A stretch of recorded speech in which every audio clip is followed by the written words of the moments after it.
have, only remembered the chill of abandonment and the silence of being ignored. He forgot who he was. Marcel believed Clamar was nothing more than the product of dark magic. They were so close, yet separated by an unimaginably thick layer of glass, the neglect of the self.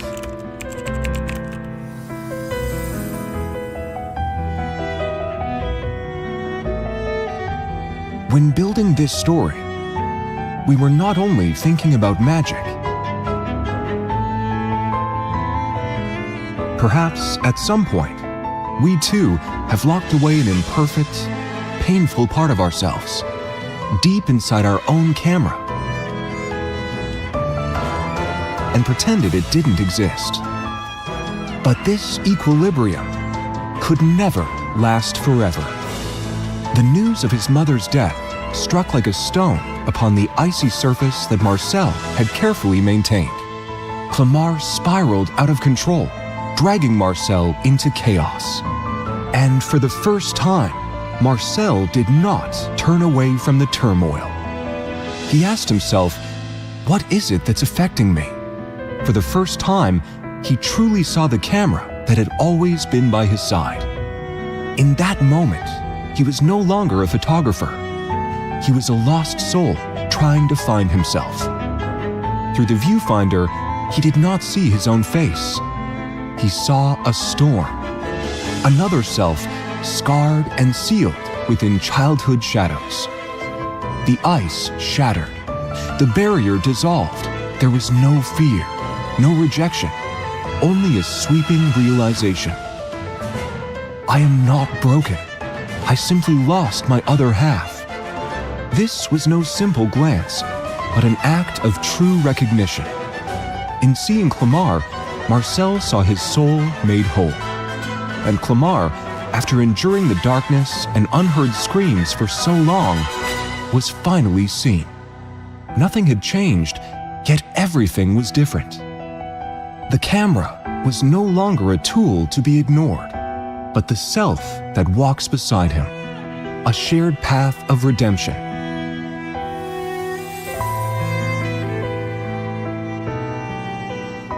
This relationship flows into his theme music as well. The two melodies of the fugue are no longer cold counterpoints. One begins to learn understanding and acceptance. The other gradually draws back its thorns, finding a more ordered voice. They remain distinct, yet move together toward harmony. This is what gives Marcel his unforgettable presence. Beyond his noble elegance, his madness and pain live in the details. The fractures in his necklace, clothing, and cuffs reflect the wounds within. His unconventional hairstyle gives him visual identity among our heroes and alludes to the inner turmoil he's concealed beneath that cold exterior. And because Marcel and Clamar have learned to see and coexist with one another, when Marcel finally meets his sister Melissa, the one who received their mother's love, he is able to calm himself and accept his past. He even accepts that fleeting moment of pain and confusion as a fragment of himself, because he now understands that every emotion he captures, every heartbeat he records, is felt by another self. The past no longer defines him, but he is not healed, nor has he made peace with his past. He has simply learned to allow another self to exist, to allow emotions to surface, to allow imperfection. He accepts the fractures in his life and discovers that light enters through them. From this moment on, his connection with the world truly begins. His story began with focusing on and freezing moments in time, from pointing the lens outward to turning it inward. These days, he walks alongside his other self in the lasting light.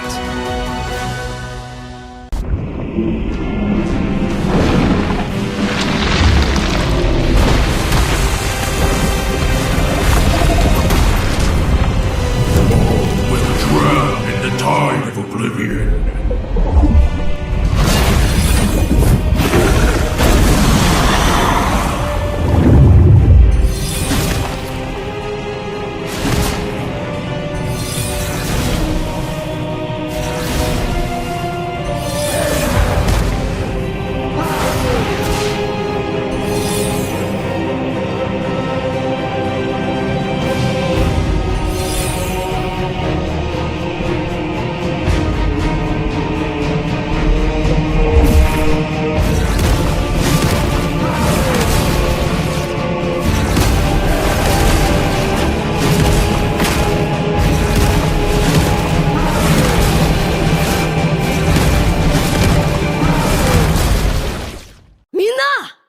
渦巻きナルトが帰ってきたぞ。飛来神の術。俺ってば父ちゃんを越す火影になる。愚かなる子供騙しか。アマテラス。行くぜ。これが俺たちの力だってばよ。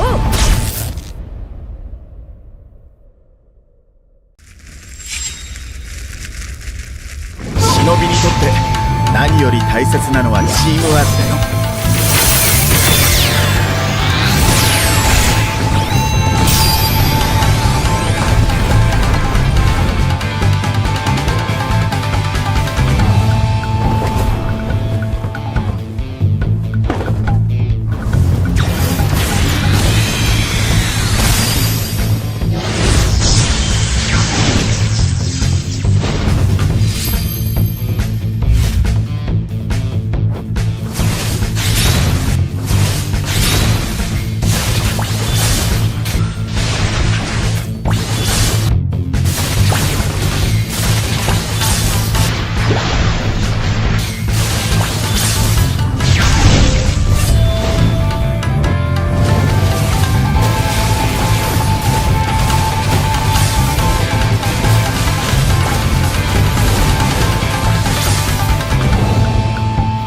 どこまで行っても子供を信じてるのが親ってもんだからね。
On the battlefield, a new hero moves with graceful and enigmatic coordination.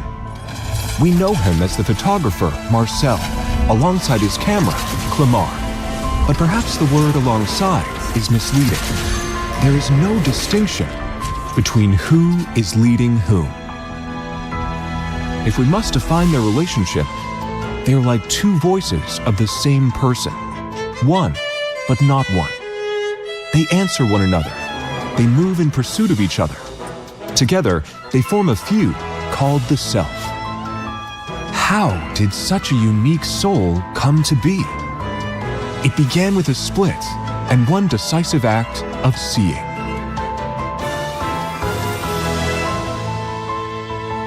Some experiences are over in an instant, but their pain lasts a lifetime.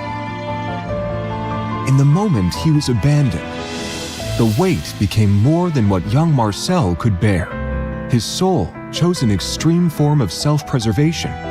It split into two. The part carrying pain confusion, and raw emotion was later anchored to the camera by dark magic. This is Clamar. The remaining part made Marcel calm and stable, but his emotions no longer stirred. He lived as an observer, watching the world through a viewfinder, safe, yet profoundly lonely. Clamar, the forgotten half, only remembered the chill of abandonment and the silence of being ignored. He forgot who he was. Marcel believed Clamar was nothing more than the product of dark magic. They were so close, yet separated by an unimaginably thick layer of glass, the neglect of the self.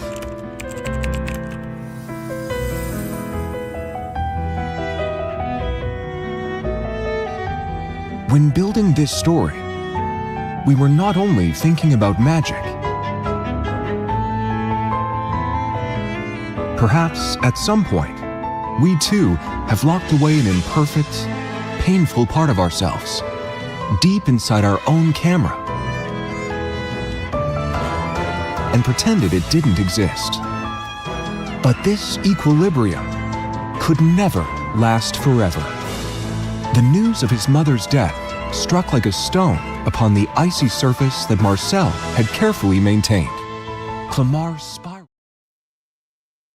Good evening, ladies and gentlemen. Welcome back to the ALGAMBO eSports special 32 Elite Screens. And today is the last day of our 32 Elite Screen. Right now, you're going to watch out the third place holder, but then we will have the thriller, the best thing to watch, that is the grand finale. But for now, let's talk about the third place holder. It's your boy STZ on the casting desk, and with me, none other than my bro Ray will be joining me for this game between Team RISENX versus, not going to tell their old name because they already changed it out onto UNDERDOGZ. They are no more Skybound, they are the UNDERDOGZ.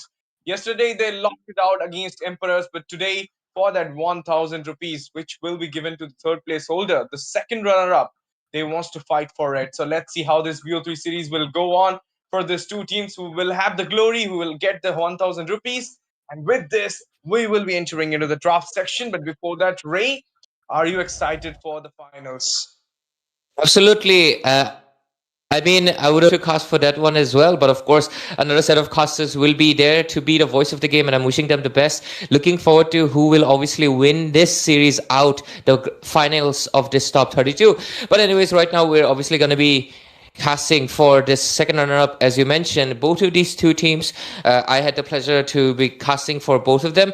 But yeah, RISENX yesterday, they got swept by the Celestial Titans, and today they're going to be facing up another team, which is of course previously known as Skybound and right now UNDERDOGZ. So looking forward to their performance as well, which is of course we have that guy over here, the Rafael that you were mentioning. So looking forward to his performance once again.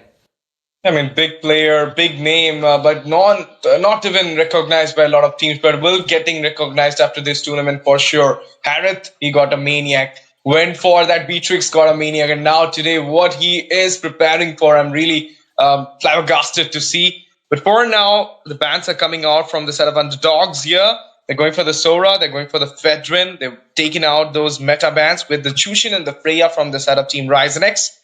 There is the third ban coming in as well. It might be falling into that Valentina, or maybe they can also take out the Grok, because now the Grok is so efficient into the roaming section, but now it's a Harley there. That's a respect towards, I'll say, towards the jungler of RISENX. And, you know, even Riley, this guy with the mage, with the mid, he is so good. So let's see what Riley will be picking it up for today, but Grok will be taken out. Now, first pick, any guess?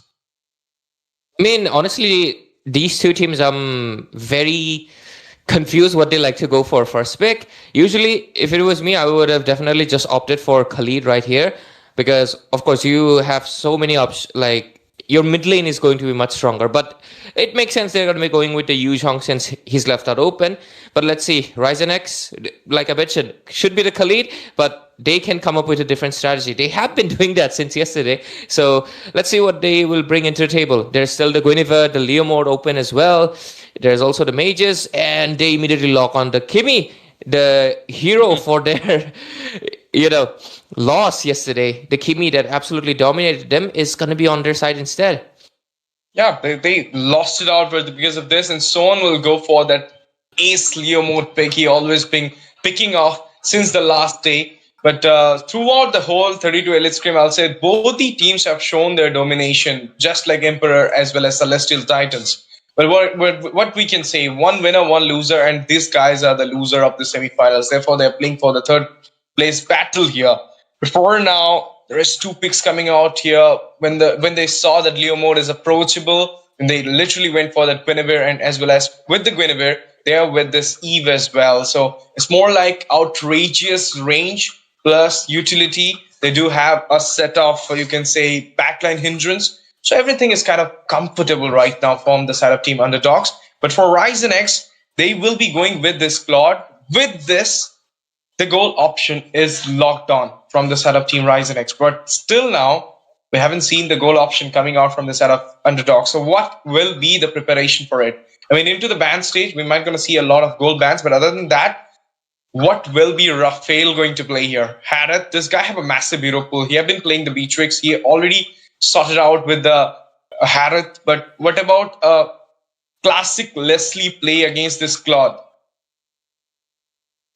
He can do that, but Beatrix is still really good option. I mean, her range is not good against, obviously, the Kimi, but her damage is way higher than the Claude. The scaling is insane. And because of that, yeah, they were smelling the Leslie could have been a possibility, so they will ban out the Leslie, but that just leaves out the Harith open. So I think Harith will most likely come out because Harith has the sustain, the true damage, and of course, the spam ability. So I think Harith is most likely going to be his play, but I'm really liking the draft of, okay, they instead go for the iconic Granger pick coming in.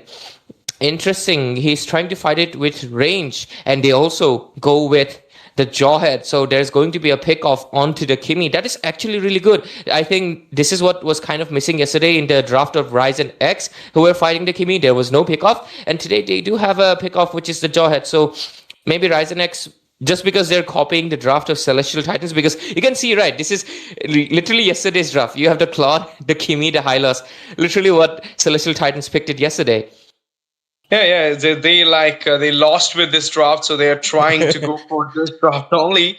But for now, ladies and gentlemen, the game is on for the third place decider. Are you all excited? Because this game will give them 1,000 rupees, but at this point, Jawhead, I mean, obviously, the ejector play and the unstoppable force will be there, as mentioned by Ray. The pick-off comp they went for, but at the same time, there will be the sustain coming out from the side of Team RISENX. So, will this gonna affect that Jawhead's extravagant damage in the early phase? Let's see what will be happening. But for now, breaking the draft, survivability is kind of tilting towards the side of Team RISENX, with the early game composition being held by the side of Underdogs. Here we are, ladies and gentlemen, for the first game between Team Underdogs versus RISENX at the third place holder at the ALGAMBO Esports 32 Elite Scrims. Here is the third place holder. Ladies and gentlemen, are you all excited? Because I am, and Ray is on for this game to entertain you all in the casting deck. And not only that, if you want to get more tournament like this, more info about the events coming out from ALGAMBO Esports, then do not forget to subscribe our channel. Do not forget to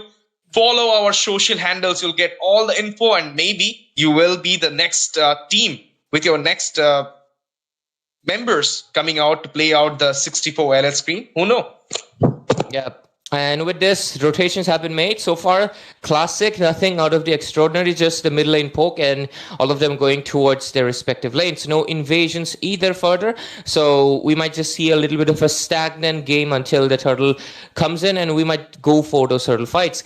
It's the reason that I think, because there's a Jawhead, Kimi will obviously not try to play too aggressive, because the ejector can always come into play. I'm really looking forward to the playstyle of Ray over here on the Eve, because his Kadita was extremely impressive. So looking forward to what he can bring into the table with the Eve as well. So into the bottom side, looks like there is going to be an invasion. Okay, there is happening though, and there is the first blood coming out by Reza here, beautifully being done, and he grabbed up the double onto Raphael. Might be gonna go for the triple at this point. This was an extravagance damage coming out from RISENX jungler. I mean, Rhaegar, he is waiting for this moment, and he just locked on it. Got the red buff, got the 2 kills in the board, and well start.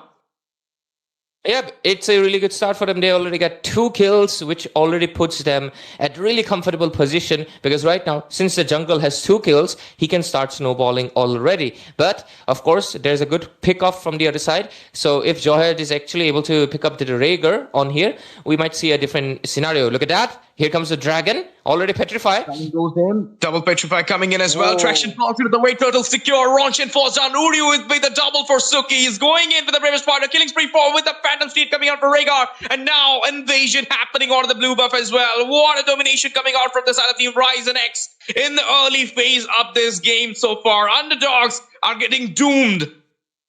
That is insane, but at the same time, I can see it coming. Why it happened. Ray did not have the ultimate. Eve cannot provide the backup. And Dragon, I mean the Yuzhong, went in alone, trying to pick off Rhaegar over there, which was not the best thing to do, because you don't have the follow-up. Yuzhong doesn't have enough damage to take down a Leo mod who's 2 levels ahead. And that mistake right now only puts Rhaegar even further. He has 3 kills, 2 assists at turtle buff, and right now he's just going to be unstoppable. Look at the bottom lane, the double host combo. The Horsies are going in. Glorious pathway. Uryu falls down immediately, and now the burst coming on to that Gwynny goes back into the safer zone, but look at that. Son. He can't survive the damage coming in here, but look at the continuous force. Move on with the kill here. Really great job from Rafael, honestly, to take down the Claude, but he's surrounded by 4, needs the backup. He's trying to retreat. Can he do that? I don't think so. Yes, sir. But mega kill secured on to Rafael, and there will be the strike by Riley. Got the structure as well. Ray, 4 minutes, not even the 4 minutes of the game, got a structure, 9 kills, 8 ahead of Team Underdogs, and look at the gold. It is 4K already. I mean, this is a massive lead in each and every sector for RISENX. Yeah, we're getting an instant replay of what happened in the last turtle fight, but what's happening in the current match is also kind of, nuts, considering the Black Dragon is going in with the Eve as well. As you can see it on the bottom of the left screen, the team fight that unfolded. Uryu got taken down, but they were able to get 3 targets as well. The score is 3 for 10, but quite a big snowball still. But I think Rafael is finally able to pull off a miracle for his team. 2 kills, basically majority of his team participation. Trying his best though, and now the turtle will easily goes into the side of Team Underdogs because of that little skirmish which comes out for Underdogs. The little lead onto the micro always give you some macro sets as well. And that's the reason Team RISENX got out from the turtle vicinity, and you just saw how the way Underdogs finds their turtle. But now Phantom Steed coming to the way, they're waiting for the invasion, the glorious pathway, years, ejector play coming in the way, traction falls following up there. Look at the damage coming in. They are into the way, Breville's fighter, the Gwynny falls down immediately. The burst coming in from the follow-up, but not gonna get any casualties for the side of Team Underdogs.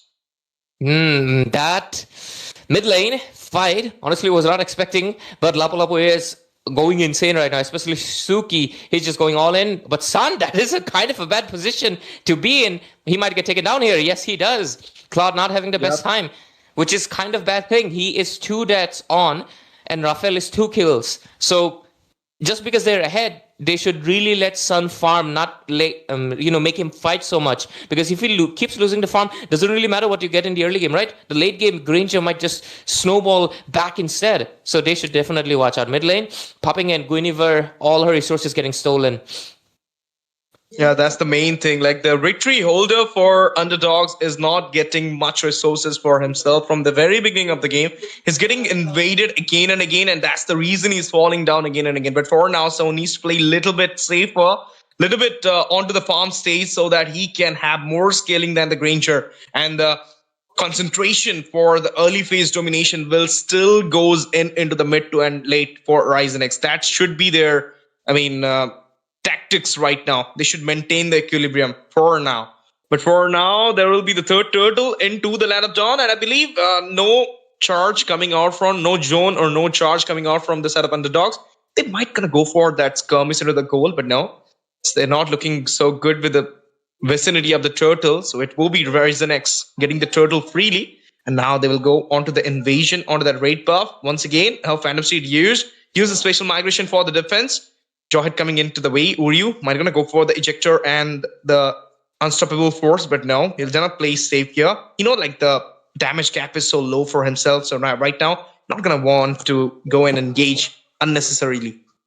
Yeah, for now, RISENX just needs to play it passively and let the Claude farm and make sure Raphael doesn't get the window. And I think that's what they're trying to do right now. They will try to pressure into the top lane and look at the damage popping in as well. I think they just need to play very progressively and they will be fine because they have good amount of late game damage. They just need to let Sun farm a little bit better. But right now, towards the purple side, the buffs. Oh, what happened on the other side? 1 versus 1, the Leo mode wins it out. And he wins it out because look at the Leo mode's level, Ray. It is 13 right now. If you compare it with the Gwynny, who is not even double digit yet. 9 level Gwynny is playing against 13 level Leo mode. The follow-up coming in here. The Black Dragon not emerging, but the Grimmy's continuous burst is here as well. Jawhead fall down. Uryu will be striked out here. So do Suki. Rhaegar goes out from Raphael's beautiful Death Sonata coming out onto him. And now it's a 1-for-1. It's a jungler for the Roma. So better trade coming out for the side of Team UNDERDOGZ. But now look at that. Structure is in danger. Vulnerable position for the structure. They're striking onto it. They're locking down it. But the retaliation call come out from the side of Team RISENX. That's a good call. We have to give kudos to Renchen, right? The Yuzhong, he's been landing his Petrify so well with the skill combo. And so far, he's actually the reason they have gotten 2 shutdowns. So really impressive work coming in from the Dragon. And I think next match, we'll definitely see the Black Dragon getting banned out from the side of RISENX. Because he might actually be the key why we might see possible comeback. But at the same time, yeah, even with the shutdown, like you mentioned, double-digit farm, Leomord is just way too ahead for the side of UNDERDOGZ to really do something about it. Especially the Guinevere, she's completely in the mercy of just trying to play for the side lane, gain a little bit farm, but right now there's a lot coming in on the bottom side. Thankfully, they do have the Holy Shield, and they will be able to make up a defense. Top lane, looks like they're going to be trying to take down that second tier. Yep, they're trying to take down that second structure, but before that, I'm just going to see some skirmish in the mid as well, because it's not like this Lord will just give you the match because they got a Holy Shield. You need another Lord to compete out the base. So for now, you need to take out the structure 2 in the mid and onto the bot as well, onto the top as well. But there is a fight coming in. Traction Pulse used. There's the Black Dragon from Rengar is going in. Renchan, can he do it? Double Petrify, but he is getting deleted down this time by Riley's continuous burst. Holy Shield popped up from the mid. The inhibitor is open right now. They might gonna go for that inhibitor and take out the Nemesis for them. But right now, another wave's coming in by the Lord. Holy Shield popped out here. Lord getting defended out. Thrash coming in. Special migration. Valoricum combo. Kimi got into the hand, but he will be fine. The flicker baited from Riley inside the way. Son falls down for the overextension. He couldn't manage to go back with the BMI. But now the glorious pathway into the way. There's the Phantom Street coming in. Phaeton Poto falls down. Structure got into the hand. Now look at that dragon emerging with that cloud form. Oh my goodness, he went in for the skirmish, but now it will be Suki falling down there. Chase happening onto Muan. Phantom Steed used for the defense. He went back into the safer side. Double Horsey playing so well at this moment for RISENX. Yeah, RISENX needs to watch out.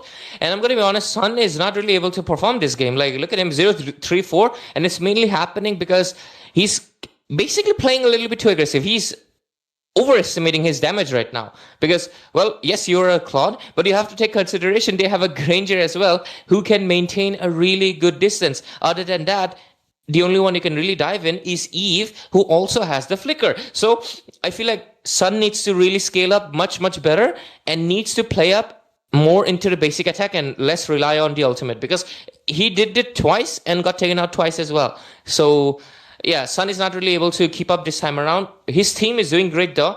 And I think Riley's also needs to step up a little bit, because as a Kimi, he's also one of the late game strengths. But for now, Yeah, he does have the Trinity build, but he's going to need a little bit more to really dish out the damage, because on the other side, the Granger is also done with 3 items as well. So they're technically kind of the same farm. If not, I would say Rafael is actually doing much better. Rafael is doing better at this point. But for now, I feel like RISENX might gonna go for the better chances because they are opening it up for them. Look at that. And on the bot, they already got the structure that is the inhibitor. And now if we will take the Lord, that will be easy for them to actually grab up the Nemesis. But it's not so easy as well because somehow I can say Underdog's not going to give up that so easy. They need to fight it. They know how to make their comeback. So they're gonna fight for it. Let's see. Yeah, I think the defense will definitely obviously come in, but since they don't have the inhibitors to really defend right now, I feel like Underdogs is kind of in a sticky position where they will have to most likely lose a lot of bodies. Oh, okay. Not enough damage to really do anything about the Hylas right now, so they can't really do anything. Wishing Lantern coming in. So will they be able to make a defense? I think Yuzhong will most likely fall because he has to play the scapegoat right now, unfortunately. He has to go first, he has to petrify, he has to force them back, or else their base might not be safe. They have one inhibitor, and I think they will juke it towards them. Let's see what happens. Teamfight popping in any second right now. Lord, go marching on to the base here. There is the traction pulse used. We're going to see the Phantom Steed coming as well. Glorious pathway there. Enter inside the base at this point. Look at that. Uryu falls down fast with the Bravest Rider coming in. There's a traction pulse. RWM popped up there. Will be Rengar. Rain Chan falling down. Peyton Poto and Rao Ray Z. And with this, the first game goes locked in for the side of team RISENX. What a game it was. Like, early game domination to the mid game clearance to the late game succession. Everything was on to the point, on to the mark from the side of team RISENX this time. Like, really, Underdogs has no chance to even flinch in this game so far. They were having the momentum when they finds their way for the comeback, but then we saw again the domination coming back. The Valio mode rotating down, and that's the reason of the level gap rate. I mean, if we compared it in the mid game with the Gwynny, even in the late game, the Gwynny doesn't have any spike. That's the thing which is suggesting us, like, even though you are onto a counter hero for the main damage dealer, still you're not gonna able to succeed just because you have a lesser level, lesser damage than the main. Yeah, I get you. I get what you mean. But definitely, I do think I would definitely point out one thing for sure. The RISENX, I feel like Sun played really underwhelming this time around. He had so much space because his jungle is doing great, his mid lane is doing great. He had so much space to farm, but in the early game, he gets taken down by Rafael. In the second time, he tries to go in with the BMI and Blazing to it too aggressively and gets taken out. Happens on the third time as well. So I definitely think Sun, in another game, that would definitely pay you, okay? Because you might actually be the reason your team might be falling behind. So make sure you play with a little bit more space on the Claude.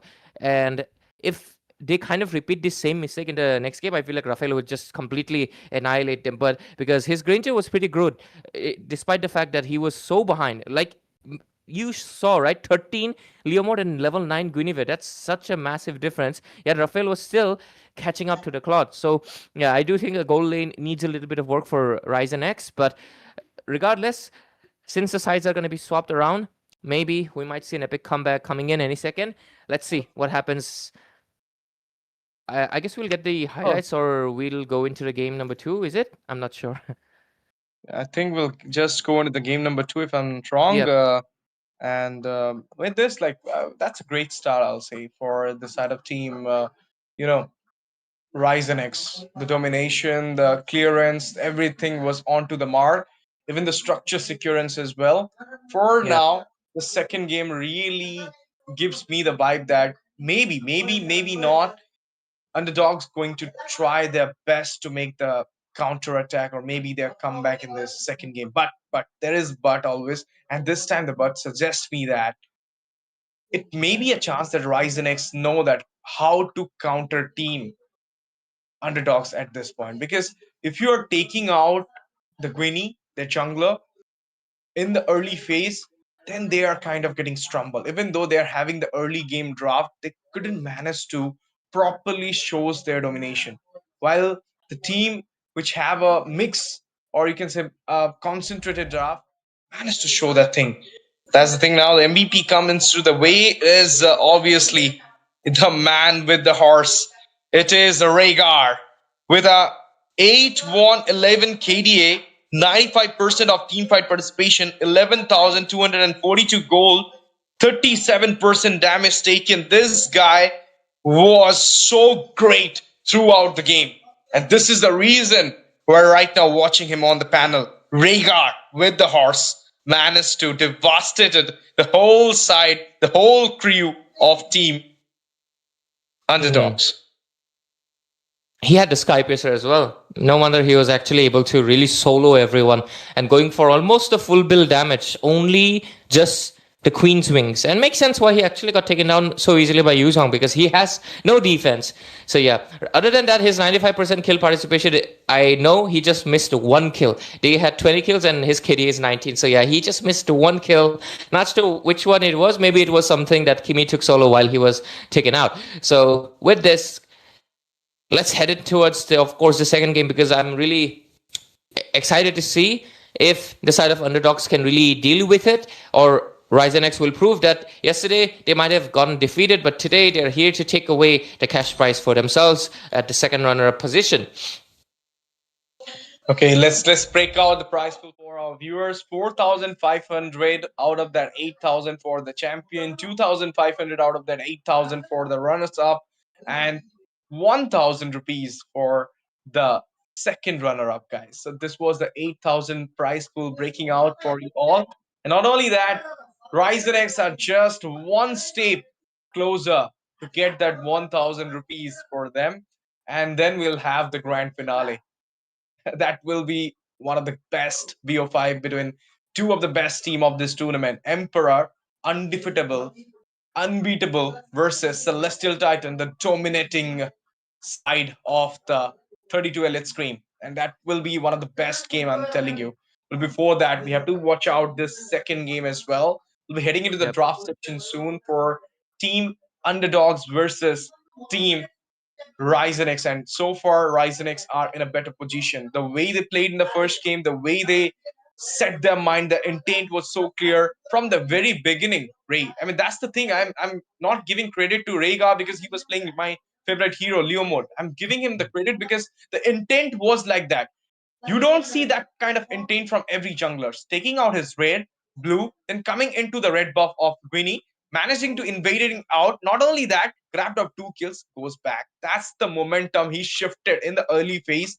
That's kind of mind break he gave out onto the side of team Underdogs, that from the very beginning, he set his mind, he set his intent that we will be going for that aggressive approach. And in the end, you saw the deliver. That is the victory for the side of Team RISENX.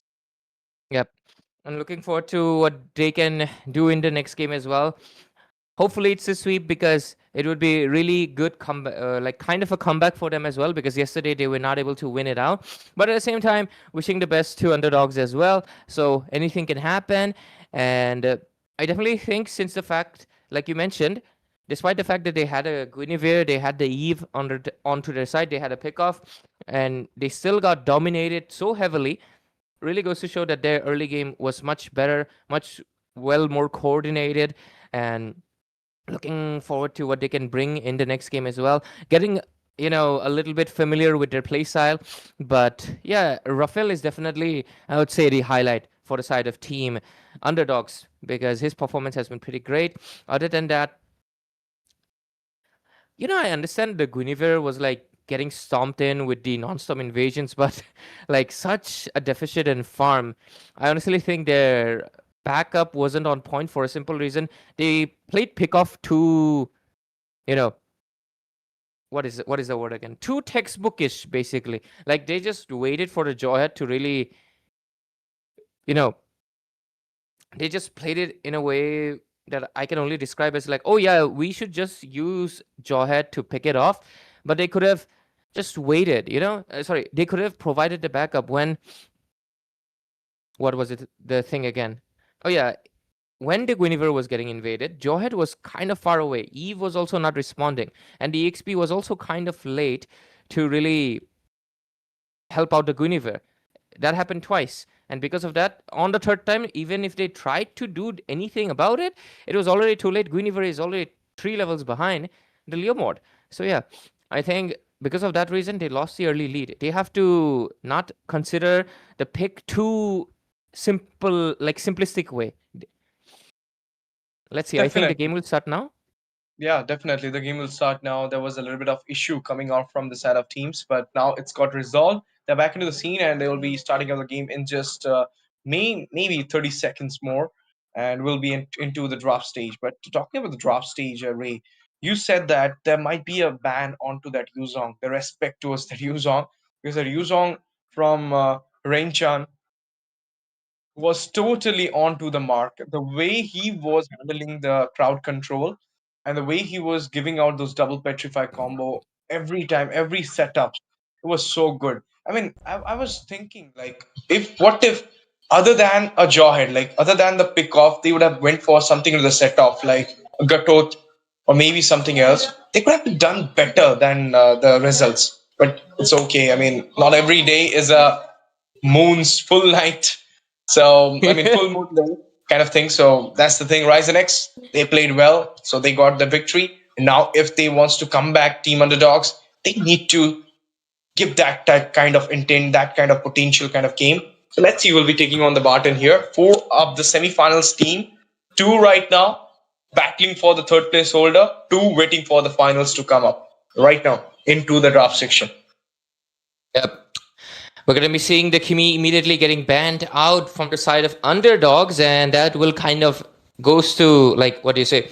I'm really curious to see RISENX. They, honestly, I feel like the Kimi had played such a massive part. Well, just because she did not get the kills doesn't mean, obviously, she wasn't a highlight. Kimi is a force to be reckoned with in the early game, and combined with the high loss, the early game damage is way too much for anybody to handle. Unless you're something like a Kadita and you are already level 4, you can't exactly handle a Kimi, You'll most likely definitely get stomped, and that's basically what happened. So RISENX, since you don't have the Kimi this time around, what will you go in the mid lane? I'm really curious to see. Underdogs mandatory Zushin ban popping in. RISENX right now has 1 ban left, and so does Underdogs. Sora will most likely be the next contender. What will be the third one?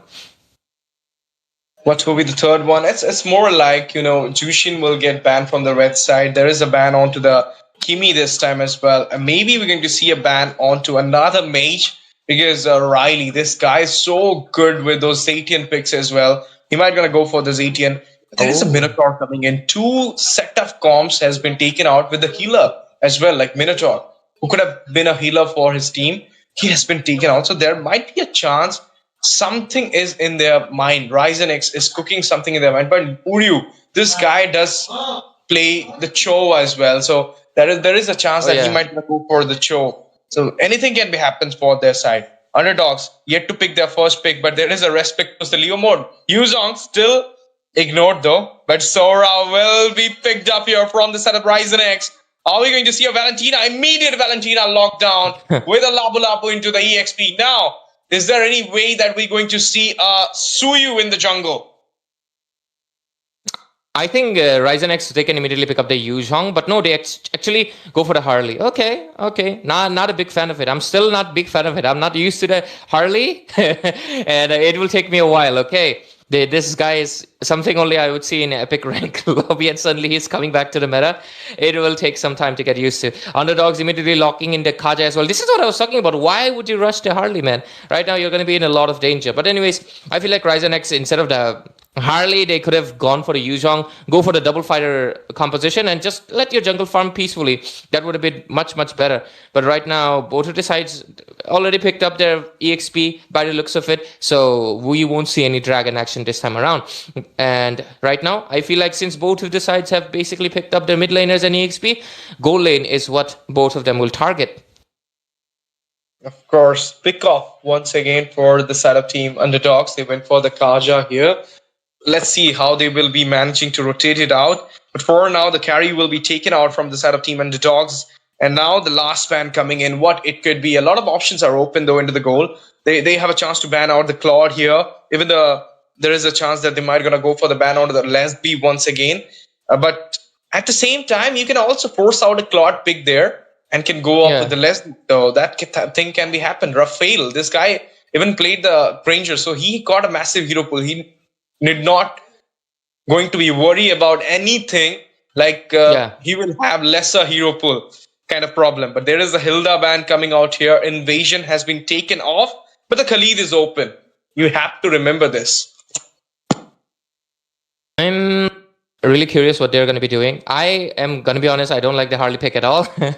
But hey, I'll save my judgments for the game. I mean, because I don't get it how the Harley is meta in any shape or form. One rose goal and pew, this guy's done. So why? Why is the Harley meta? Maybe because inspiration from the Philippines. People make Lela work in the Philippines, guys. You should not be picking up Lela because of it. There we go, Underdogs. Rafael this time around again going to be picking up the Granger for him. But like you mentioned, the Khalid is going to be coming up for the side of RISENX. Really good mid lane clear right now. And how do they close the draft in? With a Claude. Son, you are right now going to be the main key factor. Because this time around, if you mess up and Rafael farms up, it's gone. It's game over. Harley cannot make a comeback. Harley is someone that... You have a pick off as well. So you have to remember this, Kaja. And he might be the most X factor for them, like to carry you out of the Divine Judgment Flicker combo. It doesn't work with that ejector flicker, but this time Divine Judgment Flicker is working every time. It's a bullseye kind of thing. I think RISENX is going to be in for a hard time this time around, and there's a Hayabusa coming in as well. Despite the fact meta pick coming out from the side of Team Underdogs, let's see how they're gonna execute it out into the land of Dawn. He's off meta, but in my opinion, so is the Harley. And Hayabusa, in a 1 versus 1, Hayabusa will always win against the Harley. There's just no doubt about it. So yeah, I feel like Underdogs have the better draft this time around. Just for one reason, because I'm not too confident on Sun. If Sun this time around does have a better performance, make sure he maintains the distance from the Kaja. Yeah, he can carry the game because he's actually the key.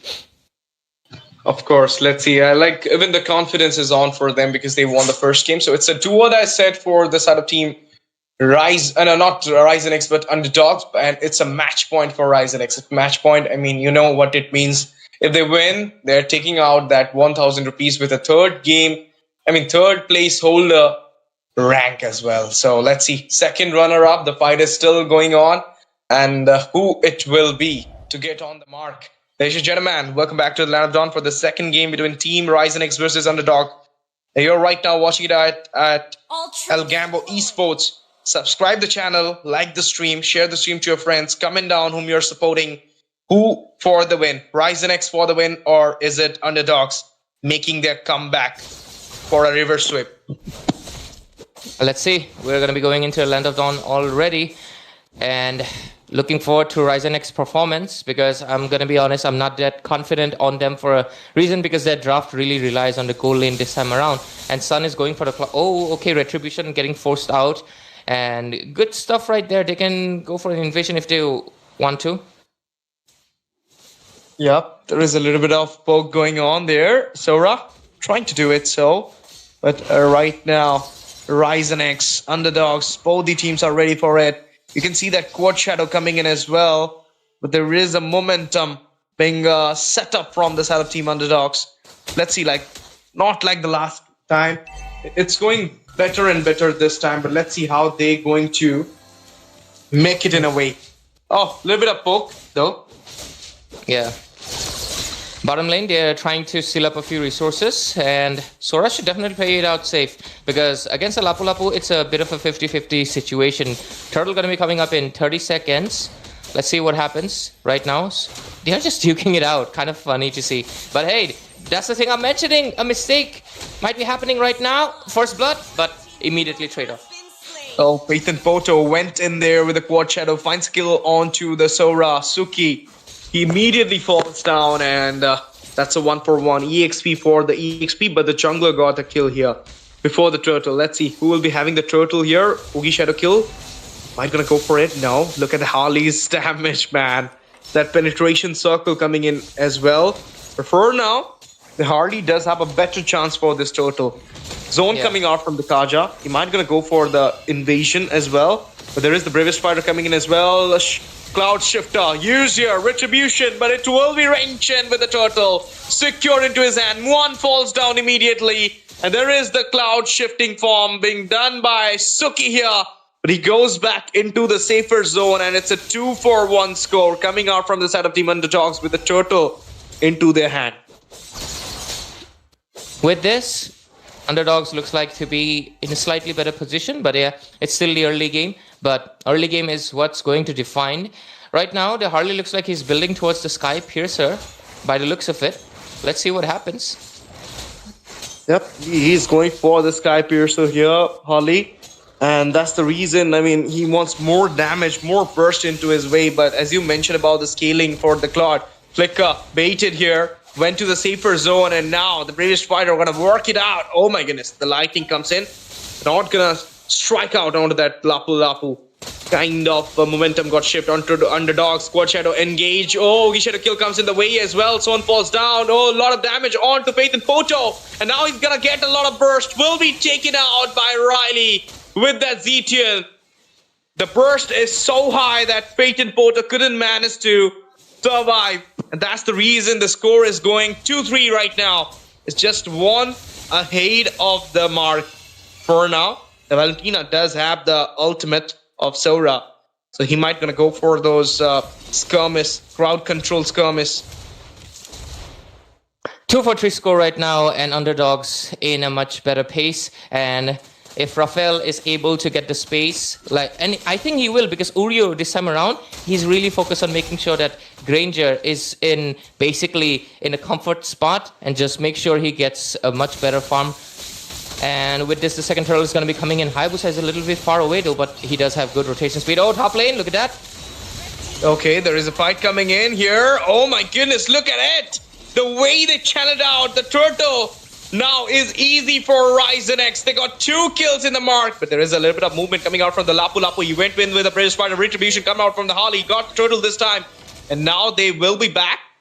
The Shundering Strike and the Shifting Clouds is still on for the Valentina. He doesn't use that thing though. For now, the zone coming out easily. RISENX somehow managed to secure something for their side into the macro. Yeah. 4-3 score, and RISENX is trying to respond as much as possible. They're obviously trying to go for the sweep. Since this is a broken walls map, I feel like Khalid does have good momentum and much better positioning. Okay, Zetian, a little bit of an early, I would say, like Fury of the Phoenix. Not sure exactly why, because there was no engage. Kind of honestly wasted. But oh, mid lane coming in. A lot of damage into the Kaja. Let's see what happens. Bottom lane, Sora trying to pressure in. Okay, there is the Bravest Fighter used as well. Lightning Strike onto that Lapu Lapu, still surviving. Suki falls down. Rain Shine into the way. Divine Judgment used. There is a Sangat coming in his fall. But for now, he's waiting for the Desert Tornado. In the meantime, Ray falls down. Ray Z falls down. No, it's Ray. It's Ray falls down. Yeah. There's so many Ray in this game. Casting desk, we got a Ray. Rhaegar, the jungler of RISENX. And UNDERDOGZ do have a Ray in the mid lane. So it's a Ray game. Ray game. But yeah, let's take a look into the macro side. RISENX have already cemented 1 lead on the top. A constructor lead, I would say. And right now with, Harley going in so aggressive. Just for the Granger. He got the kill. He comebacks with the hat. Can he survive? No, he can't. The final blow by Uryu there. Uryu loves to play this pick-offs, I'll say, like Kalea. We have seen him with the Jawhead. Now Kaja. Even onto the Cho. So he's kind of pick-off kind of tank. But look at that set-off coming in here with the Fury of the Phoenix. Ray falls down. Uryu into the hand. They want to go for the structure one as well. This is a massive trade coming out for the side of teams. RISENX. Oogie Shadow will come to the way. He doesn't have a Quad Shadow right now. He goes back in the safer zone, but the burst coming out from Riley. Son got the kill. Redemption happened there. Now the follow-up coming out by Lapu Lapu. Went for the British Fighter. 4-man trapping down him there. Can the mechanism work? There is a Harley hat coming in the way as well. Penetration chuckle. There you go. Okay. Son The mastermind, the killing spree. What a follow-up it was onto the top. From the top to the mid, it is Son everywhere. Underdogs are getting doomed again by RISENX. The second game is getting hit up right now. Yeah, and with this, RISENX will take the last hurdle of the game, cementing their lead ahead with 3,000 gold lead. But of course, an epic comeback is still possible, especially because the late game is much more favorable towards the side of Underdogs. But let's see what happens. But Harley, very aggressive, but I guess I kind of like it because he knows the real issue is Raphael. So to commit completely to it, I guess it's worth it. But let's see. The Lord's going to be coming up in a minute and a half. Bottom lane, Rhaegar trying to force another turret. And I think that should be their main thing. Yep, they're going to be moving towards the bottom lane right now. Lapu Lapu most likely going to be their target. Kaja can also be one. Look at that. You were talking about Lapu Lapu. Kaja got targeted there. He was not aware of the 4-man gank onto the Lapu. But he got his sacrifice onto them. So right now, in a moment of seconds, everything got changed. Harley goes on to the aggression. Look at that Raphael. He can't survive. Boom! Rhaegar! The name to be remembered with the Harley as well. That's why they respected it out on the first game. British Fighter years now, they're first claiming the structure, going for the trap down mechanism on the Lapu Lapu, went for the British Fighter, the burst coming out with the Fury of the Phoenix. There is a shot coming out with the BMI. There is the blazing to it. Fury of the Phoenix comes in the way. They flickered it out. Divine Judgment went back into the scene. Son falls down now, but look at the setup coming out with that thundering cloud, and it will be Rain-chan into the mark and somehow managed to go back. Uryu from the scene, but Raphael comes back after getting died. He went on to the resurrection, but look at the damage onto the quad shadow. Even got used for the defense right now. They are claiming the structure again, marking down Raphael, his nightmare. Son the goat will be taken out. So do Raphael by Rhaegar. Rhaegar, the nightmare for Raphael's in this match. Every time he's seeing him alone, he is marking him up, striking him up, and getting the kill from him. Yep, and by the looks of it, the Lord's already up. RISENX can try to end this game early as soon as possible because they have to. They have a composition that is really on the early to mid side, and if they're able to end this game pretty much fast, they cement the lead, they get all the constructions, and they're going to be able to get this win and obviously walk away with that 1,000 cash prize in their hand as the second runner-up of this top elite 32 Scrims. But let's see, Lord's going to be taken out, no issues, no competition from the Hayabusa, and with this, the Lord's going to be coming up in towards the bottom side. Right? Or mid lane? Which one? All of them have like the second tier. Yeah, I think it's bottom lane. Ray not gonna survive here. You're gonna get down easily by those bursts coming out from the Harley. Rhaegar, I mean, I don't know how you're gonna distribute out this 1,000 between these 5 members, but you need to give Rhaegar at least 400 rupees the way he's playing.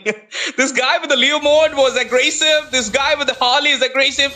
Give him a diggy jungle, he will play aggressive as well. But now, look at the damage coming in. They wants to take out the structure, couldn't manage to do so because the minion waves were taken out at this point.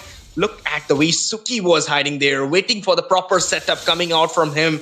But he couldn't do so. And now, Faith and Poto got targeted.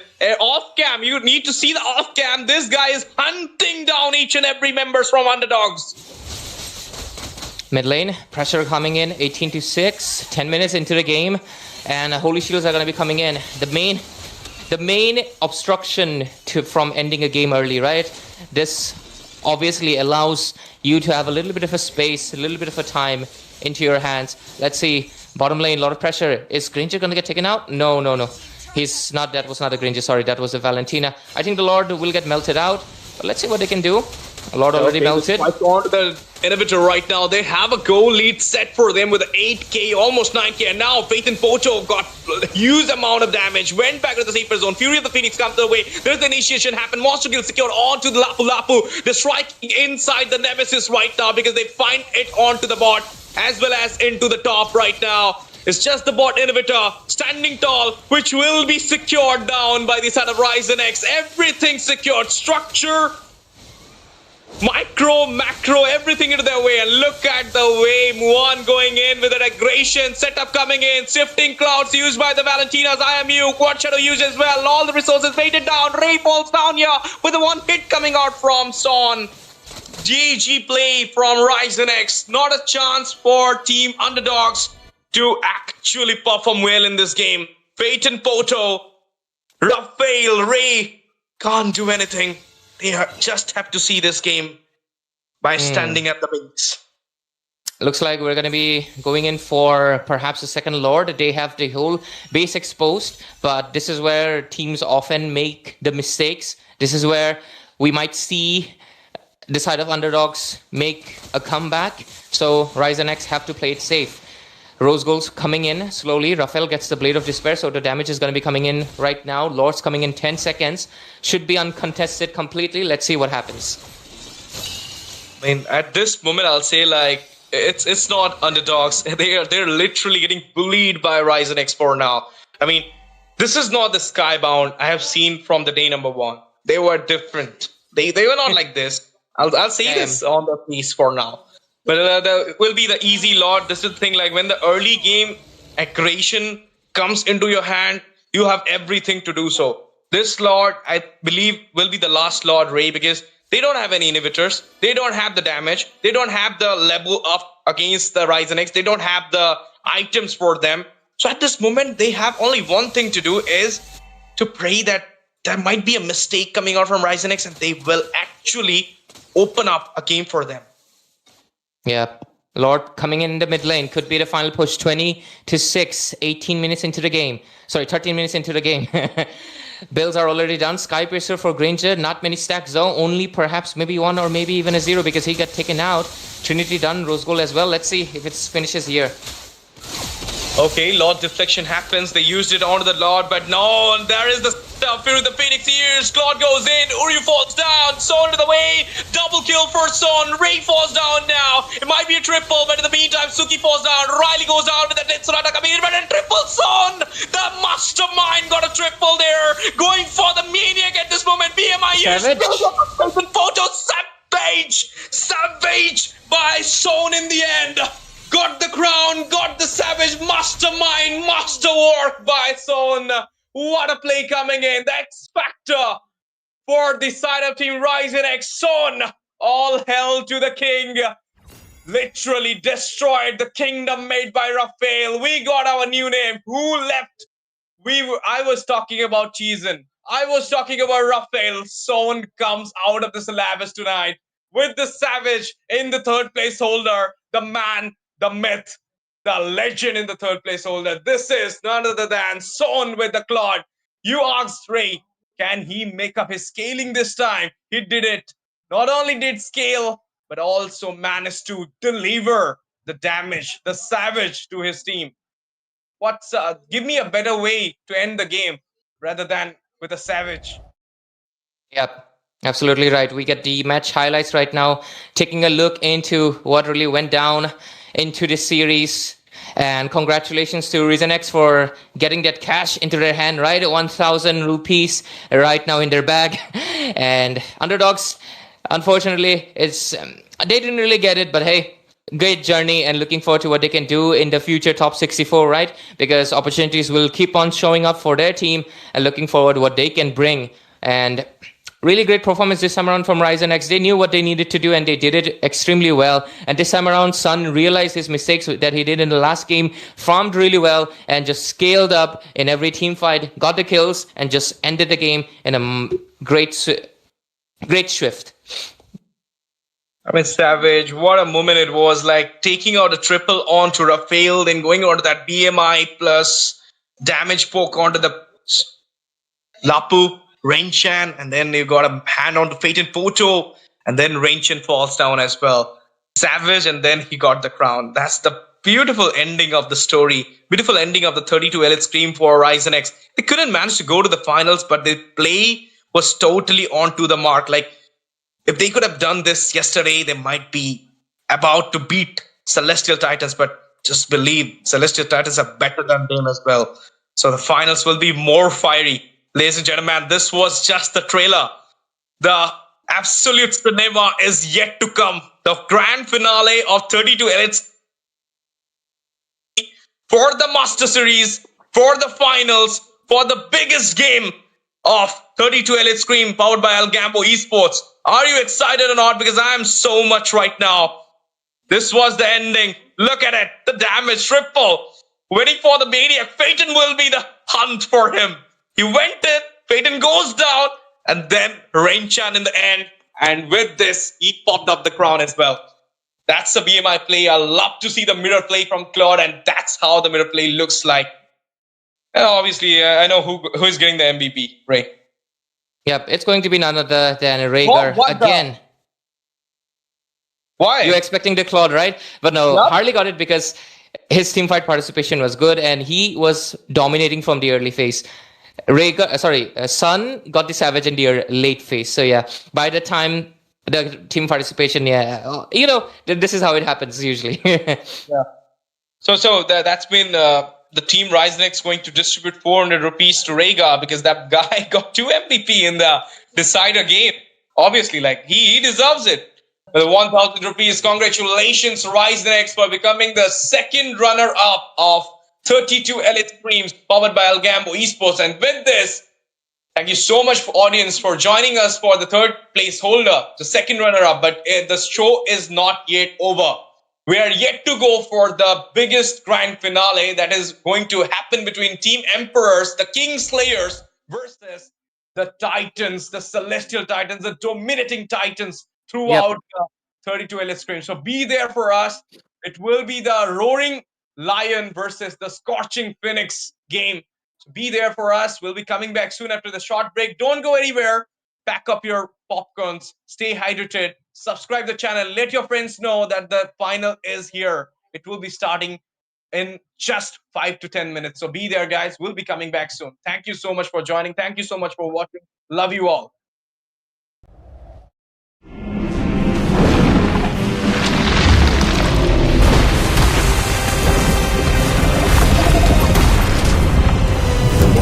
Will drown in the tide of oblivion.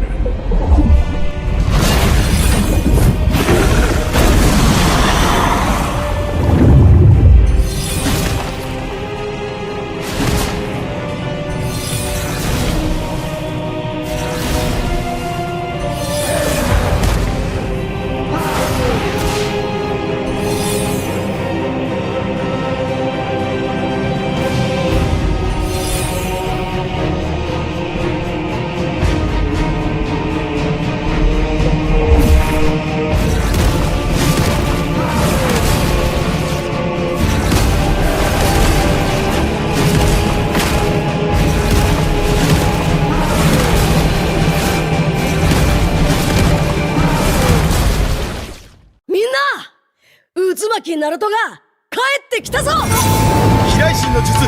俺ってば父ちゃんを殺す火影になる。愚かなる男。子供騙しか。アマテラス。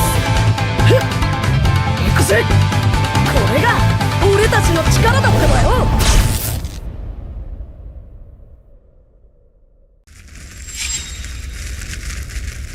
忍びにとって何より大切なのはチームワークだよ。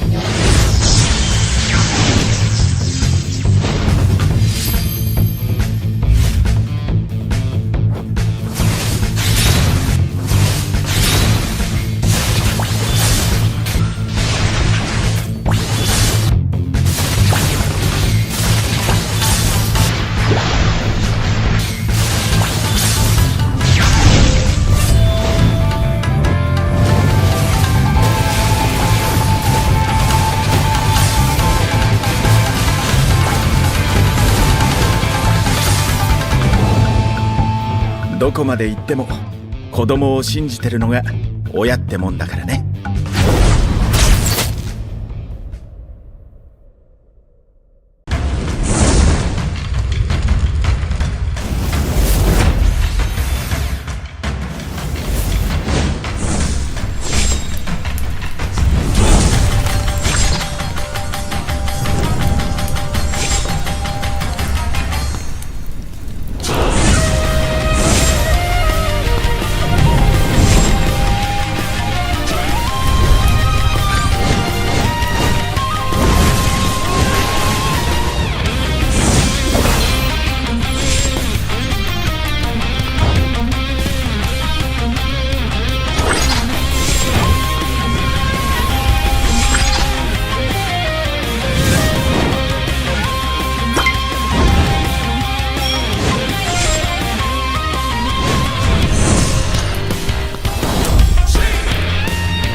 On the battlefield, a new hero moves with graceful and enigmatic coordination.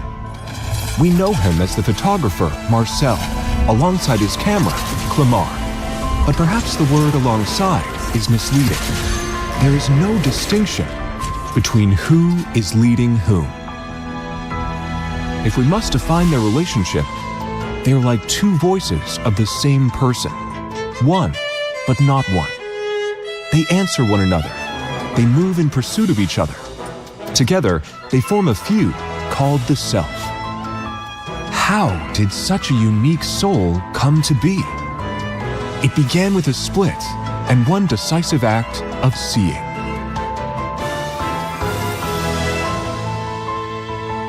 Some experiences are over in an instant, but their pain lasts a lifetime.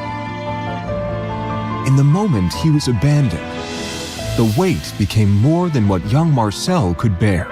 His soul chose an extreme form of self-preservation. It split into two.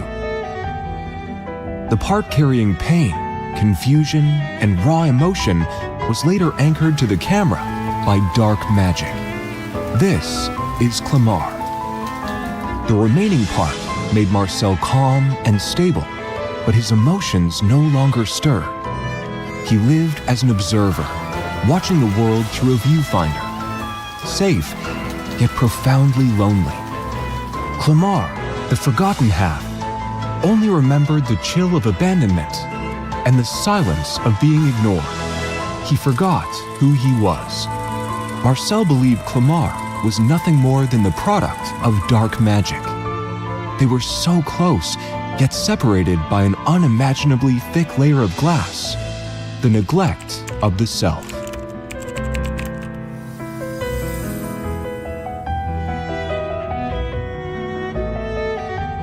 When building this story, we were not only thinking about magic. Perhaps at some point, we too have locked away an imperfect, painful part of ourselves, deep inside our own camera, and pretended it didn't exist. But this equilibrium could never last forever. The news of his mother's death struck like a stone upon the icy surface that Marcel had carefully maintained. Clamar spiraled out of control, dragging Marcel into chaos. And for the first time, Marcel did not turn away from the turmoil. He asked himself, what is it that's affecting me?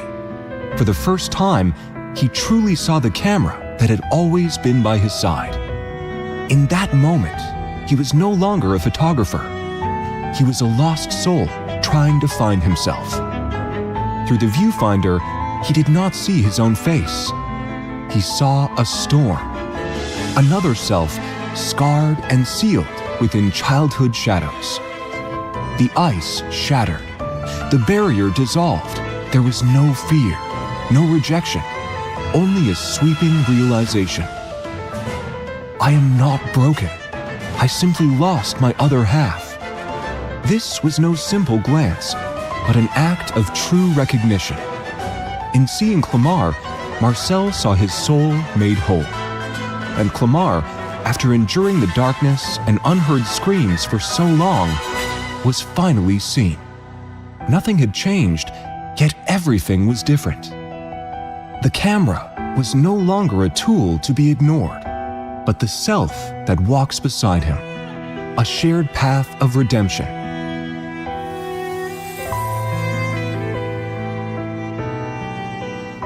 This relationship flows into his theme music as well. The two melodies of the feud are no longer cold counterpoints. One begins to learn understanding and acceptance. The other gradually draws back its thorns, finding a more ordered voice.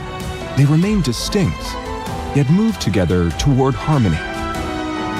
This is what gives Marcel his unforgettable presence. Beyond his noble elegance, his madness and pain live in the details. The fractures in his necklace, clothing, and cuffs reflect the wounds within. His unconventional hairstyle gives him visual identity among our heroes. and alludes to the inner turmoil he's concealed beneath that cold exterior. And because Marcel and Clamar have learned to see and coexist with one another, when Marcel finally meets his sister Melissa, the one who received their mother's love, he is able to calm himself and accept his past. He even accepts that fleeting moment of pain and confusion as a fragment of himself, because he now understands that every emotion he captures, every heartbeat he records, is felt by another self. The past no longer defines him, but he is not healed, nor has he made peace with his past. He has simply learned to allow another self to exist, to allow emotions to surface, to allow imperfection.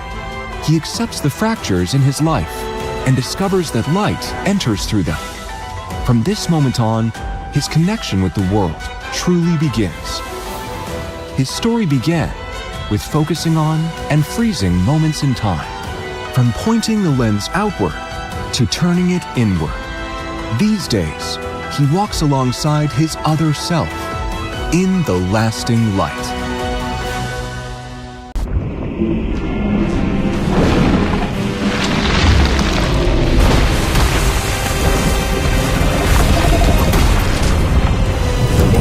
Will drown in the tide of oblivion.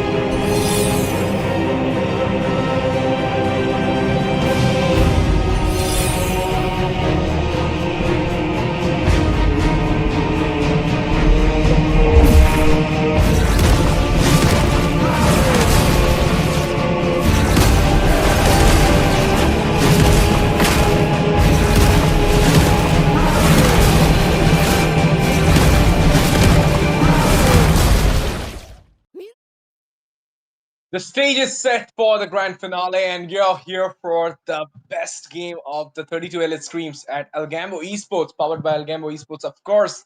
And right now, you're gonna watch it out. The grand finale, the BO5 series between two elite teams of this 32 Elite Scrims, who were unbeatable throughout the tournament. Obviously, like this was a total single elimination tournament. These two teams have foraged themselves in each and every stage. Let it be round of 32, round of 16, quarterfinals, semifinals, and they're here for the finals, for the last battle, for the final battle. And it is Team Emperor versus Celestial Titans. Celestial Titans going for the first pick. So, boy, Astesia, and with me, another new talent, the beautiful lady around me, joining me for my co-caster, as my co-caster, to entertain you all. None other than Pitchy will be with us. So, Pitchy, what do you think? What's your thought? I mean, you casted yesterday Emperor's game. I casted the Yes. Celestial Titans game. Celestial Titan. Even we both casted one game of Celestial Titans together. Yeah. Celestial Titans, they're known for their domination, but what about Emperor? I never casted for Emperor yet, but can you tell me like what they are kind of playing in this whole series? Because they were also unbeatable. Agreed. Team Empress, talking about a little of them, they love to dominate there. They love to dive in a lot. So you would be expecting something like a Yuzhong, you would be expecting something like a Minotaur as well. So really curious to know how they will be trying to capitalize these kind of heroes coming into the best of five series, the finale, where it is quite important that the whole team try to pick up the first pick, and on top of that the first trophy as well, because at Elite 32 Scrims they have climbed up to that ladder. They have come up with such a good kind of a gameplay, because right from the day number one we have seen all the teams playing. It was just spectacular. It's a 32 LS Scream, and we have a prize pool of 8,000. Let me break out it for the viewers. 4,500 out of 8,000 for the champion, 2,500 out of 8,000 for the first runner-up, and 1,000 rupees for the second runner-up, which has already been taken out by RISENX by defeating Team Underdogs, well known as Team Skybound, by a 2-0 clean sweep. the clean sweep pattern is so much going in the all those best of 3, best of 5 series. I mean, yesterday also 2 clean sweep happened with Emperor with a 2-0 against Team Skybound, and then we saw the 2-0 from Celestial Titans against RISENX. Then another BO3 series went on to a 2-0. Right now, this is the 4th best of series, but it will be a best of 5 because it's a grand finale, of course. So, do you think the same pattern will go in for the 32 Elite Scream, or are we gonna see some decider games like 4th game decider or 5th game decider? Hey, it's the finals. You need the spiciness. You need every masala that is there in the ALGAMBO Elite 32 Scrims. So definitely expecting a 5-game series. And with that, into the draft, here we go. Now it's going to be Celestial title onto the blue side. That means they will be having a bit of a advantage to take the first pick. But I do believe, when you're onto the red side, it does get easier on how you could predict the draft and all. So Emperors, will they be taking advantage of that? I'm really curious to know. But moving forward, we have the Bakshia getting banned, Sora as well. Now, understandable, these are the heroes into the meta. When you would be expecting something like a Zushin, the Eve, or maybe something Alice. What about that? Yep, Yuzhong is also here. Yeah, there is a chance that they can go up with the Yuzhong. There is a ban on with the Bakshia taken on from the setup team Celestial Titans. There is a Sora as well as the Freya, but yet to see the Jushin. I mean, kind of looking like Emperors really want to give that Jushin onto the side of Celestial Titans, and I don't like that choice as well because Celestial Titans can also play the dominative starting just like RISENX did in the last game. They love to play dominate. I mean, they love to dominate in the early phase so that the late phase literally come into their hand easily. That's how their playstyle is. And Emperors, as Pichi mentioned, like they are kind of concentrated in the mid play. So if they will trying to give that Jushin will not be a good idea. But now Croc got banned, Jushin open, and Crazy. no time wasted. Yeah, I mean, like, it's the finals and you have the Zushin open. What is Emperor's thinking? A bit their playstyle, they really love to dive in. They really love to capitalize the back laners more. It is a good idea to keep that Zushin open. One, Zushin has been nerfed a lot lately. It's been the last few patches as well. You can't pick up quite few heroes with that. So, yep, as I was talking about that, the back laners, Khalil will be there. Along with the Khalid, you are expecting a Kimmy. Now, Kimmy, that is something of a new hero that I have been seeing a lot of teams really moving towards that. It's not the Farsa, it's not the Eve, but the Kimmy. So that is a bit surprising. Now, with the kind of a gameplay that they have, they'll have to clear the mid lanes very quickly and then rotate. So Celestial Titles, they need something to give that vision so that it is going to be a Hilda. It is going to be the Hilda, but for now, they got the double S sword into their hand, as well as you're going to see the same invasive potential from the side of Celestial Titans mentioned by Pichi as well. But this Ishin Shen onto the Celestial Titans is still a flex because it can easily get used in the jungle, so do into the goal lane. So this 2 set, which this Ishin Shen is having right now, let us, not only us, but also Team Emperors, been thinking about the draft. But for now, as Dragon is banned, what would be the better option into the backline domination, like backline hindrance kind of thing? A Phobius? What about a Phobius? Like, will it work here in the EXP? Oh, yes, EXP lane. Now, they don't have, but the Celestial Titans don't have a lot of dash heroes. So it might be something of like a meat shield right there in the front of them. But rather than that, Phobius is primary concern would be the dashes. So I do believe rather than the Phobius, a Lapu Lapu would be good, or even something like a Ruby might work out very well as well. Now, the continuous crowd control is kind of much needed for Team Empress since they will be lacking a bit. Rather than only the immobilization is something that I do see. No hard crowd control so far, but for the Celestial Titans, it's just the back laners. And on top of that, YSS. Now, this YSS, I do have a feeling it's a jungle. So if it's a jungle, it is a very high chance that you may be able to see that this YSS is going to outfarm the enemy jungle. And if that happens, Celestial Titans will be having an easier time. But back again to the draft, we have the Harley, we have the Fredrin. Now, the Bakshia was already targeted onto the first phase. So,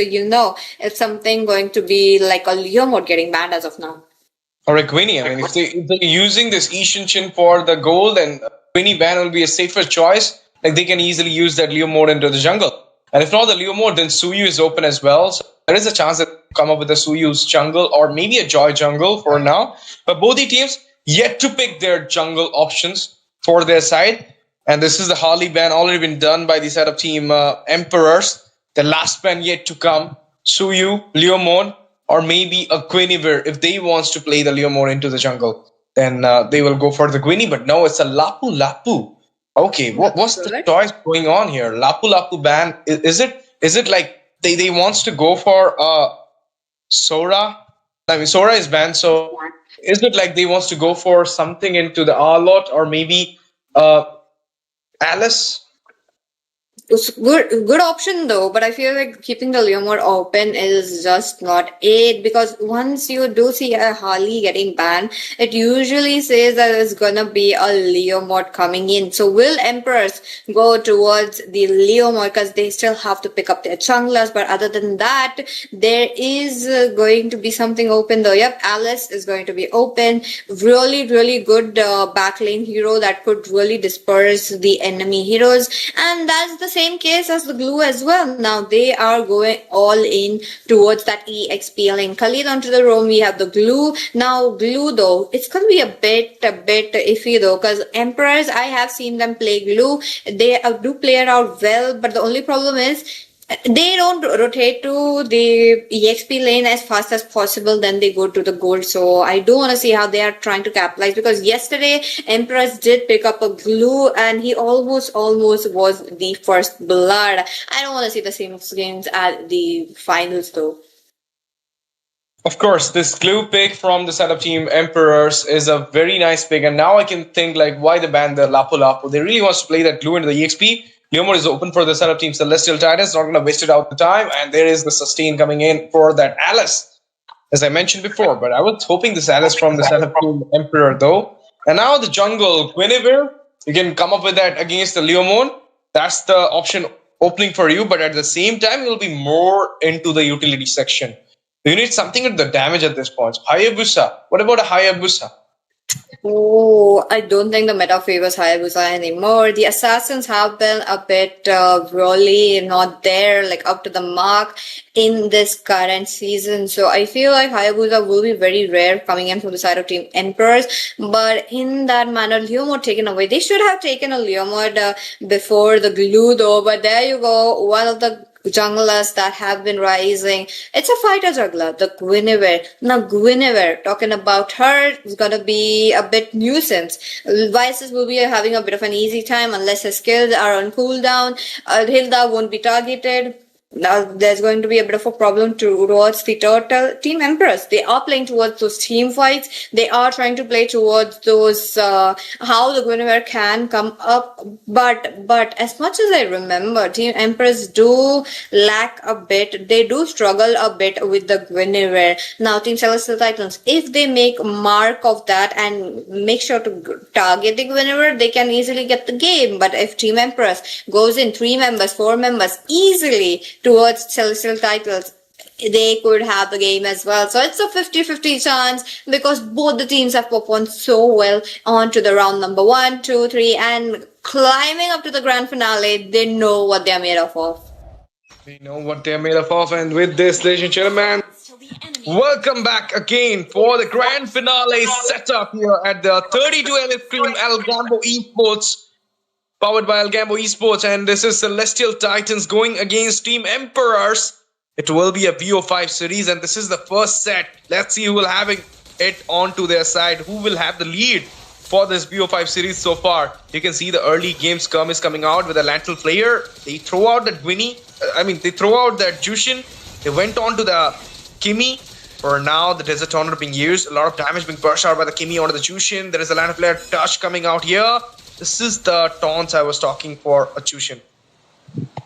That's true. No, Zushin though, it's going to be a bit iffy for them because she's going to have an easier time. But here, looks like the lethal will be going down into the hands of Team Empress, especially into the hands of Grey.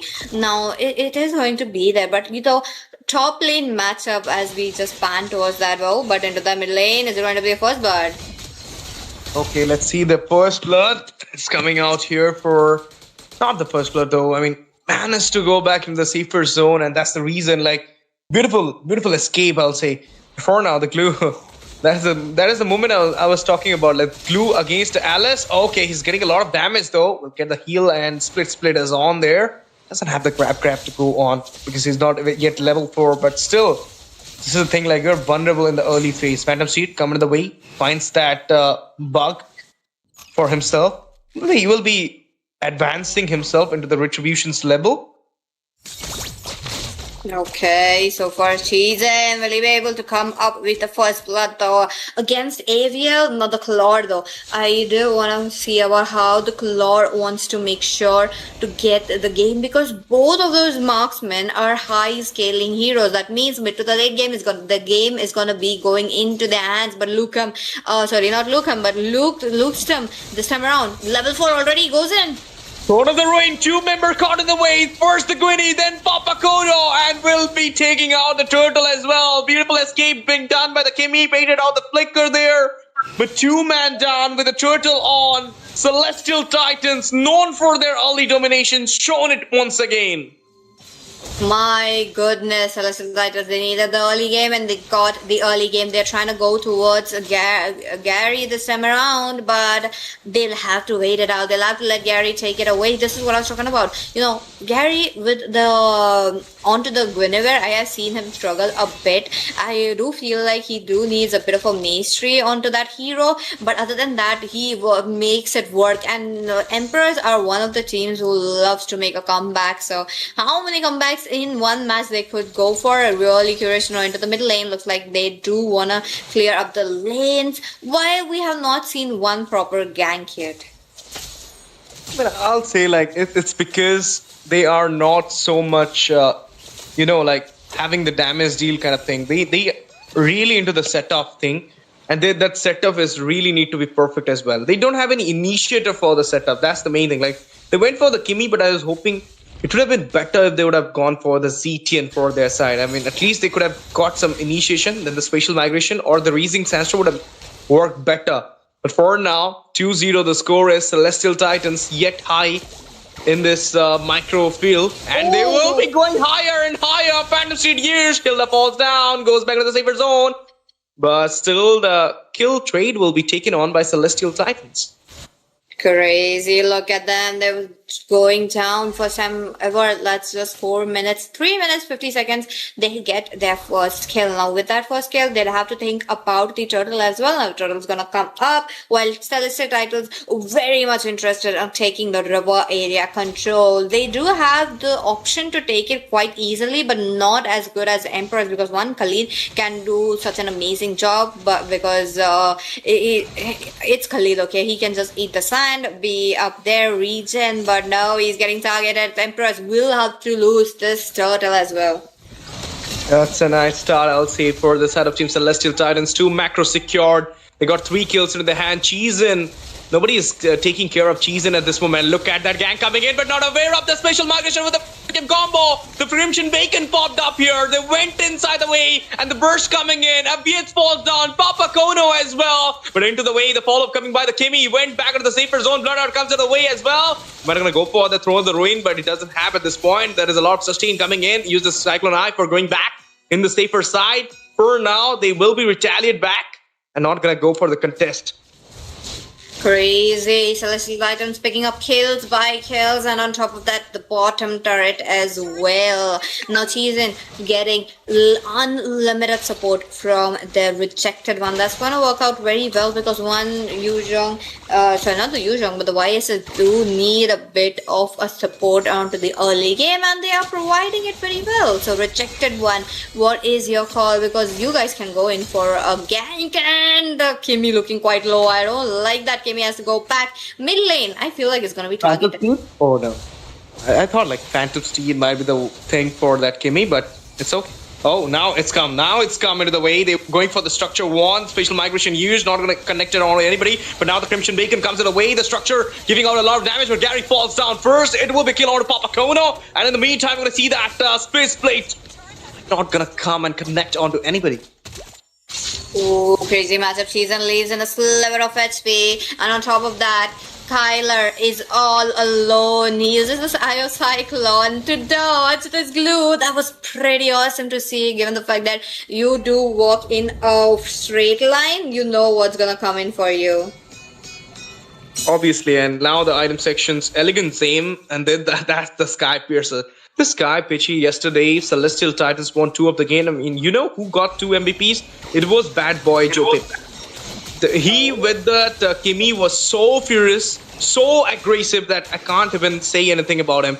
Raising Tantrum onto no one? Onto no one, he missed it out there. Grab being done onto the Leo mode, but nothing gonna happen right now. He's in a bad position going in. The follow-up is not coming for the glue. He might be falling down here. Look at the stun coming in. Papa Kona goes down there, but in the meantime, the cross map play comes in. Claude finds the structure, but now the glue is getting cornered by 4 members. The special migration Valerie came out of 3 people, but the damage is not there. In the meantime, Sulaf falls down. Kimmy goes down. There is a Phantom Street triple kill with that 30 stack onto the Sky Piercer. Bad Boy Jope working in silence, giving out that fighty vibes with that Lantern player and the Jushin pick. You wouldn't have gone for that Jushin trade. That's a hell a lot bad move from Emperor. Definitely, they took the gamble. Now they will be paying price for the same gamble that they have made. Now Bad Boy Joseph into the mid lane, creating ruckus. Look at him. He's trying to get the tank as quickly as possible, because they know if they take down the Khalil, they will be having an easier time peeling the back lane, as Papa Kong, on the other hand, knows that he definitely needs to save that turret. But I don't think that's going to be happening. Wait a minute. Onto that, it is going to be the heal that comes up. Spatial migration. But he doesn't have the damage. That's the thing. Thrown the ring. Used here. Went for the split. Grab onto the Leo mode. Not onto the Leo mode. Okay, he managed to go back at this point, because you know, like, the Jushin has a hell of a lot of damage at this point, and he might gonna take you out. And there you go. Sucker falls down immediately there. Can't do anything at this point due to the level cap, due to the damage cap. It's just like the game of RISENX versus Underdogs. The Guinevere is not getting the farm, and that's the reason falling instantly when going for the spatial migration. Even though the setup is too great, Pitchy, but it's not having any damage. That's the reason he can't take any micro for the team. And now structure after structure is getting deleted down here. Second tier falling down, expanding the mid lane. Again, Immaculation happened. Now the Monoshocker release, Holy Shield falling down in just 9 minutes. What is it going to be? Team Celestial Titans playing it out, taking kills by kills. Look at that. Bad Boy Joe Pep taking down too many as well. I think so far he has the max assist as well as the max kills, but the max assist goes to the hands of Rejected One. But there you go. Glue comes up with the grab onto the Zushin. That was futile, given the fact that it is just not there. But Aiko, though, I just noticed that he picked up a Sky Piercer just now. It's gonna be a problem. That's too late, I'll say. Like, you should not have go for that Sky Piercer. You are onto a 0-2-1. Maybe because it's a Kimmy, just like a Granger. He took a Sky Piercer here, but solo Lord for none other than Kyla here. Nobody will be there to take this Lord or to contest out this Lord. He went in, he finds the Lord for his team, and now they might finish the game as well, because the Lord will be emerging into the mid and the Holy Shield is not there. And you always say, Pitchy, if the Holy Shield is not around you in the 12 minutes mark, then you are kind of vulnerable to the push. But for now, the damage coming in, he went for the split here, he went back. Oh my goodness, the setup with the flicker, throw the right 4-member card of the way. Unstoppable coming out for the Jushin. Bad Boy Jopep goes in. Ishenshin finds the kill. Cheesin is literally freezing the things for the side of Team Celestial Titans. He used the traction pulse, but not going to connect onto anyone. 2 members down. Pitchy, is this the end? The Lantern player is connecting. The hindrance happen. It's a monster coming out from Bad Boy Jopep. They're going in for the strike. The tier falling down here. It is a continuous burst coming in, but look at that Mountain Shocker. Immune comes in. They need to lock down the base. They're doing it so. What is it going to be? The Lord is here on top of that team member, still trying to clear the Lord as quickly as possible. The turret though, 50% in. Ico will be taken down. Lucan will be the next Phantom Seal comes in. But wait a minute. Zushin, kills on kills, not going down. And with that, turret as well. There you go. Team Celestial Titans for the first win. No cap, but if you are giving Bad Boy Chope one of the best meta mid laner, then you're doomed like this. The way this guy was playing from the very beginning of the game, not falling down for a single time. I mean, the position was so safe. His game style is so safe, and his aggression at the perfect timing was a needed aggression for his team. And in the end, that setup coming out from Luxtem was massive, was immensely best, I'll say, because the way he goes in with the Blood Odd, Flicker diverted himself inside the tier, went for that throw the win on 4 members. Like, that was beauty of the EXP laner, beauty of the setup comp. That's how it looks like. And no chance for the side of Emperors to take on the game for them. It was just a one-way game. It was just the annihilation being done by the Celestial Titans. They managed to destroy the crown of Team Emperor.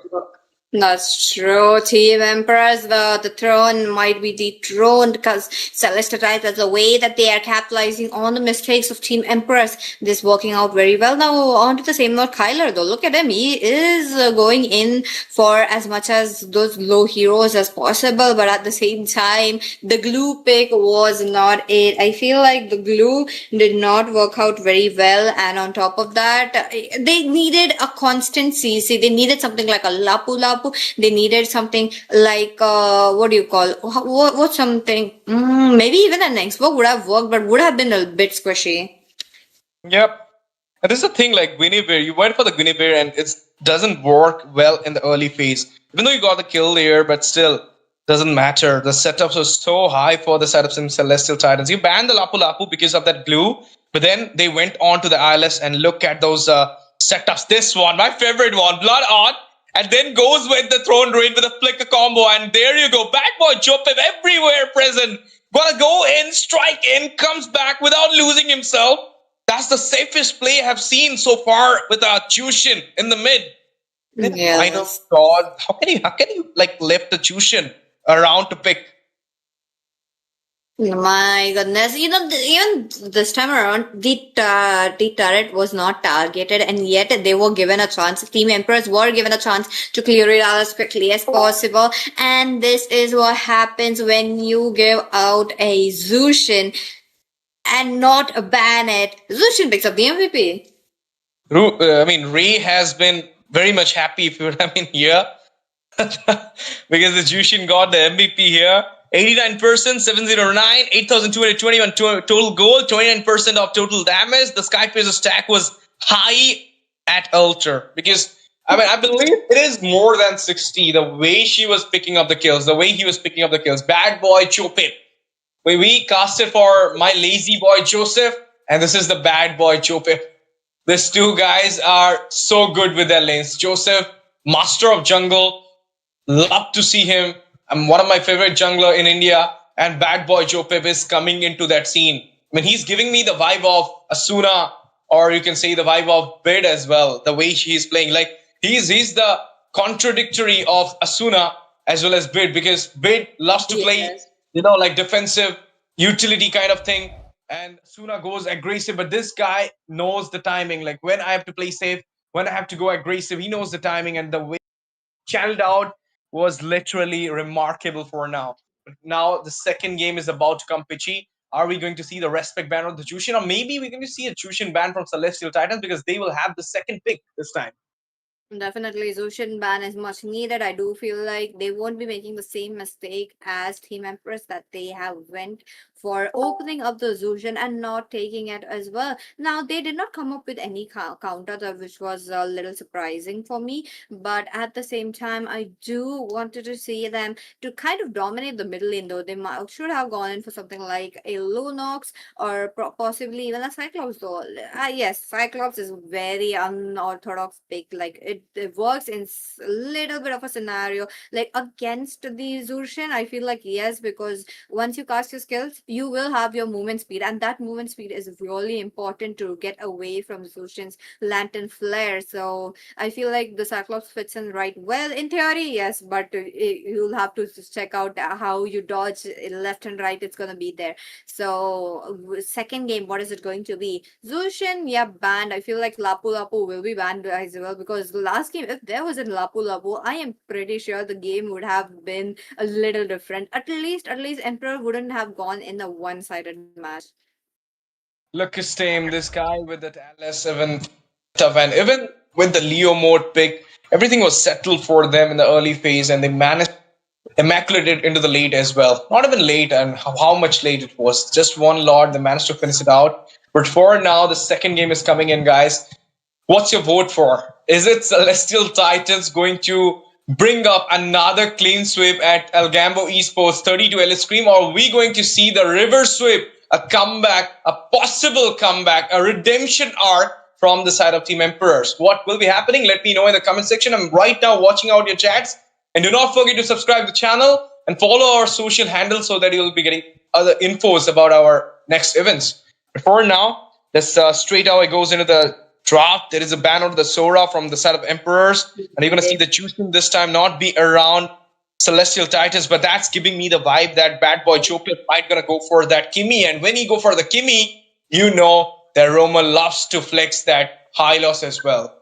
Definitely, and I feel like in this game we might be able to see a Harley game, might be, but if it's open, maybe into the later phases, there could be a Harley game coming in. But other than that, Freya, yes, you do need the Claude and the carry. Surprised to see though, Claude was there, not the carry. But will they be going for a carry ban? That's gonna be a good question that I do want to see. How Celestial Titans will be going around, because YSS was there onto the last game as their goal laner, but this time around, what is it going to be? Season like this guy can also play the Harith. Even he can come up with the Beatrix just like Raphael. So there might be a chance that he doesn't have problem in the goal lane. Don't have a lesser hero pool. He does have a huge hero pool for himself. But for now, the Ishin Shin will be get respected. Not because Cheezen can't play it. Cheezen can easily play it. He had already played in the last game. It's because the first pick is going in the hand of Team Emperor. So it's a mind game coming out from the side of Team Celestial Titans right now in the draft. They don't want to give those prioritized picks in the meta to the side of Emperors because they got the first pick priority for them. For now, are they going to ban the Grok, Pitchy, or will they ban out that carry? I feel like the Grok is much needed right now. They could go for it because one carry can be countered by the fighter junglers, or you could go for an assassin as well. There is a chance, but Celestial Titans are really taking their chance, and they really do want to open up the YSS as well. Leomor out of the way. Is it going to be a Harley into the hands of Emperors? Maybe they're trying to go for the Harley, but what if Team gonna ban it out, Celestial Titans, because they also know the drop. They know like if the Leomor is banned, there might be a chance that we're gonna see that Harley.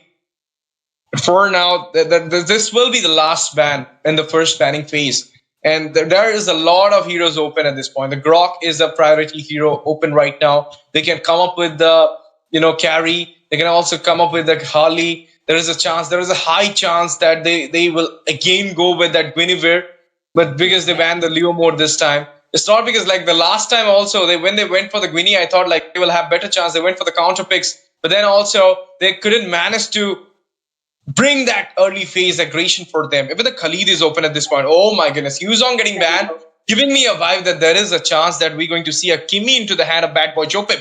Grok instantly locked on. Let's see. The Grog though really is going to work out very well to stop a bit a rotation coming in from Celestial Titans, but Celestial Titans can make a note of it that Grog is really vulnerable to magic damage. That if they pick up the Harley, if they pick up a jungler Harley, it's gonna work out so well. So there you go. Celestial Titans moves in forward for the counter because they want the Grog's ultimate as well. Now this is going to be a bit interesting to see, given the fact that they have paired it up with the AOG, the Gatotkacha and the Valentina can synergize very well. And this is one of the combos that I would put in my top 5 list, and it works out so well. So it all depends on the execution part now, Ash. Of course, the combo is so great, but as you mentioned about the execution part, it is more important. Even though last time they went for the counter, but they couldn't manage to execute it properly. That's the reason Team Celestial Titans dominatively finish out the game against Emperors. But for now, Emperors need to pull it back. Otherwise, the match point in the next match will straight away goes into the Celestial Titans. And when you're in a deficit of 2 games, you know, like your confidence will get loose and loose. I mean, Yes. it will get low and low. So making your comeback at that point is not so easy. For now, the carry will get taken out from the side of Team Emperors here with a Zetian coming in. My goodness, look at that composition. 3 meta Grok into the roam. They got the Initiator as the Fury of the Phoenix, Zetian, and now the true damage, the late game composition for them. But still, Pitchy, if you remember the first day of ALGAMBO Esports 32 Let's Scream, we have seen the same scenario, the carry being picked up by Lizu, but couldn't manage to bring the action because there were no late game. Yes, that's true. That's going to be a bit interesting to see. And yes, it's going to be a Harley game as I predicted. It's Harley against a Grok. Now, on top of that, the Team Emperors are giving out a lot of ultimates to Valentina. That is also one of the concerns that Team Emperors should take note of. And on top of that, giving that much ultimates is really not good. As since Team Celestial Titans are already on the match, they already have won their first match, and if they win this match as well, they are instantly going towards the match point. And Emperors, why would you let your opponents go towards the match point so easily? So the Zetian pick, though, I feel like rather than the Zetian, they could have came up with the Kimmy once again, for only one reason that Kimmy might have an easier chance. But as of now, Zetian also feels like a safe pick against an Harley. Like her passive could be the saving grace, but for till how long? Because the passive cooldown is really big, so it's going to be a bit of a problem. 2 minutes in the early phase, and then might be 1 minute and 30 seconds in the late phase. But still, the Harley is not going to touch you physically. It's more like he will cast the ultimate onto you. So the passive not gonna, if I'm not wrong, the passive not gonna repel the ultimate. So it's gonna work. It's not a Saber in the jungle, it's a Harley there. So more like, okay, the Harith will be taken out this time. Cheese and what he will go for. That's the thing, like this carry is there. And for now, I believe like the early Valentina pick is kind of not suitable for the side of Team Celestial Titan. They could have gone with that Forza. It could have been working better because of that carry being there. But still, if the execution part, as you mentioned before, with the Valentina and Gatotkacha goes well, then it's so well as well. Because look at this thing, like AOG with the tech charge. That is a massive crowd control for your side. So that is also getting, into the way that if I am you getting connected onto that Grok's tech charge every time, or if he will take the ultimate of Fury of Phoenix, it's just going to give the info and a little bit of initiation, that's it. But now the last man coming in here, we're going to see the Fedrin and the Alice getting out from the Land of Dawn, and it will be the Moskov. Every carry's counter has been taken out. Ishenshin is been banned as well. Claude is the only option they might going to corner it around, or else something new like a Brody or a Clint, or maybe a CC coming in for them. That's true. Let's see what is it going to be, because a lot of marksman has been targeted from the side of But I just want to make sure Carrie will be having an easier time in her own lane. Now, when the Carrie has an easier time, her farm gets up, her kills also gets up, and it gets easier to carry the game as well. Now, Emperors are feeling the heat that Team Celestial Titles are giving them. So what is it going to be? Lapu Lapu not targeted, will be taken down. Now, as I mentioned, Celestial Titans really loves to go for those fights as of now. They have been very consistent with their gangs and almost like a 70% win rate with their gangs. So I feel like they could be having an easier time this game as around when the Katurkacha is someone who's just taking this damage, being into the front lanes. There's going to be Lapu Lapu as well, so the back lane easily can deal damage. But what about Team Emperors? For the side of Team Emperors, you do see a Grok. You are allowing a Arlet to come in your team as of now. So Arlet can displace you. Arlet can make Team Celestial Titans uncomfortable. That is, again, a very good pick. But there you go, Ash. This is the pick that I was waiting for. They needed not the Guinevere, but a Pakshia or even the Leomord would have worked well. But unfortunately, Leomord onto the ban list. For now, you really need the true damage. Otherwise, it will not be easy to burst out those tanky members. They got the Grog, they got the Bakshia around there. And not only this too, but they also have a lot for their side. So they're so tanky at this point. The front line is so strong. In the late game, oh my goodness, we're going to see a Granger for Ichizen. Not hoping for it, but in the end, they went for the Granger. I was hoping for the beat though, but it's fine. You got the range against the carry, but you need scaling, you need the snowball in the early phase. Otherwise, it will be futile in the late phase. But for now, the 5v5 set is open for both these sides, and not sure about the 70% win rate out of the gang, but I'm sure about one thing. Currently, Celestial Titans is going 100% win rate throughout the tournament. Unbeatable yet. So if Team Emperor is going to defeat them, then they will be in the same place. They will be in the same place. Because before the final happens, we're talking unbeatable for both the teams. But for now, it is Celestial Titans. Can they finish it up this finals with a 3-0 clean sweep? Or are we going to see the reverse sweep, a redemption arc, a maybe comeback, whatever you can tell it, a fairy tale ending from the side of Team Emperors? For that, you need to watch it out. We're entering into the Land of Dawn soon. Here we are, ladies and gentlemen. Welcome back to the Land of Dawn for game number 2 at the grand finale at ALGAMBO Esports 32 Elite Scrims. Emperors versus Celestial Titans for you. Let's go, let's go. Let's see what is it going to be. Celestial Titans with one victory onto their hands. They are trying to make a second victory. And will Team Emperors let them fall or not? That's going to be my question for the day. Ladies and gentlemen, what are you waiting for? Let's go into the Land of Dawn. Let's go into the Land of Dawn. And for now, Emperors versus... Papa Kuno? What happened to Papa Kuno? Oh... lag issue, or maybe some network issue that might be here, but that's quite unfortunate. Of course, that's quite unfortunate, and we are back into the casting desk. Here we are, guys, and talking about it, like Papa Kuno sacrificed himself with the network issue coming out from him, but the good thing is he did not give the goal to the side of the team. It was just, suicidal attempt by Papa Kuno. It will get resolved as soon as possible. Let's talk about the draft right now. Like the set-off comp from the side of Team Emperors. They do have the R-Lot, Thunder/, Tech Charge. And we're again back to the map, guys. The technical glitch which happened onto the Emperor side may be resolved at this point. So you're back. Pitchy, what do you think? Like, will it affect onto Emperors, that first thing? Oh, might be a bit though, because one thing I have noticed, like when a player goes AFK, they loses a bit of experience as well as goals, so that's going to be a bit little interesting to see. So on to the other hand, Kyler though, he has to get out. He's looking quite low. He's dodging. He dodged Aiko's kill, but will he be able to dodge Papa Kong? And yep, he will be. Now onto the same note, bottom lane. Are we expecting a first blood? I don't think so. Like, maybe not. But still, all are going to play it safe.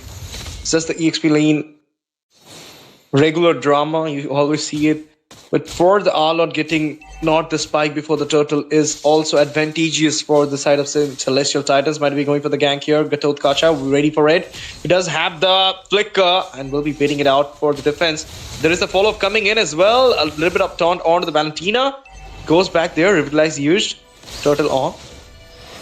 Oh, first hurdle already here. What is it going to be? The team's already ready. Now, Gary, this time around, is not on Equiniment. That means he will be having the advantage of going to the front lanes, taking him. What is it going to be? A taunt onto him, and yet he takes away the turtle. And there you go.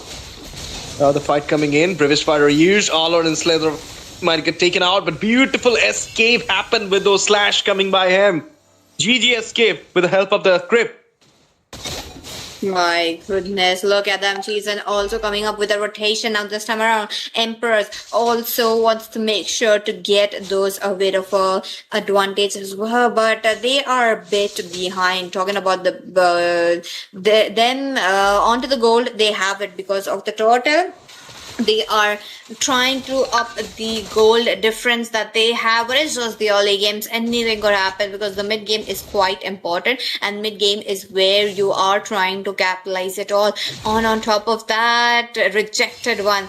Constant vision moving around, and Gary into the middle lane as well now. Oh, is it going to be a gank?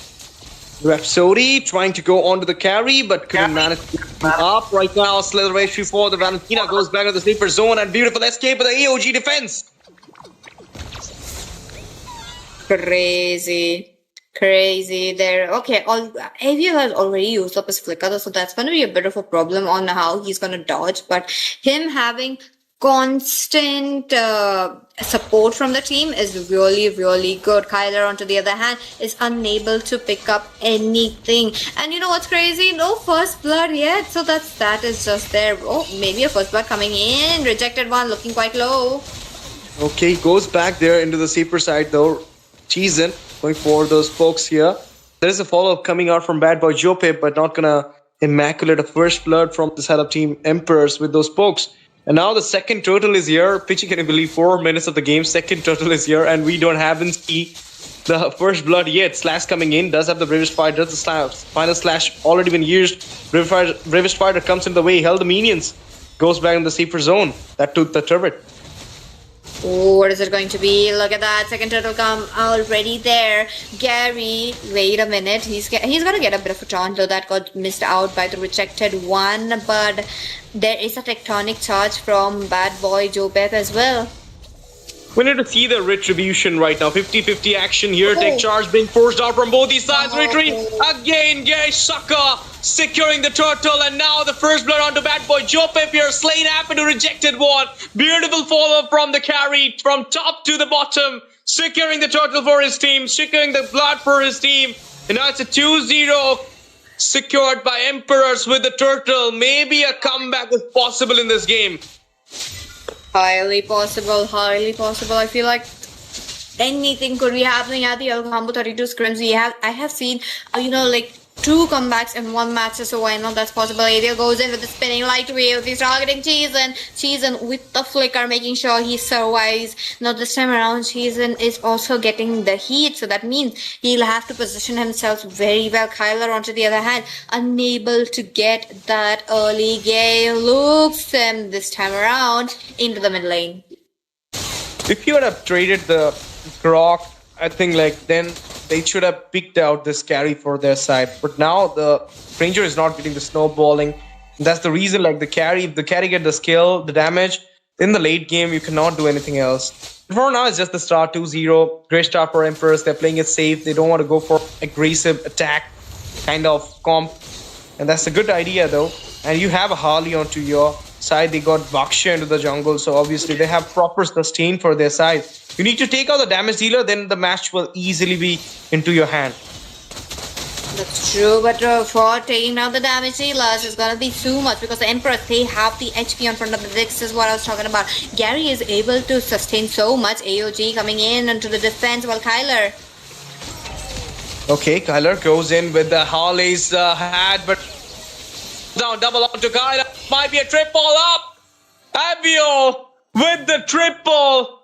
Beautifully being done by him this time. 5-0. Emperors back to the scene with the domination this time. just like the last game, Celestial Titans were dominating. This game is totally Emperors into the mind. Grabbed up the third turtle as well.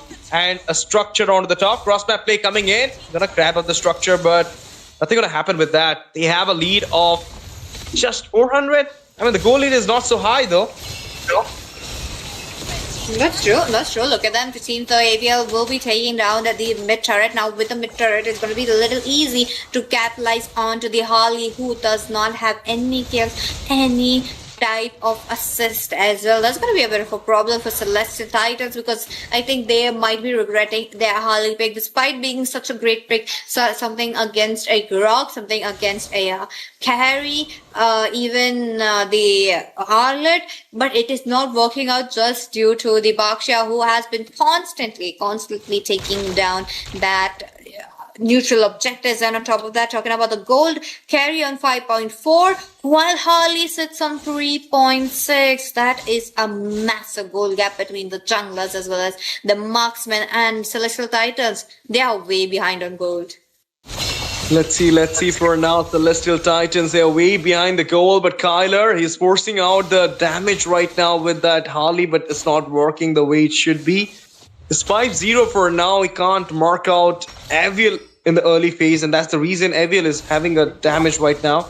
In the meantime, we're gonna see the follow-up coming out of the bot. There's a little bit chance to go for a split push, but it's a Bakshia, of course, who is going for a split push, who can't do that.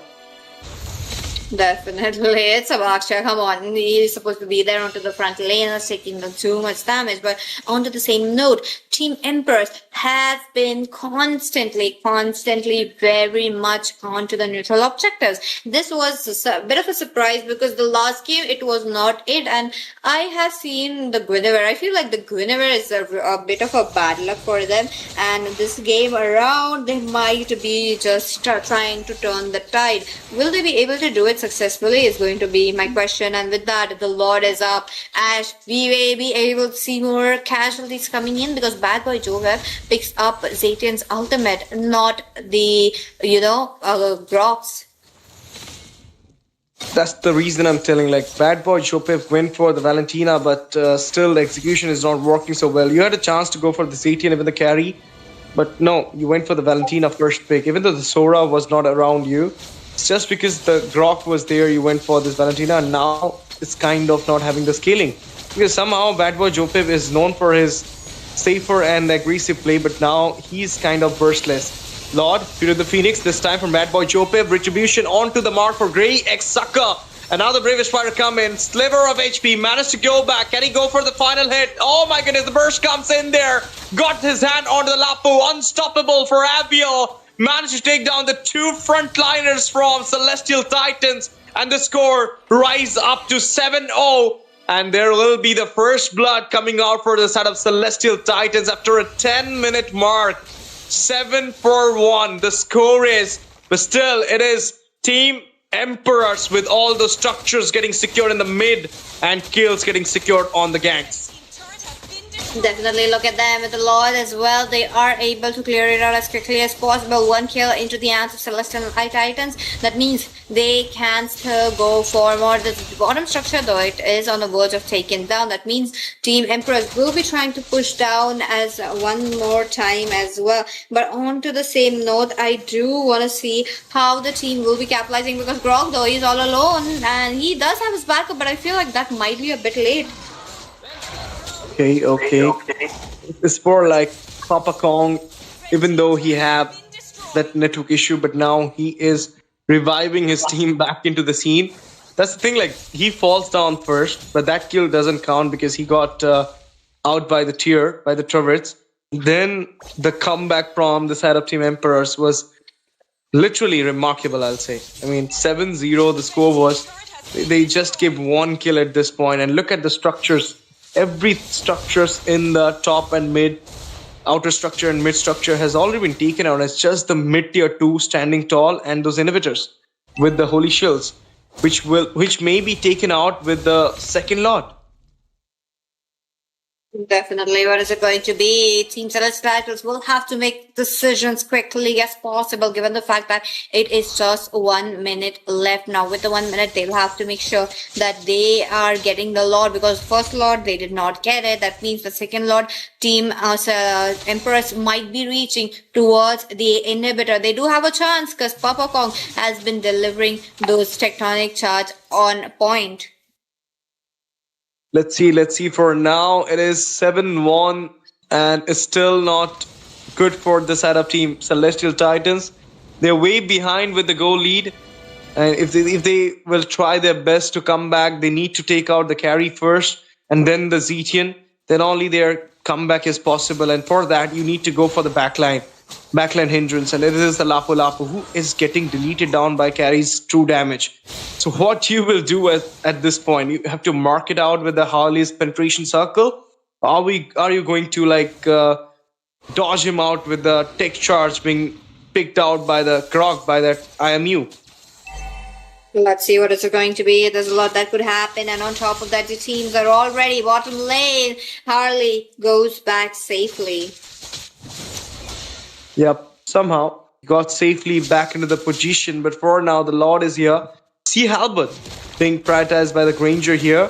Cheesin is getting chased down at this point. A lot of taunts been coming out here. Bakshia went on a little bit high. Through the Phoenix for the info, but look at that beautiful escape coming out from the side of Team Emperors here with a follow-up coming in. A lot of damage being dished out, and this time our lot will not get spared. He will just get deleted down as soon as possible. Aviel waiting for the perfect moment to barge in. There is a Papa Kong also being there, doing out the... Oh, nice with that console play. Now he has more chance to go for the retribution. Lord Dance does get reset out at this point.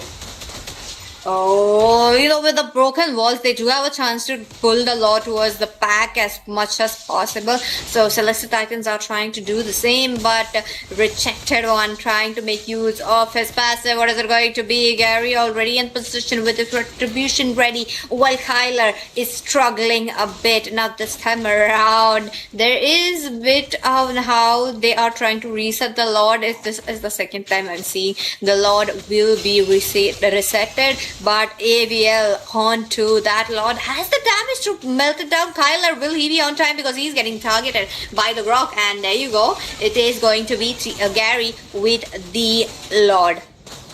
Second Lord secured. Tech charge. 3 members knock on. Few of them comes up by AVL. Finds the kill out of control. Kasha. Zetian falls down the way. Cheese then goes down. And Lucas Sim as well. AVL time will get marked as well. 2 for 3 the score is, but the trade has been won by Team Emperors because they got 3 man into their hand with the Lord as well. What a sustain coming out from their side. Even the damage is so high right now. Even the tech charge was so pointful, I will say.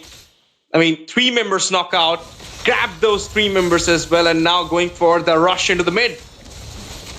What is it going to be? The mid lane taken down. The Lord's gonna come in. They don't have a holy shield as of now to make sure they are surviving. Valentina this time around would not provide the kind of map control that they were needed right from the game number 1, right from the minute number 1 as well. So this time around, Celestial Title in a very bad position. They did not let Kyler farm up as well. Now, he is getting a bit of a kills left and right, but very late into the game. That means his Skypiece's skills sets won't be there. While Team Empress so high on HP. Do you see how much they could just try? Oh, Kyler gets the purple.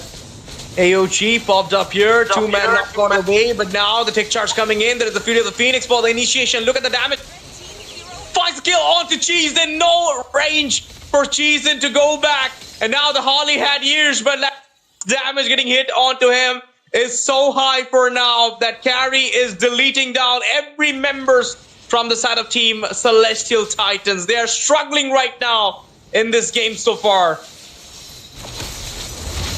They are definitely struggling. Look at that. So many turrets coming in. And All Out makes his magic. The final slash. And the rejected one taken down. Aviel with the next on the chopping block. But the stun from this Lapu Lapu is just constantly coming in. As so annoying. Bad boy trying to go back towards there. But Kyler, they want to defuse the situation. They also realize that they don't have the tank. That means the taunts, the bit of a heals that was there, it is not up. Now, do you see how Gary just picks up those assists on assists? Like he has not been killed once, he has not been targeted once as well. Now he is making sure that Aviel has the most kills.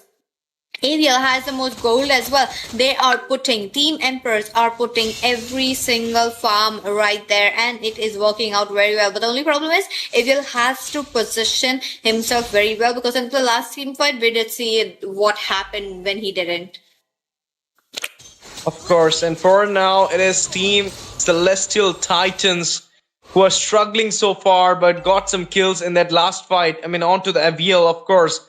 And that's the reason, like Pichi mentioned, you need to take out Aviel, otherwise the team fights will not be that much easy for now. They're going on to Papa Kong. Papa Kong goes back with the tick charge being used for the defense, and now there's a high damage onto that All-Out. Both of them, both of the frontliners just use their ultimate and goes back, but Slash coming in easily here.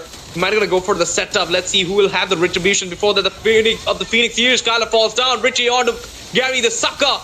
And he got the Lord once again. It's like before the Lord, they managed to take out the Richie holder. Now the tech charge formation happened. AOG popped up for the defense. A lot of damage being dished out. But look at Aviel. Win of the nature play. Last hit on to Cheese, and he got the kill there. He got the kill there, and he's not gonna stop this time. He's going to torment every member of Celestial Titans with his true damage. And now look at the sustain coming out from Gary the Sucker. He finds his way back without getting casualties onto the hand of Celestial Titan. My goodness. My goodness. It's just moving so fast. Team Emperors, they are trying to get those victory as quickly as possible. The lot's coming in. The inhibitor, though, is going to be a bit taken down quite early on, because the Lord has to go in. The bang goes in. That was too late, though. Wait a minute. What is it going to be? There's going to be a fight brewing, Ash. Okay, another fight is brewing here, and there you go. Lord enters. They have a chance to finish it up. They're trying to defend it up, and will defend it up as well. But now there is a retaliation coming out from the side of Team Emperors. They know, like, they don't have minions at this point. The Lapu Lapu is going to chase them down, but not to the very far end, because he knows, like, he might gonna lose out the fight if he go for it. Now the best thing is to defend the base. But the main thing is, who will be getting the scaling in the late game? Is it the Granger they're waiting for? I mean, if they would have something else into the goal, they might have contest out in the late phase. But now the Granger doesn't have that much snowballing. Emperor went for the field of the Phoenix here, trying to take out the infos of the map. But there is the Tortoise potions coming in, and they went back. Don't want to take on any fights at this moment. Granger, it's going to be quite hard to get the scale up, because he did not receive any gold and did not receive any Sky PSS tags as well. So season, he will be struggling, and in comparison to Aviel, who has just picked up 10 kills already, is just working out so well. It's just already there. But wait a minute, what will Team Celestial Titans do? Because they cannot lose up another. Oh, Papa Kong with the flicker. Papa Kong with the flicker, but couldn't manage to catch up 3 or 4 people at this point.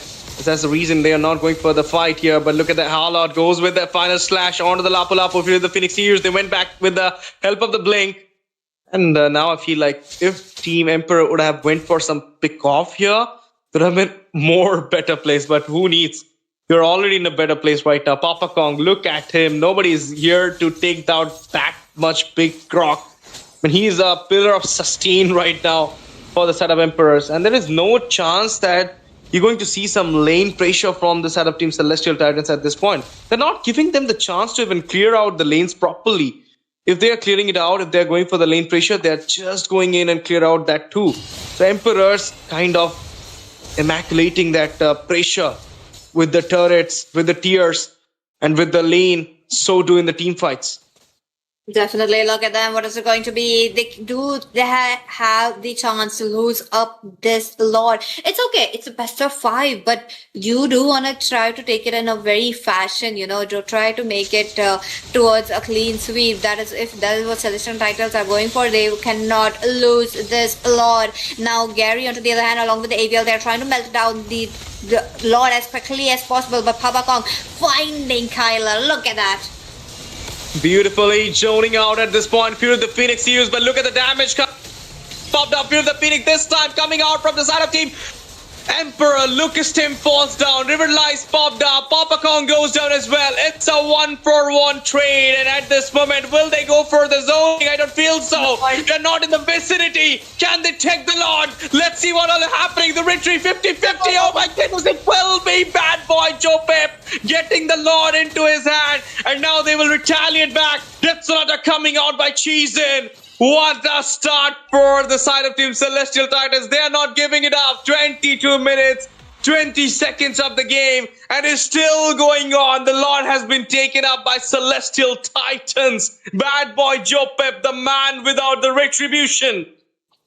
My goodness, what just happened? It was a 50-50 chance, but no, the probability hit 0, goes into the hands of Valentina. Now, Gary did try to make sure to be there with the retribution, though. He popped his retribution quite early on. Now, with the bigger Lord, they are trying to sweep up those second-tier turrets as quickly as possible, but Ariel being there, they need to target him. There's a bit of a taunt coming in for the Arlet. Arlet as well as the Ariel did pick up a immortality as quickly as possible, trying to get a chance, but bad boy Joe Webb, though, why did he pick up a Carrie's ultimate?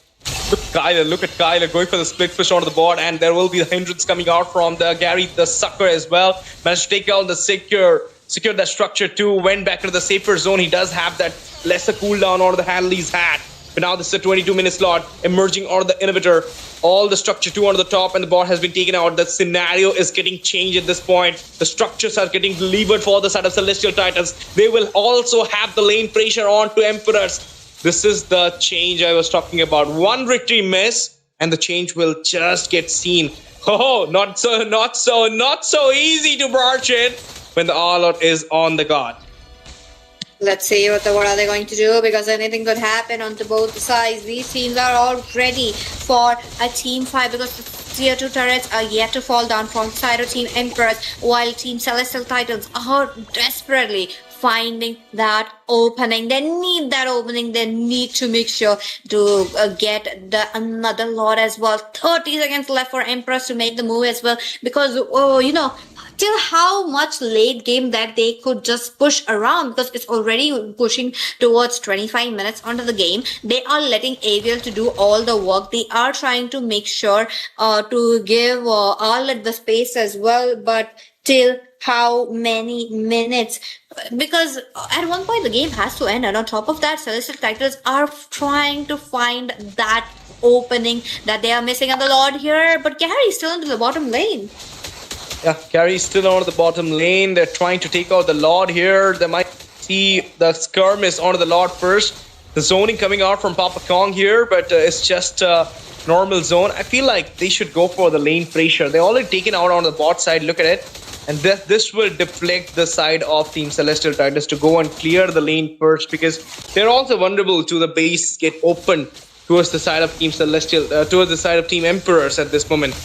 But for now, look at the carry, dealing a lot of damage out of the Lord, deleting it out as soon as possible. It's just a matter of retribution, who it will be. If they will have the retreat battle into their side, they'll get the Lord here. Lord getting deflected. There is a knock-on coming out, airborne from the Lord, but still the mark is on. AOG popped up, retribution, and there you go. Double, Cheesin falls down. To Lord secured. Kyler goes down with a double onto the rejected one. The hope, the light for the redemption is gone right now, because it will be Team Emperors onto the charge, striking into the crowd, taking on the mark, and the unbeatable tag for Celestial Titan will goes off with this defeat onto their face. It's an equalizer right now, guys. An equalizer, 1-for-1. The score is, we will be going for the 4th game decider. Holy moly, what a game. Now, Empress closing up the cracks that they have from the game number one. They absolutely made sure to not give anything. I feel like the Gunnar is definitely a bad luck for them, and they should really not go for it, because hey, second game with the Baksha, they won it up so well. So let's wait around and see what it's going to be, because 4 games we are all in, and on top of that, these teams are like going neck to neck. The Lord fight were absolutely fantastic. And on top of that, let's look at the match highlights as of now. These teams, what are they going to do?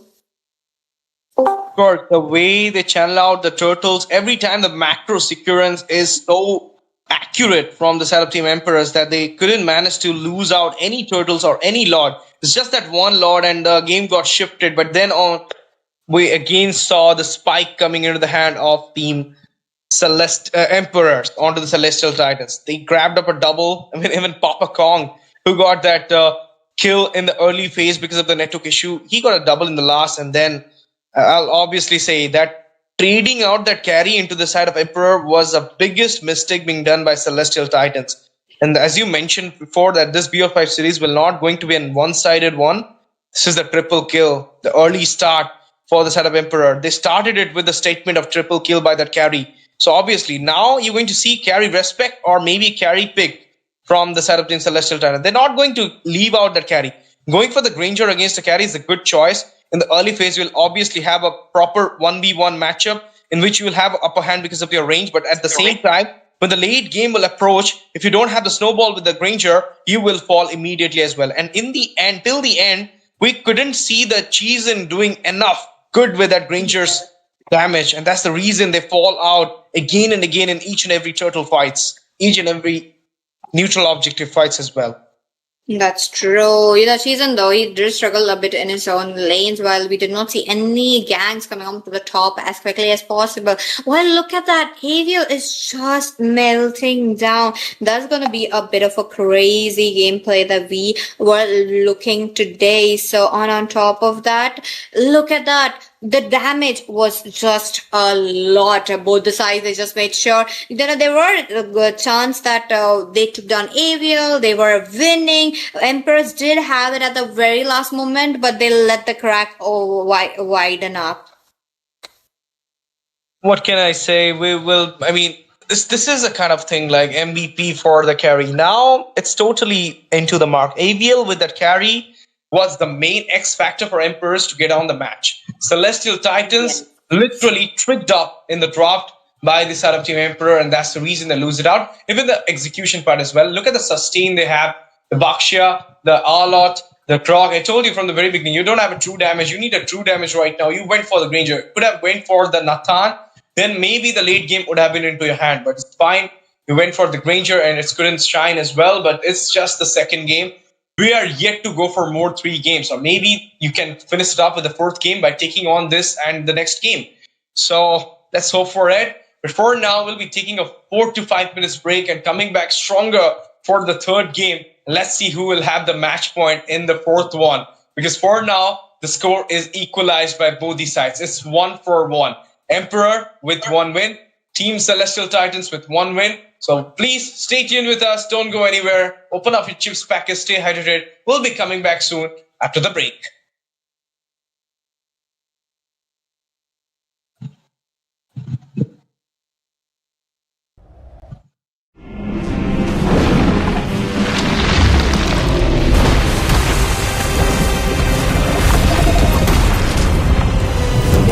Will drown in the tide of oblivion.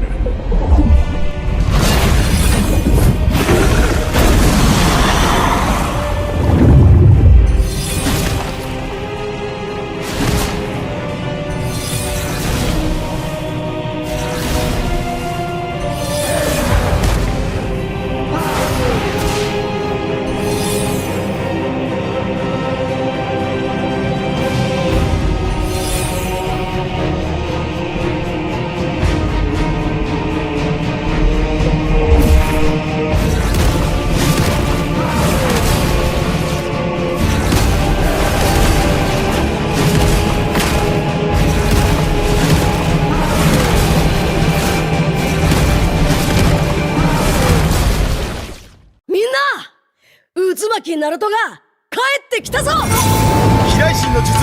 俺ってば父ちゃんを越す火影になる。愚かなる王国子供騙しか。アマテラス。行くぜ。これが俺たちの力だってばよ。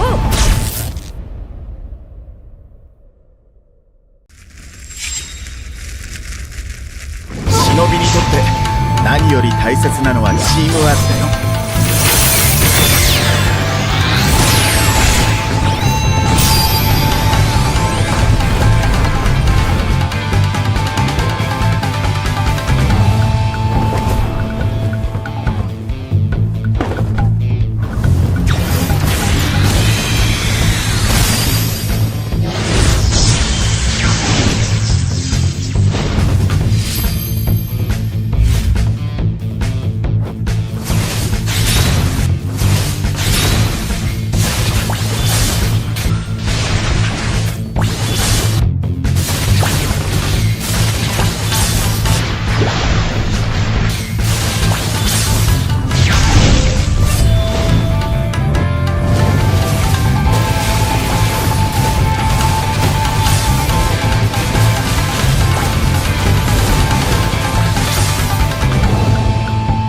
どこまで行っても子供を信じてるのが親ってもんだからね。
On the battlefield, a new hero moves with graceful and enigmatic coordination. We know him as the photographer, Marcel, alongside his camera, Clemar. But perhaps the word alongside is misleading. There is no distinction between who is leading whom. If we must define their relationship, they are like two voices of the same person. One, but not one. They answer one another. They move in pursuit of each other. Together, they form a feud called the Self. How did such a unique soul come to be? It began with a split and one decisive act of seeing.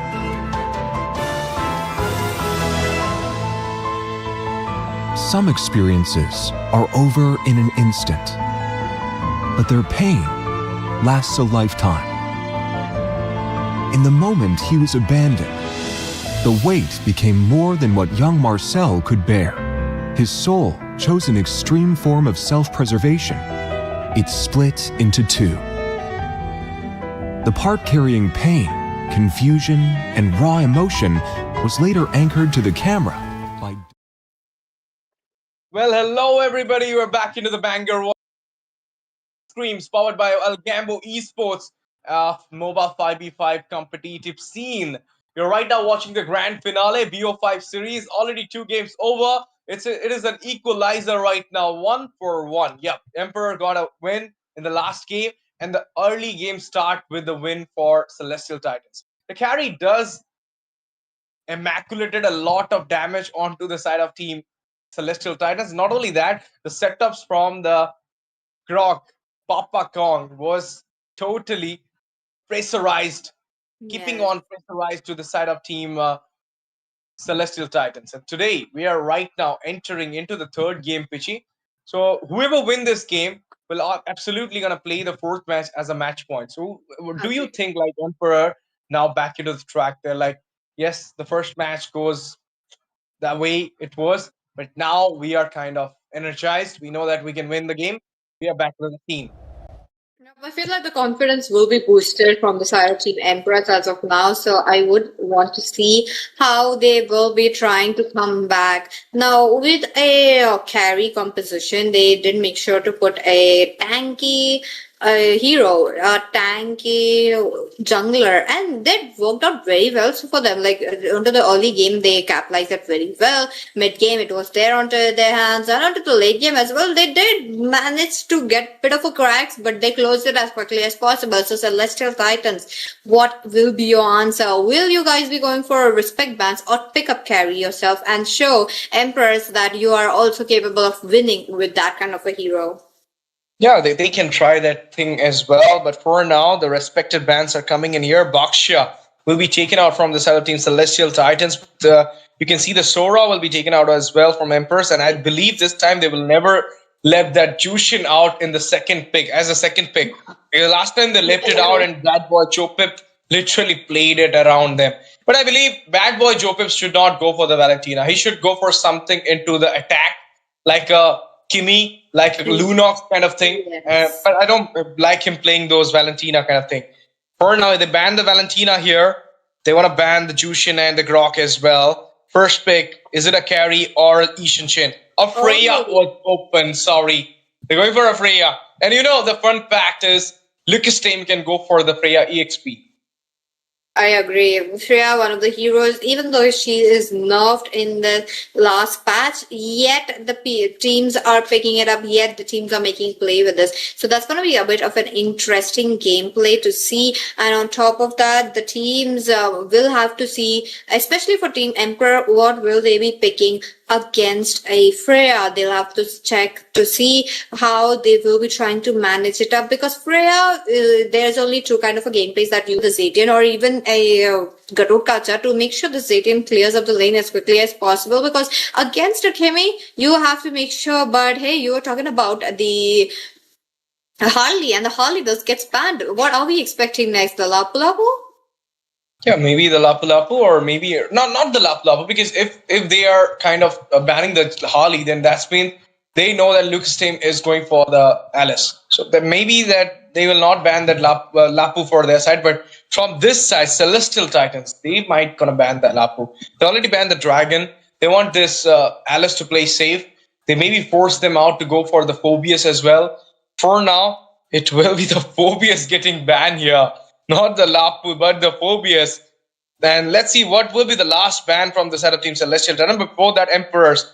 Another jungle ban. Leo mode. What do you think?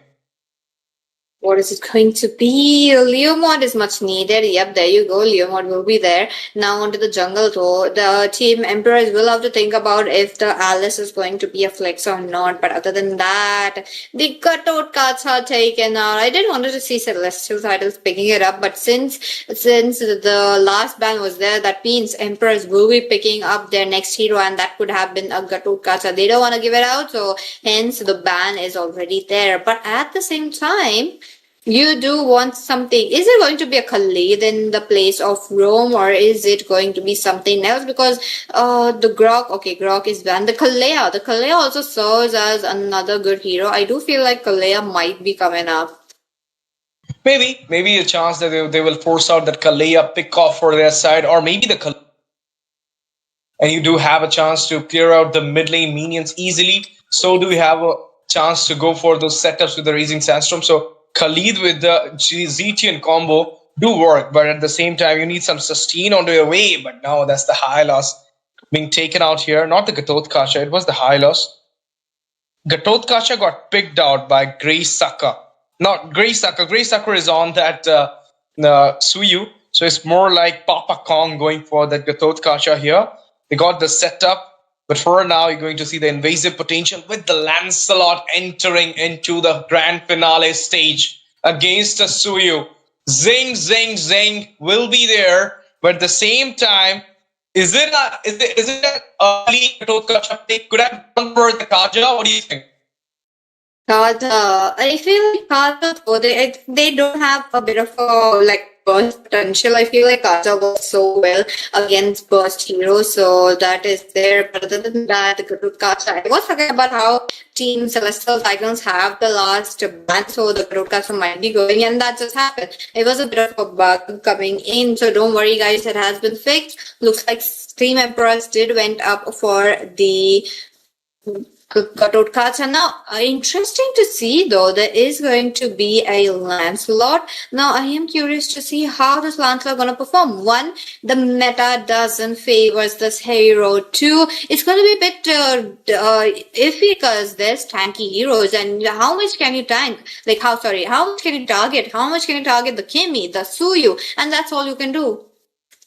Lapu Lapu, as you mentioned before, will be there from the side of Team Emperors here against this Alice. This will be a double fighter matchup versus a proper magic comp matchup from the side of Team Emperors as well. They also went for the double fighter. This side, that side, same. But for now, Esmeralda is going to the goal or the Lapu Lapu. Let's see. For now, ladies and gentlemen, welcome back to the Land of Dawn for the game number 3, proceeding towards the grand finale in this BO5 series against Team Emperors versus Team Celestial Titans at the 32 Elite Scream of ALGAMBO Esports. You're right now watching a game which is going to decide the match point in the next. So let it be Emperors or let it be Celestial Titans, both of them starting up their aggro. Let's see, what is it going to be? But the teams might be ready, but the teams might be already there. First blood, ladies and gentlemen, you guys can make your prediction. Who is going to be the first blood? Really curious to know. And on top of that, the rejected one already on a patrol. Look at him. Now he's just going to make sure that the teams will be moving in quite quickly because she's in low. Oh, I don't like that. Okay, let's see what will be happening here. The way it started, now it is a rebellion from the side of Team Celestial Titans. They went on for that invasive shot, but couldn't mark out any casualties for now. But look at that, Lapu Lapu is not having a great day against this Alice.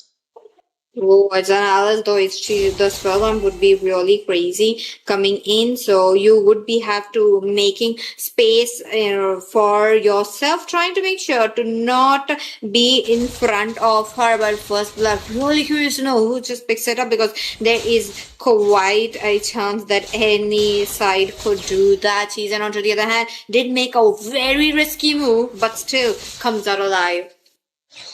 Yeah, comes out of alive, but for now, Emperors, will they do something here? It's less like the start is not so well for them, but look at the burst coming out here. Evil Queller into the way, gonna pierce out that Khalid's health here. And before the zone coming out, there is a better chance for the side of Emperors to take down this turtle. But before that, the Soul Saver being used, first blood secured onto the Khalid here. The rejected one will get rejected this time in the early phase. And this will be giving out a free turtle. Throw up the ruin. Bloodouts comes to the way. Turtle for Kyler. Retribution. Bad of execution comes to the way. He managed to go back with a slash. Can he go for the puncher? Oh my goodness. A lot of things happening here. The Scrum has happened. But it will not. It just get a 1 kill for them. Made it 1-for-1. Look at the team members just trying to get the orange off. The orange buff. Suyu is going to struggle a bit. Wait a minute. Kylo looking quite low. He's getting targeted. Goes down into the hands of Gary. Now you're talking about how there's a taunt onto the rejected one as well. They are fighting in the Emperor's battlefield. That means they will be taking too much damage because it's not even 5 minutes of the game, and making these kind of mistakes will cost Celestial Titans a lot because Emperors, once they get killed, they just jump around, take it one by one. Take it one by one. Emperors once again back into the scene. Managed to take down 2 kills here. And now it's a 3-4-1 score coming out from the side of Team Emperors. There is a little bit of poke coming in onto that Esmeralda. He goes back into the safer zone, but still absorbing going on here. He's trying his best though, but at this point, it's more like the Lancelot. He needs the farm. He got a macro though with the Retribution, but at the same time, they lost out 2 people as well. So it's like macro being concentrated from the side of Team Emperors, whereas the Celestial Titans are high with the macro. That's true. 3 kills already in there into the hands of Team Emperors. They are trying to move in as quickly as possible now with the initial objectives coming up as soon as possible. It's gonna be a little there into the hands of Suyu most likely, but he has to go back. He has to go farm up before the turtle comes in. He has to make sure to get a sweep onto his turrets, but bottom lane, AVL, I feel like he's gonna be in trouble. Yeah, he's in a trouble right now, but let's see if this trouble goes in and in for him or not. But now the first turtle has been selected down by the Team Celestial Titan. It's the time for the second turtle. There's a zone coming in. Look at the burst from the Zetian.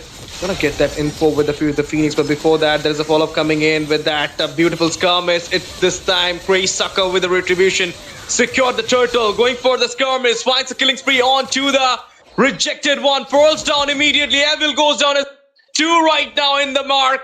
They might gonna go for the 3, but beautiful escape, beautiful retaliation being done by the side of Emperors. Don't want to go for those skirmishes to lose out the gold into the hand of Celestial Titan. Still high with 1 kill in the micro section, but equalize the macro section for them. Definitely look at them. Celestial Titans also picking up where they have left. They're also trying to make sure to get their hands dirty, but at the same time, look at the itemization. Kimmy with already the Sky PS, a rejected one, looking quite low. Okay, the things are not going great for the side of Team Emperors at this point, but at the same time, they're about to taking the fights and getting the kills here, but need to go back safely as well.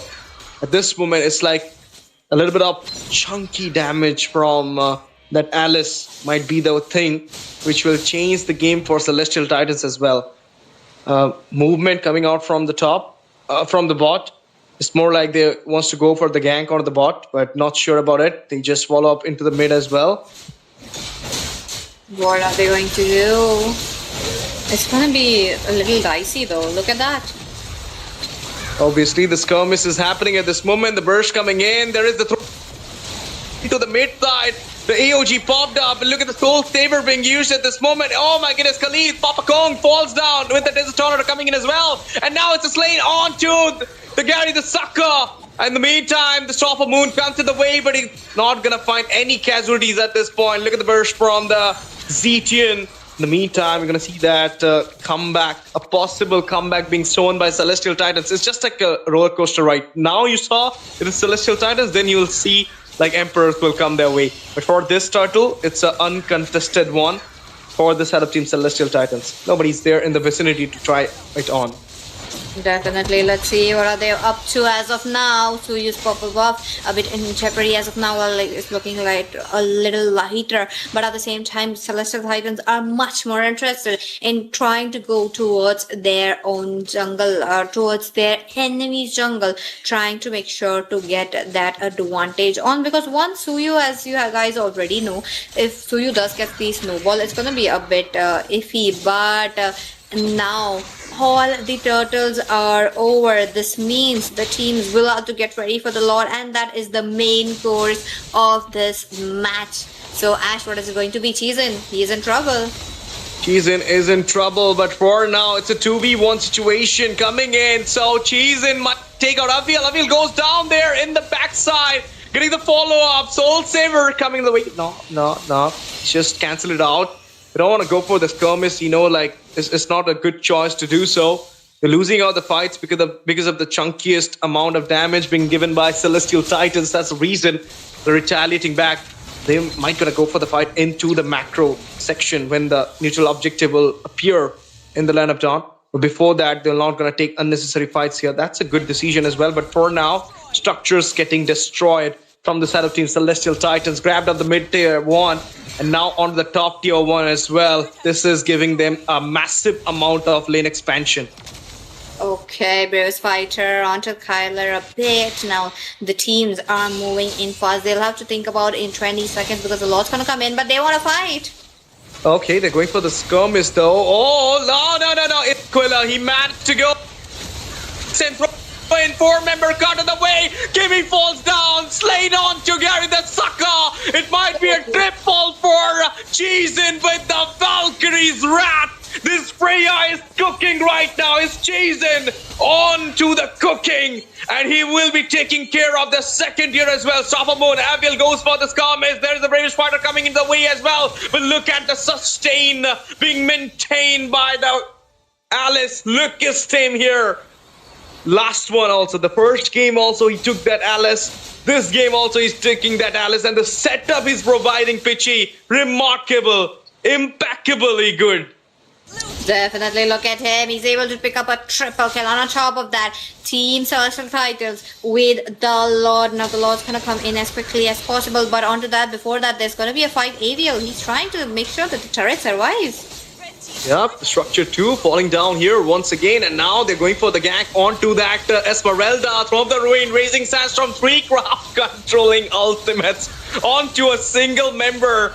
That was like bullying Aviel onto the bottom side, and let's 1v1 going in here. Can he go for the puncture? Throne Rose comes to the wave, managed to secure the kill onto the Gary the Sucker. And now they might gonna finish the game, but the Holy Shield is still appeared in the land of dawn, so there might be a chance that they're gonna defend the Lord out with this Holy Shield. They know that thing. They're recalling right now. The Holy Shield will be taking down this Lord.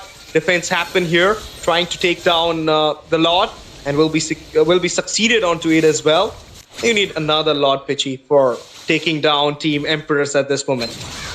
That is true. You know, with the first lot, you try to expect to go towards the inhibitor and take it down, but that did not happen. But it's okay. It's just the first lot, a bit smaller than the second, but at the same moment, Suyudo trying to do some damage. He's just trying to make sure his team will be having that advantage, but no, rejected one quite low. Cheesin, they will have to worry about Cheesin because look at him. Okay, this time Cheesin, he goes in once again with a back. Look at the amount of damage he's providing. The Holy Shield comes to the way. Esmeralda falls down. Killing spree or the Lapu. Two up there, pillar. Two up there, side laners will get taken out. It's just the Katot Kacha right now. There is a Soul Saver big ears. Throne Rose beautifully immunized and goes back in the safer zone. Another wave's coming in. The man gonna strike onto the tier right now, trying to take out those minion waves. But look at that beautiful escape coming out from the side of Team Celestial Titans. Goal laner, Puncture goes in there. Throne Rose comes the way. Phantom Execution got used. Managed to take out the tier 1 onto the bot. Making clear that the Nemesis is open for them. Mega kill onto Gary the Sucker. He falls down there. And now it's time for them to go on to the mid tier 1 as well. They're locking down the mid tier 1. Nemesis is open from two sides. Thrown the ruin. 2-member got to the way. Slain happen on the Kimmy. There is a slain happen right now onto the Gatod Kacha as well. Unstoppable. All the minion waves are channeled into the base. They're trying to defend it. So throw of the ruin comes to the way. Oh my goodness. Kyler falls down. In the meantime, there is Absorb comes. So it's the start for mode. They managed to clear out all the minions. But still the waves coming in the mid. Will it be Aviel able to defend it? Or Gary Sucker is back as well. So can he defend it? Oh no. It's a retaliation happening from the side of Team Celestial Titans.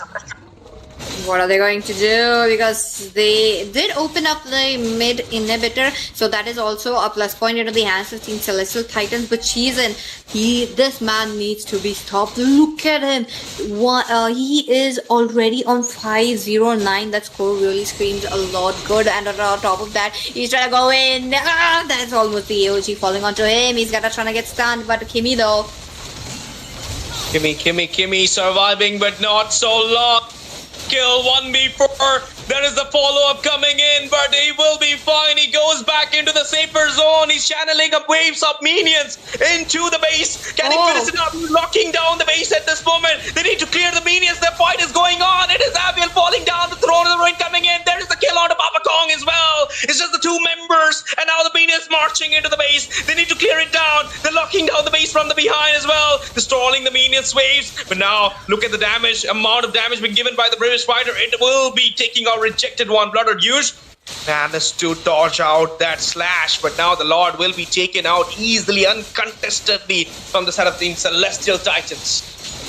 A little overextension coming in from the Celestial Titan, but it is okay. They still will be having the advantage of Lord onto hand. But wait a minute, Bad Boy Joseph will be the first one right there to take it before the team could go in easily. But my goodness, the amount of damage this Freya has is just impeccable. It's just going in so well. What are they going to do? Because they don't have like hard counter for the Freya as of now, and on top of that they are really struggling to get the Freya very far away. Let's see. For now, it is Emperors who are getting struggled, for getting a lot of taunts from the side of Team Celestial Titans. 19-7 the score is. There is a huge goal lead already been set for 10k almost. Lord emerging into the base. They couldn't manage to deflect it so, but now there's a chance that they might go for the setup here. The minions are totally striking onto the base as well. A beautiful synchronization has been done. Let's see if they can finish it up or not. The crown is totally open. Phantom execution coming to the way. There is the Fear of the Field with the Swarm of the Rain. 4 members caught to the way. There is a kill onto the Lapu Lapu. Oh my goodness, look at the damage coming out of the Kimi. Can he survive? Abiel finds the kill onto the rejected one, but double kill secured onto Abiel. Triple onto Papa Kong. Maniac onto Gary Sucker before he can go for the Savage. The team will finish the job here. The crown will be pop up, and it will be Team Celestial Titans for the match point in the next game. What a comeback by Celestial Titans. What a dominating win. What an annihilating win. What a way to secure the win with a Maniac. All hell to the King of Jungle for Celestial Titans. That is the Lancelot there with a Maniac. Let's go. My goodness, they did make our Lancelot work, and that is really crazy. Execution part, Team Celestial Titans really made it there, because they also made sure to not give Emperors that match point. And in the same note, let's look at the match highlights. Onto the back lane, Season was already there, but killing spree. Look at that shutdown that I was talking about. Every single moment, even though like Season did have 1 or 2 items. And Ash, I feel like there's going to be a pattern, because you do respect bans, you do take out the meta, it gets a bit of easier, but if you let the meta heroes open up, your team falls down very easily. Of course, this was the win for the side of Team Celestial Titans. What a dominating start, I'll say. And in the end also, they really managed to do so. And now I believe Team Emperors, whenever they're going into the red side, there's something forgetting out. Like the Jushin, and this time the Freya, and that thing is literally recoiling back onto them. That's what happening in the last 2 games. Even though you give the MVP to the Lancelot, but I believe the true MVP here is Cheesin with that Freya. Look at the massive amount of crowd control and damage he was providing throughout each and every fight. But because of him, every fight was going so easy for the side of Team side of Team Celestial Titans, that they don't have to do much work. That's the reason they won this game. And there you go. You got the MVP, man. He's in with the MVP. 74% team fight participation with a 7-0-10 KDA. First one, it was Bad Boy Chope, but this one goes to Cheesin with the Freya. 10,897 gold. 22% damage taken. This guy was so great. Look at the build. All builds are kind of attacks, but he got the Demon Hunter Sword. He got the Scourgeon Sky.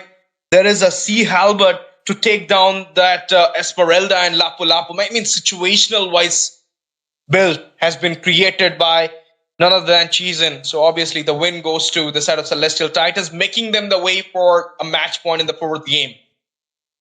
And my goodness, do you see like Cheezen could take down Aiko in just few shots? Like I could like literally count it with one of my fingers, and they were just trying to make sure to get that damage. And top of that, Cheezen zero deaths onto him. Bad boy Joseph, he's zero deaths onto him. That is definitely crazy coming in from both those members. Now I really love how the team played it out, but at the same moment Team Emperors, they have realized what they were lacking, and I feel like next game they might be working towards that, because second game we did see the same. Maybe if there's a pattern, fourth game they could do the same, but other than that, Team Celestial titles on match point. That means if they win this match, they are going in easily, being the first place. Obviously, and they will get that 4,500 rupees out of 8,000. The prize pool is 8,000. Champion will get 4,500 rupees. The runner-up will get 2,500 rupees, and the third place holder that is already selected, it is RISENX, who are getting 1,000 rupees. And not only this, but I got an info which will help you all. You will also know that thing. The ALGAMBO esports are planning to go for their 64 Elite Scream as their next event. And this is me, the caster, as well as Pichi, giving you the info. If you want to know more information about it, then you have to follow our social handles like Instagram, Discord. It is given there. The link is shared in the chat. So join our Discord, follow us in our Instagram handle, and do not forget to subscribe to the YouTube channel so that you will be getting all those information about the next events from ALGAMBO esports as fast as it is. And not only this, but you can also register with your own team. So what's your wait for? Find your team in the MOBA 5v5 community scene and come here to barge in this Elite Scream scene, and let's get featured in ALGAMBO esports Elite Screams matches. Yes, sir. Let's see. The dates and everything, timings will be provided in the upcoming days. So do make sure to join the Discord as well as the other links that are provided onto the description box. Other than that, ladies and gentlemen, are you guys ready for the finale? Because it is going to be Celestial Titles trying to take down Emperors, because they are on a match point. That means one more game, they pick up the first place. And will Emperors will be getting their throne or not? Really crazy, curious to know. And with that, Ash, are we ready for this one crazy gameplay? Of course, we're going to start the fourth game, which will be between Team Celestial. First, sorry for the technical glitch I was having. But for now, we are back into the scene, guys. And this is the fourth game we're talking about. Emperors is right now behind a point. They are in a deficit. It's a lead from the side of Team Celestial Titans. 2-4-1 the score is at this moment. If Team Celestial Titans winning this game, then they are champions of the 32 Elite Scream. And if Team Emperors try to take on this game, then they will be the, they will take the game forward to the fifth game decider, which everybody in the chat's waiting for.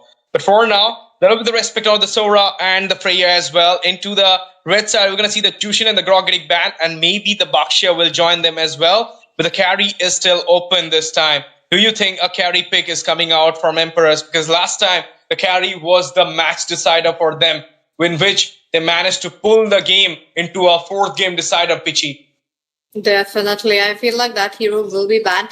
You do see the respect ban on the Sora very well, because one, you don't want that hero to be open. Two, why would you keep a Sora open? Because there's quite a bit of a counters that could work down very well in your favor. So I feel like that's going to be a bit of a gameplay that they want to avoid. And right from the game number one, we are seeing those kind of bans. Other than that, Alice out of the way. What about the carry, man? Oh, the carry will be finally targeted. There you go. Of course, the carry will be targeted out here, not the Bakshia, but now Alice will be taken off as well. Lucas' team not going to get his Alice back in this fourth game. It's not a thing, like if Ray would have been here, could have been telling me like, I don't see a Alice ban every time.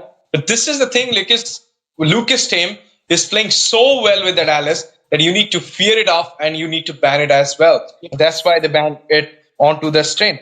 But for now, what will be Emperors going in now? They have a lot of options for them. it's a chance for them to go for that first pick Ishinshin as well, but no, they will go for the Baxia again. But this time, I don't feel like Team Celestial Titans will do the same mistake they did in the last game. I mean, in the second game. Like, don't go for the burst and keeping all those like late game kind of heroes, which not going to work onto the tankiest ones. This time they will have something in the burst. Maybe the Kimi coming in for their side. Jopip might going to go for the Kimi high loss combo, or rejected one with the high loss, Kimi onto the Jopip, or maybe they will go for a Lunox and something else into their way. But it will be the Ishin Shin first pick. Let's see. Let's see. Now, I am curious to see how they will be trying to capitalize the Baxia though. Emperor, they went it for a Baxia pick. That is also another good pick. But onto the last game, they did capitalize it with a carry. Carry is banned. What is it going to be? A Moscow? Or is it going to be a Brody? Is it going to be a Claude? Or is it going to be the... what else I'm missing? I'm missing something. The Granger. The Granger. Granger works very well, but there is a but for that, because second game season you've seen Granger play it out and he did not win it. He did not get any farm. So are we going to see the same similar kind of a gameplay, or what is it going to be? There you go. The picks are coming in. YSS right there. Along with the YSS, I do look at the C10 as well. Global Ultimates popping in. What about the Gadot Kacha? Yep, the Gadot Kacha might be the option for the setup first here, but no, they're going with the Dragon first. It is like a high loss Ishin Shin. If the Kimi comes in as well, you'll get hindrance from the Dragon. The Dragon pick is so accurate here that it will be getting that hindrance onto that Ishin Shin as well as the pick they're about to go for. This is a very nice pick coming out from the setup team, Celestial, not Celestial Titans, but Emperors. But for now, into the ban list, Pitchy, what we will be going to see, because the second banning phase will be starting soon. But what is this? How can you go for it when the Dragon is in front of you? That is really, really iffy. That is really, really a bit, problematic. Given the fact that Yuzhong does have the chance to jump onto you as quickly as possible, tank the turret damage, tank the damage that your team is given. But Celestial Titans, is that a flex? YSS, what is it going to be? Really curious to know if they are trying to put a YSS onto the gold or the jungle. Into the second phase, we will be getting to know. But other than that, it is a Claude that I am looking at getting banned. Now, I feel like the bit of a marksman will be getting banned, because YSS, if it's the gold, needs to have an easier time. Of course, and now look at it, like for the banning section, you that Claude is getting banned. They want to play that Ishin Shin in a better position. Ollie will be taken out as well from the setup team. Emperors might be going to go for the ban on the Moscow as well, or maybe they're going to ban the Harith. That's also a needed ban. But at this point, we're not even sure that this Ishin Shin is going into the gold or into the jungle. So it's like a flex for the setup team Celestial Titans. But so far, I know Cheezen, that guy loves to play the Ishin Shin. So that may be a Ishin Shin goal for the setup team Celestial Titans. But this is a match point game. They can actually make a bait set out of it. But at the same time, Joe chance for the Kimi. I don't know why he went for the Eve here, but the Kimi was a better choice because there was a Baxia. If you would have gone with the Lunox as well, but no. They literally stick towards this Eve this time, and Khalid will be the next banning option coming out from the Celestial Titans, letting out that this Baxia is not the Rome Baxia jungle. Yep, the slows are not bad coming in from Eve though. Like, I feel like this is gonna get a bit of a good chance with the movement speed, with the skills as well. But talking about the bans, Emperor goes in with the Lancelot. They are getting a risking ban onto the Lancelot as well as the Harley. Despite Harley not being able to perform right here, they are still taking that chance. So that is a bit crazy to see. So I am really, really curious to know what is it going to be, because hey, you do have the Guinevere coming up, and that's going to be a crazy hero, because spatial migration, time by time, it was just a lot into the game number one. But this time, it's not into the hands of Team Emperors. It's Celestial Titans. So really curious about their gameplay.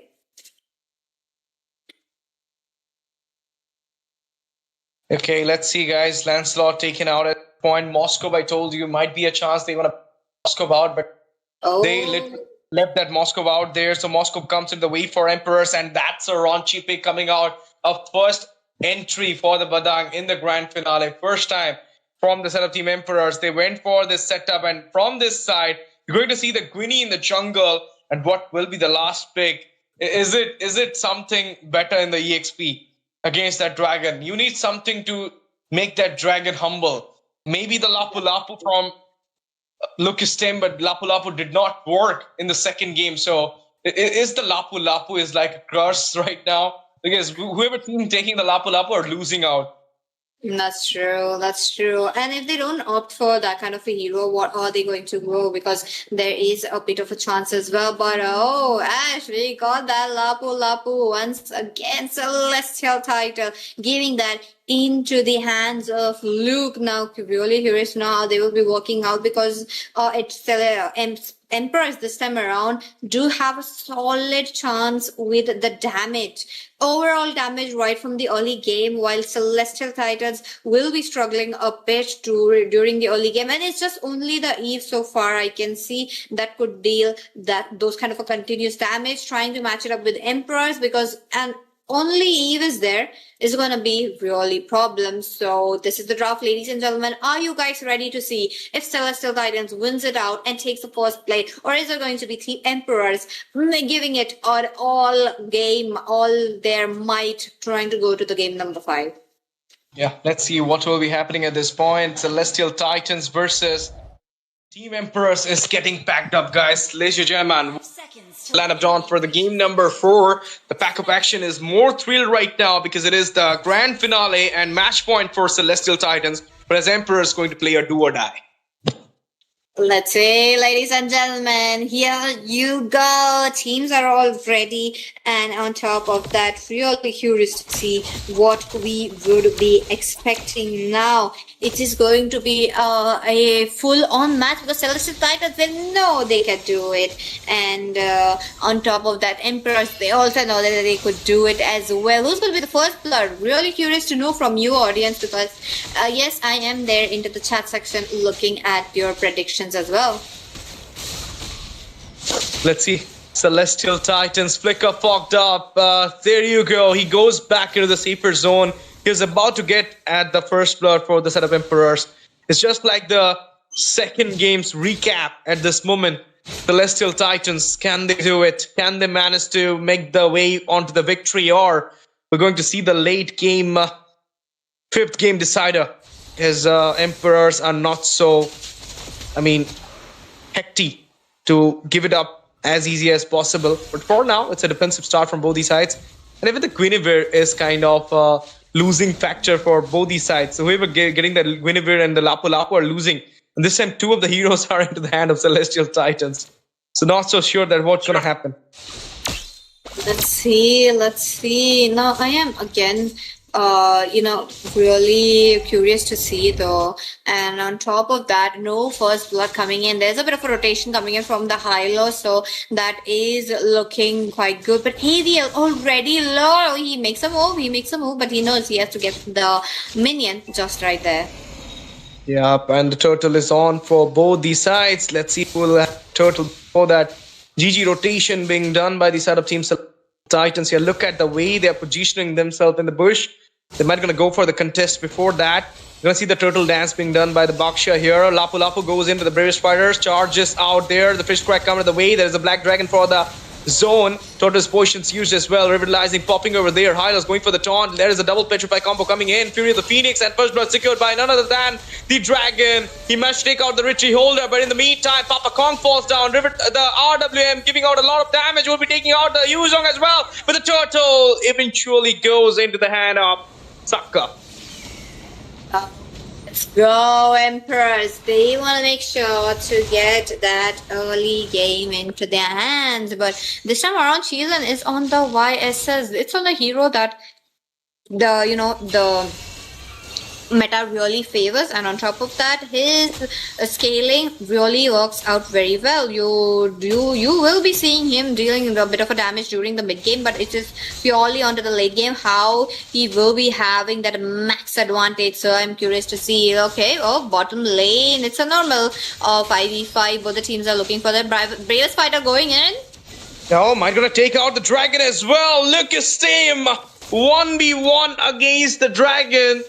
Picks up his kill and goes back. Memphis can't do anything at this point. It's a 3-1 score. Celestial Titans in a lead. They started it the way they always start. A dominative start for them, but they lose out the turtle, Pitchy. Oh, I don't like that losing of the turtle, though, because one, your team really needs a lot of damage. Two, your really team needs items as well. AVL does get slowed down by the glorious pathway, but wait a minute, Papa gonna take it out. Too much damage. Now he knows he can survive it out. He does have his skills right there, but looks them though once again to the bottom lane. But Gary comes in for the save. I mean, this is the bravest fighter for the defense, and now the Yuzhong is waiting for the proper setup onto that Lapu because Lucas team is playing so well with this Lapu this time. He's not even going back. He's just striking forward. Even into the turtle, he started the fight there. He is the initiator at that point, creating the opening for the side of Team Celestial Titans at this moment. But let's see, the burst coming out from the Eve here. They're waiting for the second turtle to come up. The zone is totally fine, but for now, let's see how this 2 EXP lane are going to channel out the turtle fight. But before that, a little bit of scum has been going on. They're going up to full on to the dragon. He needs to use his black dragon for the defense. 4 member goes on to him without giving any resources other than that only glorious pathway, and he managed to take out the resources there from the dragon. But the cross map play was totally beautiful there. Losing out the turtle, getting a kill onto Cheezen. Definitely, the Celestial Titans make it a 3. Papa Kong still onto the top lanes, making sure they put everything on AVL. Game number 2, they won it out just because of AVL, how he managed to play. But game number 4, what is it going to be? Is it going to be the same blessing moving forward towards AVL? Because, hey, Team Emperors are opening up the maps, and that is really looking good. So, Celestial Titans, what is it going to be? What will you answer with? Because you guys also have to open up the map, and that is going to be helping you to win the match. Now Zaytian, and a wonderful hero for the map control against a Eve, but Eve is no less as well, so it's a 50-50. So okay, bottom lane, there you go. Okay, there's a little bit of action been going at the bottom lane there, on the top lane there, and the same cross map play was being done to the Lapu, but Cheezen always know what to get in the fights. He will be taking down that tier. It's now same. It's now equalized there. Top tier has been slain down from both the sides. Moscow give a rotation on the bot here, but not a good idea. When a Lapu is playing on the bot, you should not come to the way. There is a rotation coming out as well. It's more like a lane change for both the sides. Definitely. So I'm really curious to see how they will be trying to come up with the opening. But okay, looking at the itemizations as of now, looks like Kyler already picks up the concentrated energy. Now he is going to deal a bit of a damage. Oh, Kyler is waiting for the jump.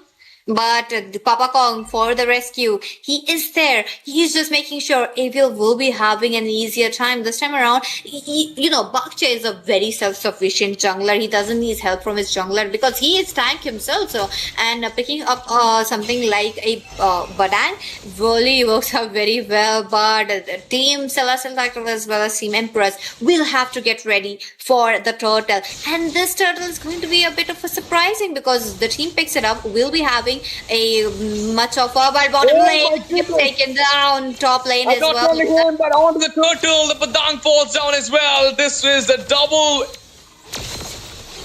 play coming out from the side of Team Celestial Titans. They find 2 kills in the way, Pitchy.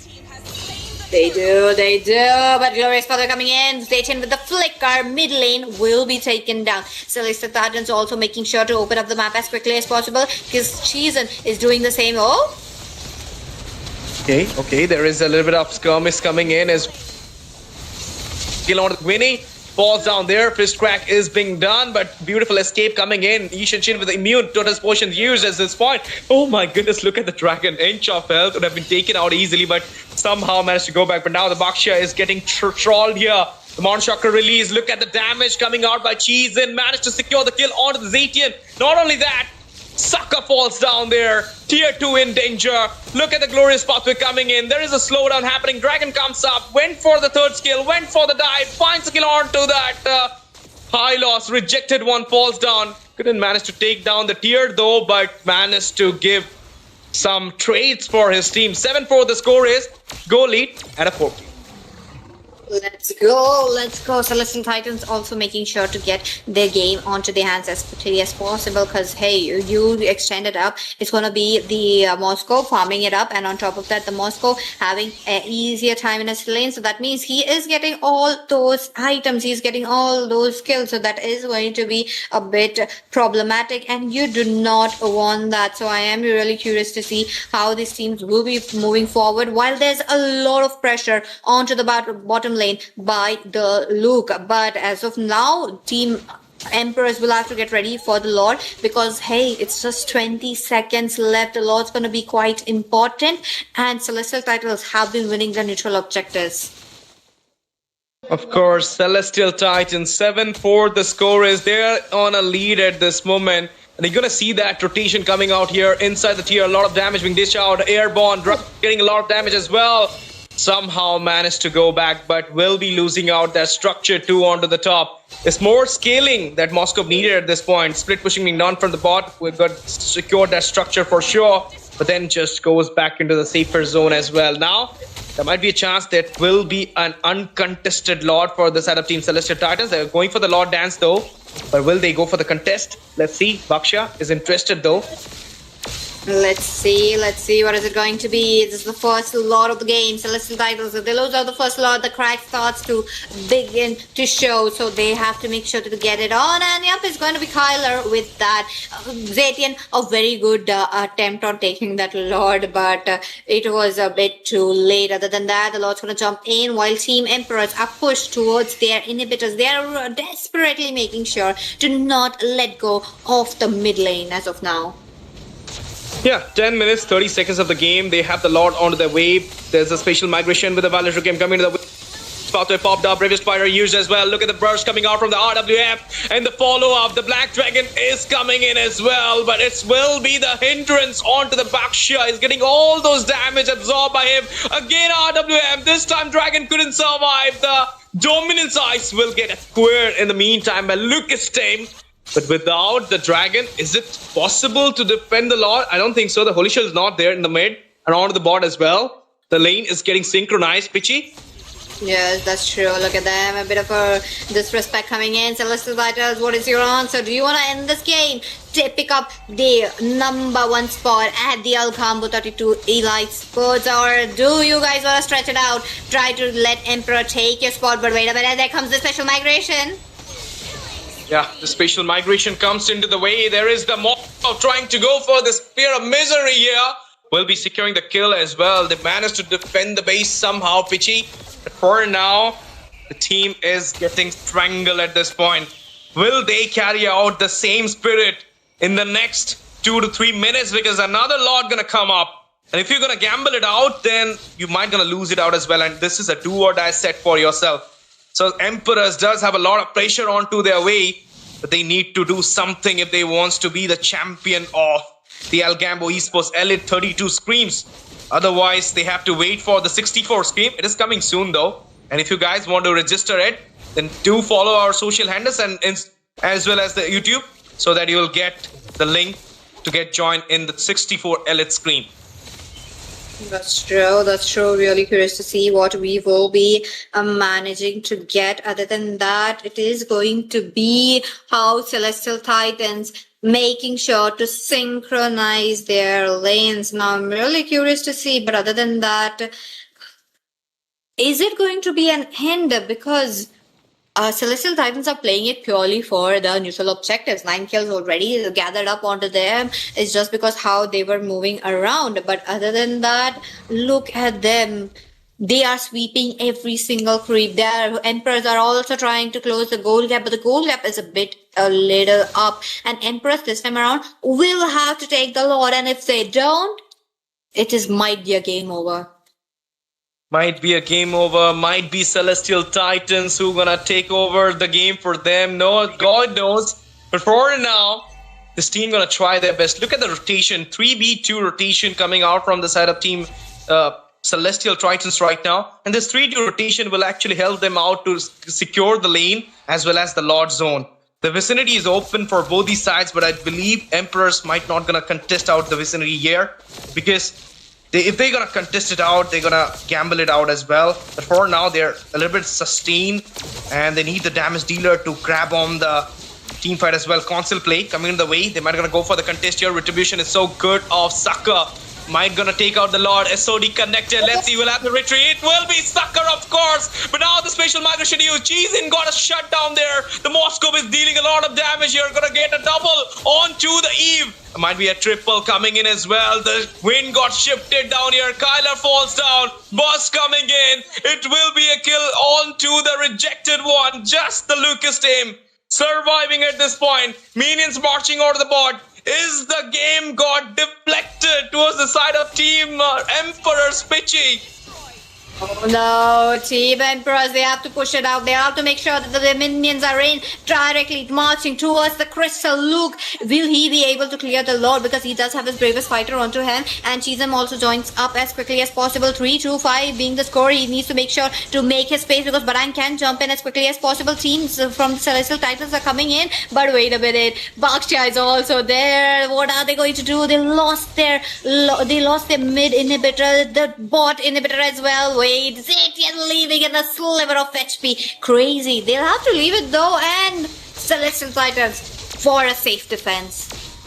But it's a comeback for Emperors. They managed to make their move right now in the game so far. Till now, they were so cold, but for now, they are hitting up at this moment. They're back into the banger. It's more like 15 minutes mark of the game, and Emperors are showing their true intent. They know, like, they will go for the gamble. It will be two ways. Either they're going to lose it out or they want to win it out. This time they won it out. And you know, Sucker has a great retribution if you're going to compare it with Kyler. So obviously, he's going to grab up the Lord and got his hand into those two inhibitors. But now the scene got changed. Emperors have a better position. They got two inhibitors. They opened up the Nemesis onto the Celestial Titan side. So they are in a better thing. Cheesin need to play safe, because somehow the eye of a veil is onto him.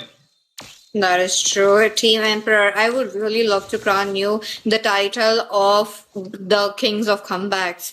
You guys have been really showing off what a comeback should be looking like, and look at that. This time around, they are trying to get ready for another lot. It is a little bit far-fetched, 40 seconds there, but 40 seconds will be just going in a moment. So let's see. They have to put a bit of a pressure talking about Celestial Titans, because it is quite important. And Ash, is it a pattern? Because the Guinevere, be it any team, is just not it for today.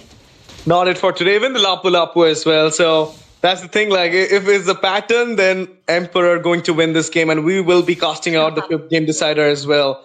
So Celestial Titans, can you end this game? Or are you going to give it on to the side of Emperors to go for the fifth game decider? So far, Emperors doing so great in this match.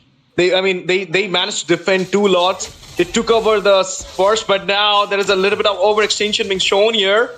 And they got zoned with that 20 with that spatial migration, but now retaliate back to the safer side. Dragon coming in, going for the Lord Dance, but he is aware of the rejected one, I believe. That is true. Look at them. They are trying to position themselves. 40 seconds already gone in. A swish, and with that, Kyler will have to get ready for the retribution. They'll have to make sure to bait out Zatian's ultimate as quickly as possible. But Cheesin, you need to jump in with your team as quickly as possible. What is it going to be? I really wanted to know what answer that team Celestial Titans will be making, because it is very much important. No inhibitors taken down from the side of Team Emperors. That means, okay, wait. Before I jump into my point, let's look at the items. Looks like Hylos is a bit behind on one item so far, and I feel like the burning crystal from coming in from the Bakshia should have been sold already. Like, I guess it is an item, but I like that he's not building it completely, but at this point he should. Mounted Shocker, spatial migration with the voluntary Grim as well. There will be a kill onto the dragon. Memphis falls down there. Lord is getting evil, but there is a split push coming in. Will he end it? Abiel onto the backdoor entry. He's locking down the base at this point. More minions are coming in, and there you go. The backdoor entry, the surprise attack will taking over the game to a 5th game decider. Abiel did it at last, and you will be watching out the 5th game. What a game it was. What a finish it was. A backdoor entry to secure the win against Team Celestial Titans. They managed to take out Memphis, but they couldn't secure that lane. That's the main thing. That one Lord getting into the hand of Team Emperors was the moment changing Lord, because they got 2 inhibitors. They opened up the Nemesis, and Moscow did the dirtiest work of the game. That is the backdoor entry, and he managed to secure the win there, Pitchy. What a game, like crazy. Look at that. There's a bit of a match highlights coming up from that. And I think this is the most entertaining finals I have seen so far. And I have seen comebacks. I have seen backdoor gameplays. Look at that. Heaviel. This man needs to be target banned. This man looks close up all the team heroes that he's gonna pick, and it's gonna get easy for Celestial Titans. But Team Emperors, despite really pushing it up a lot. I'm flabbergasted right now that Moscow, that was a legendary move. The BTK move, I always say, backdoor entry. In the end, it's all about the vicinity. It's all about that crown, that structure. And he went for that macro play. It doesn't need to be in the Lord zone. Doesn't need to be in the fight zone. You need to take care of the split push. And he did it. He did it. The minion waves he pulled out. And you send a Z to stop him. You can't do that. You can't do that. But this is the end, guys. The Moscow. The factor, the X factor for the side of Emperor, making it through the 5th game decider right now. Fear the Phoenix, Lord secured. This was the moment got shaped out for the side of Emperors. They got 2 inhibitors with this, and due to that reason, now you can see the win goes to them. And it's maybe the Guinea and the Lapu curse as well. However, how good you can play, but you're gonna lose it out. Highly possible. I feel like the Hylos curse, sorry, not the Hylos, but the Guinevere curse might be there. They pushed the game to game number 5. The score is 2-2 as of now. Team Celestial Titles did not get that match point onto their hands. Really curious to see how they will be trying to manage it out, but my goodness, Aviel, if he manages to get another game with his marksman, I think he must be the MVP again. Of course, indeed. And who got the MVP? We don't have the MVP screen yet, I believe. Yeah. We'll be having the MVP screen soon. Yeah, here it is, guys. The MVP is here. Aviel, 3-1-4. Doesn't matter. You cannot see the push thing here, but I can show you that thing later as well. MVP Aviel, the legendary Moscow, I'll say. The legendary move, the backdoor entry, and he managed to create it there for the side of Team Emperors to take it on to a 5th game decider here. Definitely. With 3-1-17, let's go. Okay, 3-1-4. The score really works out very well. Picks up the MVP. He's the only gold member right there on his own team, while the other side are really just trying to make sure to get that game. But nah, the Guinevere curse is real, Ash.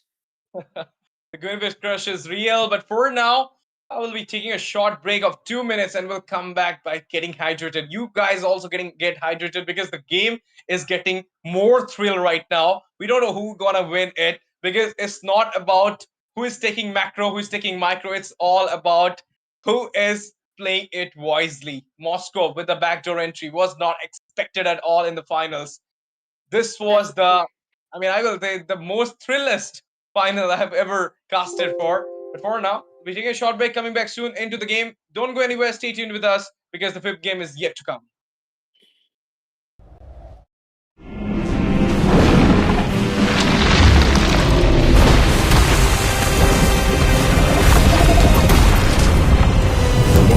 Will drown in the tide of oblivion.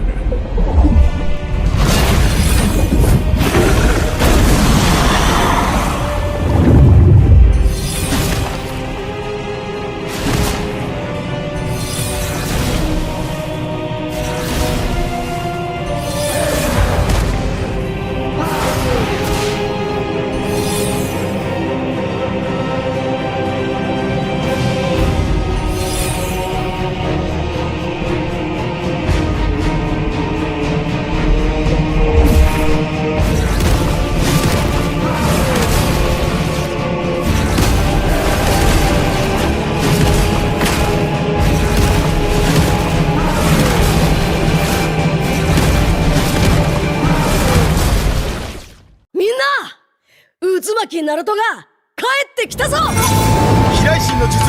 俺ってば父ちゃんを越す火影になる。愚かなる王国。子供騙しか。アマテラス。行くぜ。これが俺たちの力だってばよ。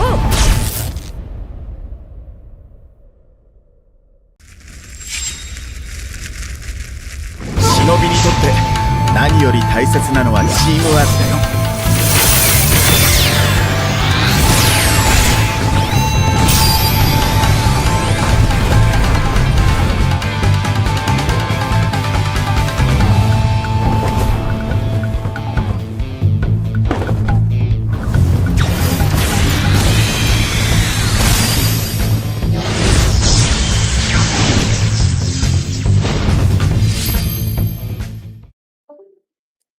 Well, hello, ladies and gentlemen. Once again, back to the 32 Elite Scream powered by ALGAMBO Esports. Right now, you're watching out the grand finale. A prize pool of 8,000, 4,500 for the champion, 2,500 for the first runner-up, and 1,000 rupees for the third runner-up, who is already selected down. That is RISENX. It's your boy STZ and Pitchy out there to cast out this final game. Pitchy, I asked you, like, will we going to see the fifth game decider? You said it's a final. We will have the spiciest things, and we might gonna see the fifth game decider.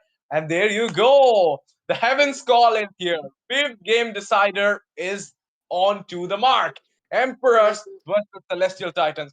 Two of the best team of this 32 Elite Scream are not going to settle with a 2-0 or with a 3-0. They will be getting settled with a 3-2 right now. And we don't know who will be getting the highest stakes. Is it Emperors or is it Celestial Titans? Who will be winning the 4,500 rupees, guys? Let me know in the chat section. Not only that, I heard a big news. The 64 round of tournament is coming soon by ALGAMBO Esports. If you want to be a part of it, then do not waste your time. Go and start hustling around with your team. And not only that, follow our social handles so that you will get the info about the next event of ALGAMBO as soon as possible. Yes, sir. Yes, sir. And with that, final game of the day, final game of the Elite 32 Scrims. What is it going to be? Celestial Title versus Team Emperors. It's a 2-for-2. And now we will be getting the respect band. Will Aviel will be getting his bands or not? Because I am really, really curious to know about that. 2 games this guy played so well. Carry, then the Moscow, and he is the X factor for the team. Till now, if Emperor is going for the 5th game decider, Pitchy, all hells to none other than Aviel, the co-laner from Team Emperor. Managed to take his team for the 5th game decider. Lose or win, doesn't matter. The playstyle, the amount of intent he has shown in the Land of Dawn will always get remembered in the ALGAMBO Esports 32 Elite Scream. Definitely, what a game that we were seeing. And yes, Aviel will be getting his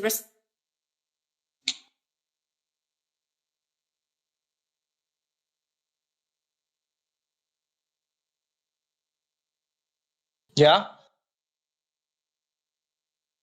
I think Peachy is having some issue here, but look at that. Sora coming first pick for the setup team Celestial Titans, and Emperors are going on to that Grok here. With not only the Grok, but also the Zetian into their way. They got the Initiator as well as the setup comp for their side.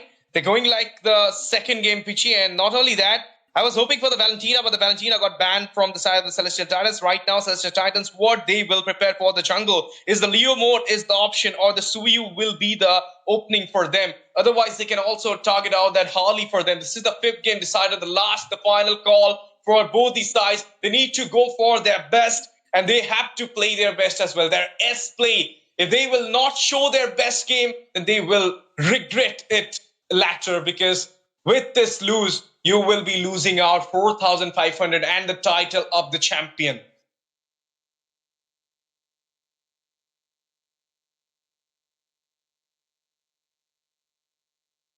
Okay, so there you go. The Khalid and the Kimi into the wave for the side of Team Celestial Titans here. They got the Kimi into the mid. Yep, I can hear you, Pitchy. Oh, finally back. I'm so sorry about that. But other than that, Khalid finally, Sora. I saw the Valentina ban. I was like, yep, Sora is definitely going to be here. And with that, it's going to be the Kimi into the middle lane. You do see a bit of a picks right from the game number 1, game number 2, and 3 coming up at this stage as well. But it's not going to be Cheese and back again on YSS. Is it a good choice that they gave out YSS into the hands of AVL?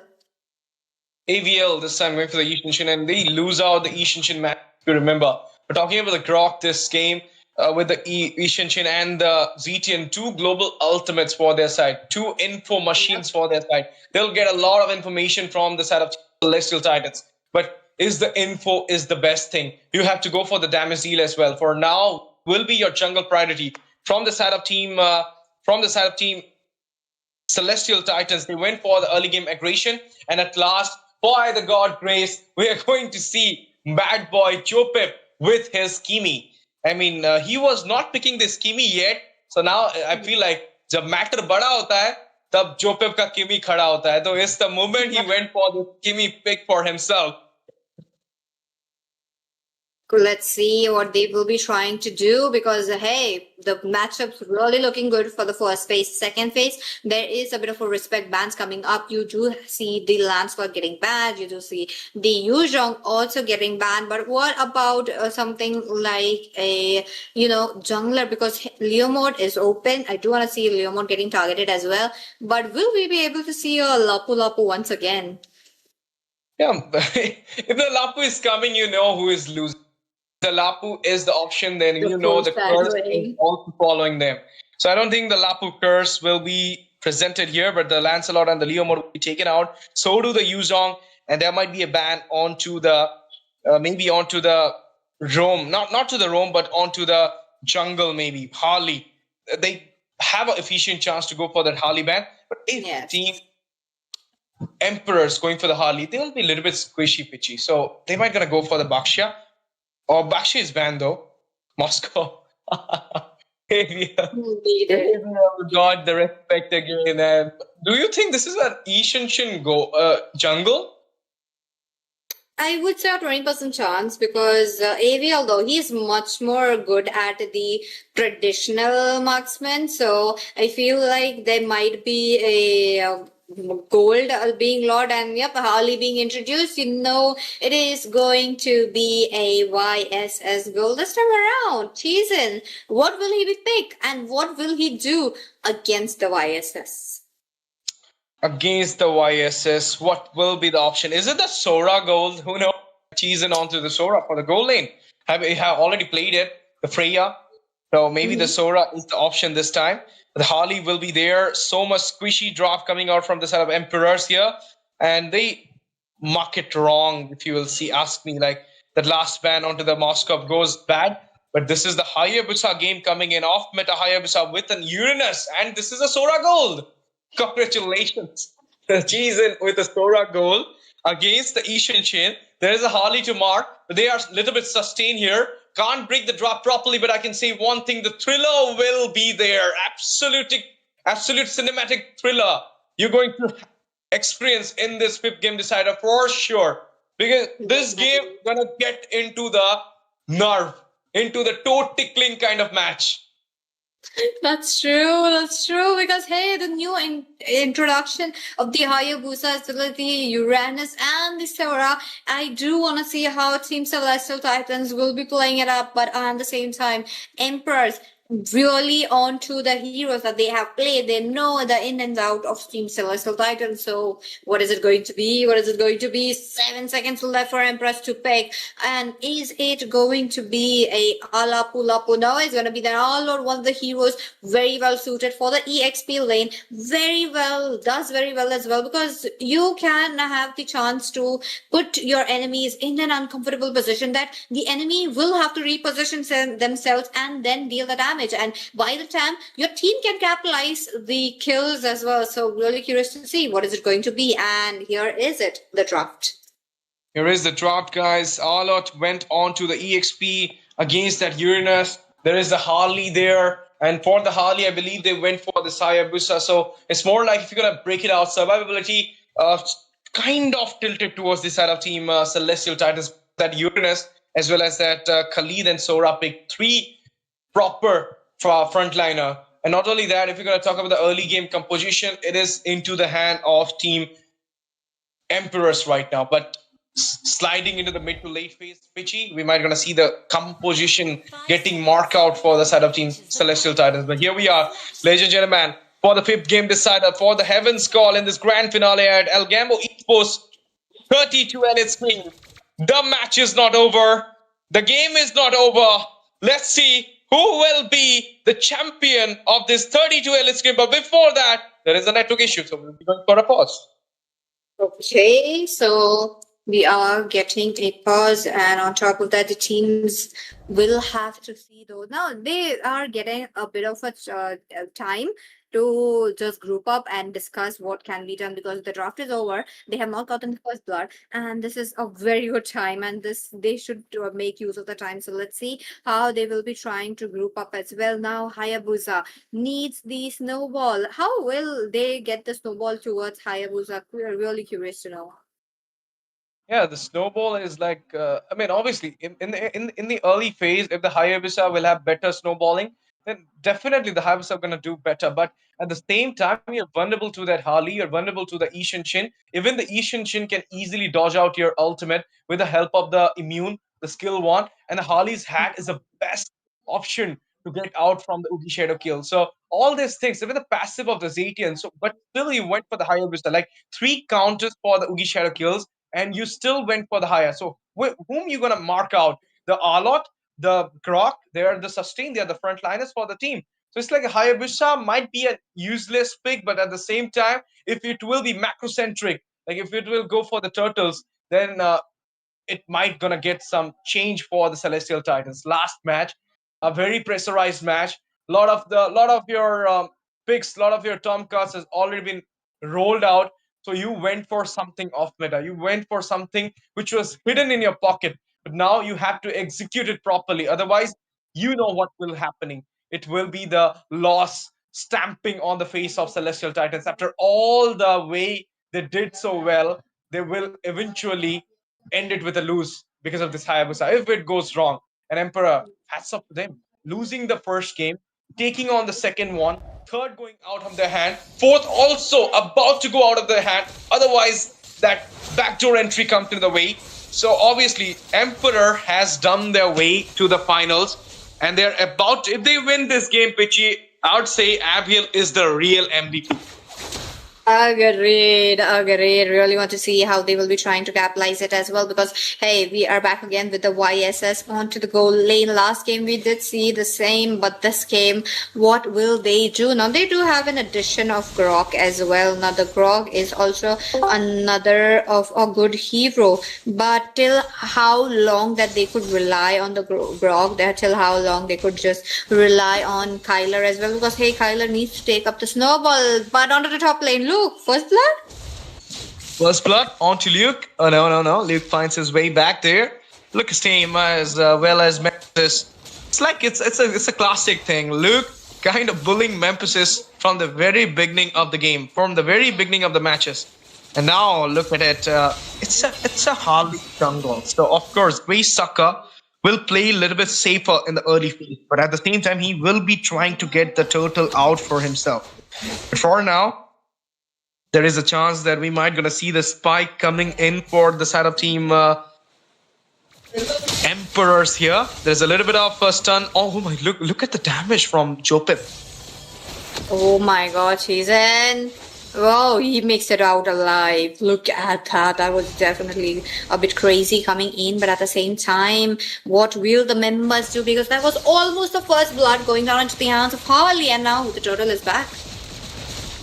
With the turtle is back, I believe Team Emperors might be the one not going to contest it out, because Celestial Titans will just get uncontested turtle for them. I told you, like, macro-centric. You have to play macro-centric with that Hayabusa. You cannot go for aggressive early game kind of fight. You have to be on the turtle. You have to stack up your Kaipier, so that's what will help you out a little bit. For now, Quad Shadow got connected on the Arlot. Not going to go for the contest here. Around the bot side, there is a little bit of skirmish going in. Model Shocker release onto the Sora, but it's a Sora, of course, so you cannot take it down. There's a little bit of movement coming in. Look at that Uranus going far and far. There is a wall popped up as well, but he will be disrupting the pace of jungling. Let's see. Kyler, on the other hand, is just going in for those items. His first priority would be items as of now. So, yeah, that is good. But Cheeson, on the other hand, is struggling right there, Sora. My goodness, the damage coming out from Harley. Cheeson falls down immediately there. One situation. First blood secure from the side of Emperors. They're high with the macro at this moment, but the macro goes into the hand of Celestial Titan. 1-for-1. If you're going to talk about the macro, but 1 for none if you're going to just talk about the micro. That's true. Let's just wait and watch what will happen, because the bad boy Joseph, he is dealing a bit of a damage onto the mid lane along with the rejected one. But Gary, though, he's able to find so much, and on top of that, he is just making sure that is the bot lane getting targeted and putting everything on AVL once again. For now, Emperors are kind of suitable for the fights, and the damage from look at the damage. I told you, even the final slash years. Can he go back? Yep, he managed somehow to go back in the safer zone though, but was about to take him down. But if it was not about the flicker burst coming into the way. A little bit of zone on the turtle right now being taken on. There's a tornado being used. Holly goes back with a hat, but now he comes back again. Retribution happens. Sucker will never learn to lose out the retreat against Skylar. That's what I've seen from the very beginning. But now Papa Kong falls down with that ninjutsu shuriken falling onto him. There's a burst coming in. Invasion happening on the blue-red buff at this moment. This is a 1-for-1 equalizer into the macro. But they will be retaliating back into the safer place at this moment. The score is also equalized, with the macro is also equalized by both the sides.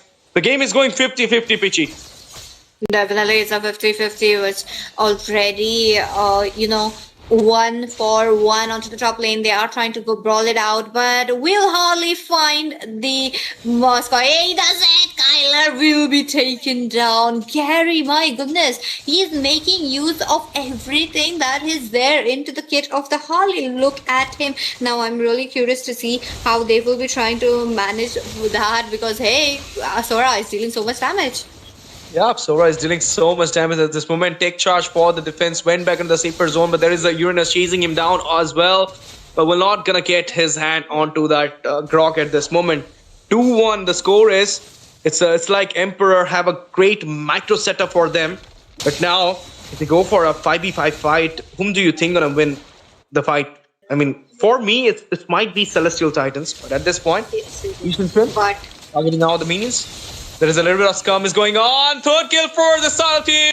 For us, 3-1. Khalid falls down. Rejected one. Got rejected again. my goodness, Harley is absolutely unstoppable. Look at him trying to go for the tanks as well. That is definitely crazy. Now on top of that, we have to see how towards the top lane Arlet will be coming in as well. Now I am a bit curious, because why is Arlet not going in for the team fights? It is no point in going for a Uranus, but oh, Papa Kong, nah, Cheesin with the flicker. He does manage to get it on. Turtle is up. So Gary is not getting a chance to enter the reward area. What are they going to do? This is the thing, like, if you can't win the retreat, you have to make sure that Gary cannot come to the vicinity. If he is coming, he's gonna win the retribution for sure, because his retribution winning is kind of higher than Kyler. So that's the only thing you can do right now. Structure getting secured here. Hayabusa doing the same thing on the top as well. Let's see. Bad boy not looking in. A very good position will be taken down, and on top of that, it is going to be. Oh, look at that. Oh, the fight is still going on. All it goes with the slash there. Not gonna happen any casualties for him, but bad boy Joe Pip falls down once the penetration circle finds him. Harley's penetration circle finds him. This is the thing, like, for now, the score is kind of ahead for Emperors. If you're going to talk about the Turtles, 2-4-1. If you're going to talk about the score, 4-4-3. But if the goal is kind of higher for the side of Team Emperors, they are having 2K goal lead for them. They got a structure, but still, I mean, both the teams got a structure, but the goal is kind of higher. It's gonna be the magic of Harley. Look at him, Harley 2-1-2. He's able to get a lot of advantage right there. He's able to get, the core members, especially who's jumping towards the back lines. So that's gonna be an interesting one to see. Rejected one trying to make up for a good amount of setup, but will he be successful? That's the main question. Will he be successful into that late phase? Hayabusa not yet done much, but 1-1-0 is the score for the higher KDAs. The Sora goes in, Cheesin comes back. He went for the electrifying shots by his Cloud, but couldn't do so. At this point, Celestial Titans are playing safer, but they need to go for some proper setups for them, which might gonna give them proper trade, like into the gold. Definitely, we're really curious to see what is it going to be, because this is the first law that's coming in. While Harley in position, who is he going to find? What is it going to be now? Because Harley is an early game hero, so early game is almost over as of now. So it's going to be a bit different how they would be moving around. Okay, wait a minute. There is a little bit of movement coming out from the setup team. Celestial Titans here.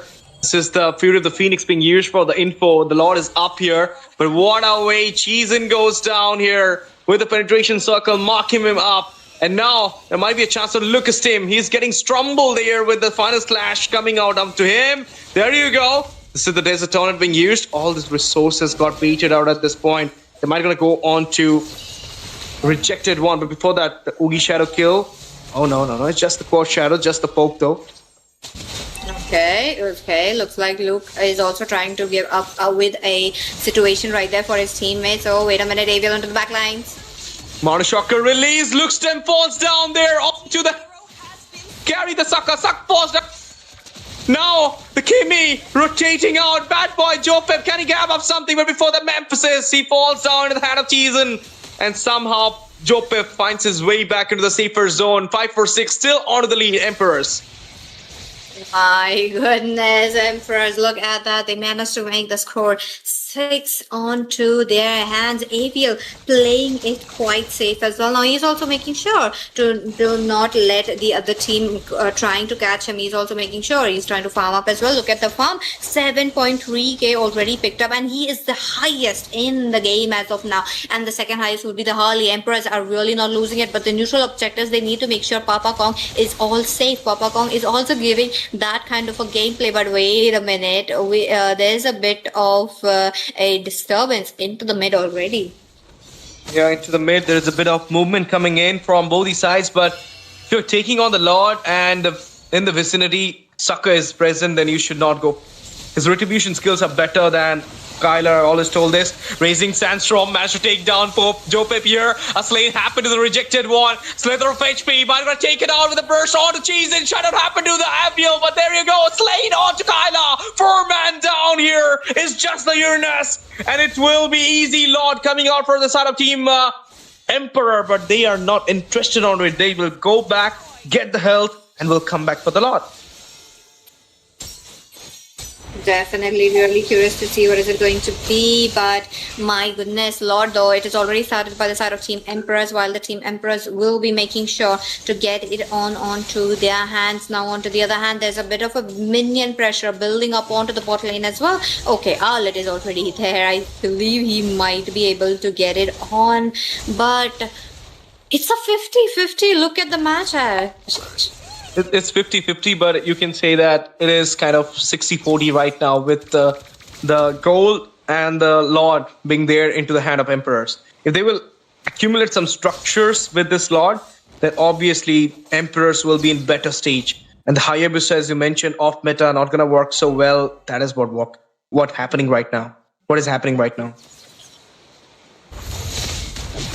Whoa, let's see, Luke, this time around the Lord's gonna march in from the bot lane, and Team Emperors, will they be getting that victory? I mean, if they get to manage to get the bottom inhibitor as quickly as possible, I do believe that they will be having an easier time into the second turtle, but no, they don't want to push it with the Lord. They want to make sure to open up the mid lane as well. Mid lane, I don't like it how it's open, because it's a very good chance that they could, but they are not, and they are much more interested on the tier 2s.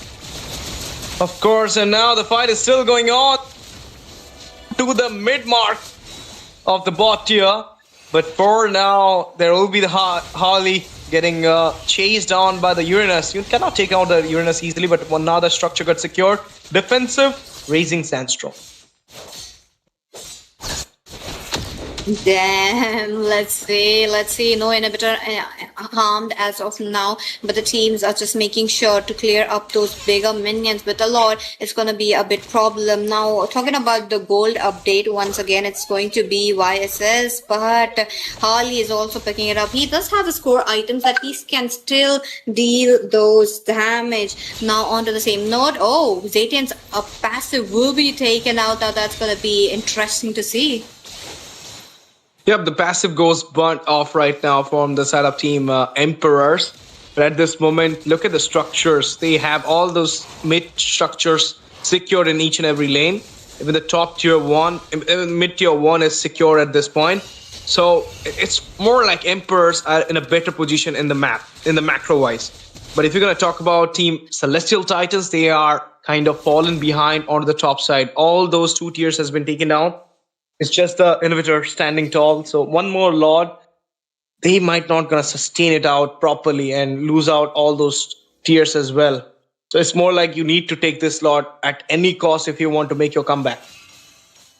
I agree with you, Ash, right there. But okay, I'll let that's going to be the Sora who's trying to make a move, who's trying to make sure Papa Kong is a bit low before they could do. But okay, Mountain Shocker will be revealing the position, and Celestial Titans, that position will be futile for a bit because they can re-engage as well. But minions are the priority as of now. And with that, the Lord is up.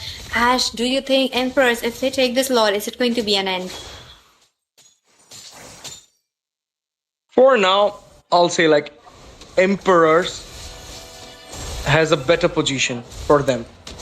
And it is more like Team Celestial Titans. If they will go for the skirmish into the Lord, they need to take out either the Ishanshin or the Harley. Because, you know, like Sucker will be the one. Oh, that deflection with the flicker! Raising Sandstorm! He can't dance right now! Hayabusa falls down, but he managed to take down someone before he goes down there. Here at the Phoenix, there is the raise coming out here. We're gonna see the Ishanshin marking down. Goes back in the safer side as well. Kimi striking on with a continuous burst, but not gonna happen to take down anybody. It's just 1-for-1. But a bigger trade for the side of Team Emperor. GG. Work by Memphis. Before he goes down, he managed to take down the victory holder, Kyla, from the Celestial Titans. Holy moly, what a game that the team the Emperors are showing as of now. There's going to be a bit of an easy Lord unless Team Celestial Titans will be going in, trying to take down, doing the same because, hey, they are not targeting the the Harley as of now. And the Lord, it would be 50-50. It goes into the hands of Gariel, a Retribution holder. Without a Retribution holder, what are they going to do? And on top of that, Team Emperors with the goal lead, with the kill lead, what is it going to be? I don't know what to say for now. I mean, 3 times I've been saying this thing. Emperors are doing best when the talk is about macro. Last time too, like that one lord and everything got changed. Otherwise, this match would not have been here. It would have been an easy 3-1 win for Celestial Titans. They literally lurking behind the match, taking it straight onto the point that Team Emperors are having better position right now. If they win this game from now on, I'll say like Aviel, the real man. This time, of course, he has not that much influence, but still, it is Gary the Sucker as well as Aiko this time. But still, like, I love the way Aviel changed out those 2 games for his team so that they managed to play this game. Lord marching onto the top, crashed onto the elevator right now. There is the follow-up coming by Aviel here, and we're going to see that little bit of positioning coming out from Emperor as well. They're waiting for the tier 2 to fall down, but nice defense coming out from the side of Team Celestial Titans. They marked out from each and every side. Look at that, I told you! The high are not gonna get survived when the penetration soccer mark him out. Emperor will go for the Fury of Phoenix. There is a crowd control coming in. Shundering strike into the way as well, but look at the damage coming in. Ishan Chin poking it out from the behind. There you go. He's entering into the Nemesis, but couldn't follow so because the Nemesis is not so open yet. The minion waves got defended out, but another wave is coming in. They will be securing this structure too, even though the Uranus is there for the Strumbling. Final Slash comes up. He goes back on the safer side. And the Uranus falls down with the burst coming out from the Holly. Crazy match. Look at that. Even though the Lords is the biggest Lord that you are seeing, yet Team Celestial Titans are coming up with that kind of a defense. Look at them. They are not backing down. Look at them. They just want to make sure to get the game as well. The pressure is quite high on both the sides because it is the final match. The team who wins it up will be winning the first position. So we are really curious to see. Other than that, the teams are getting all ready for another lot. 20 seconds left. Will Kyler be able to get this lot or not? Let's see, will they able to take this slot or not? But so far, the Retribution 50-50 battle history is saying me that Pichi, it is Sucker always winning the retreat battle against Kyla. So if he's going to contest it out, there might be a reason that Emperor will. And even sometime I've even seen that thing. Like if not Kyla, then it was bad boy Chopep with that Valentina who secured the lot. So it's never Kyla. Not as in a single time he won a 50-50 battle against the Sucker yet.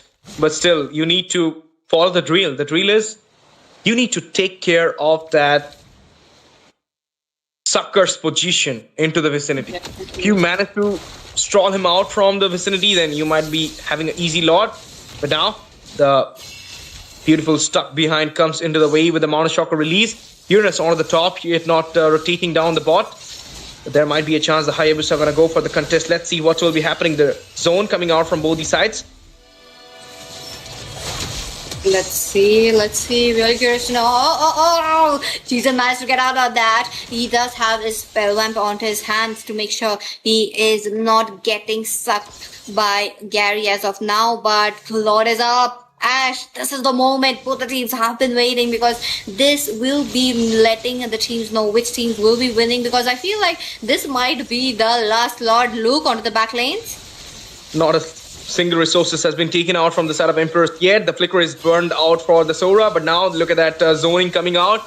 But you're going to see that Mono Shocker released here with the info coming in. Hayabusa goes Quad Shadow, Woogie Shadow Kill comes in, the flicker falls up as well. He managed to goes back into the safer zone. Sora falls down in the meantime. This is not at a good case, because it will be a 5v4 situation right now and you cannot go for the contest, Pitchy.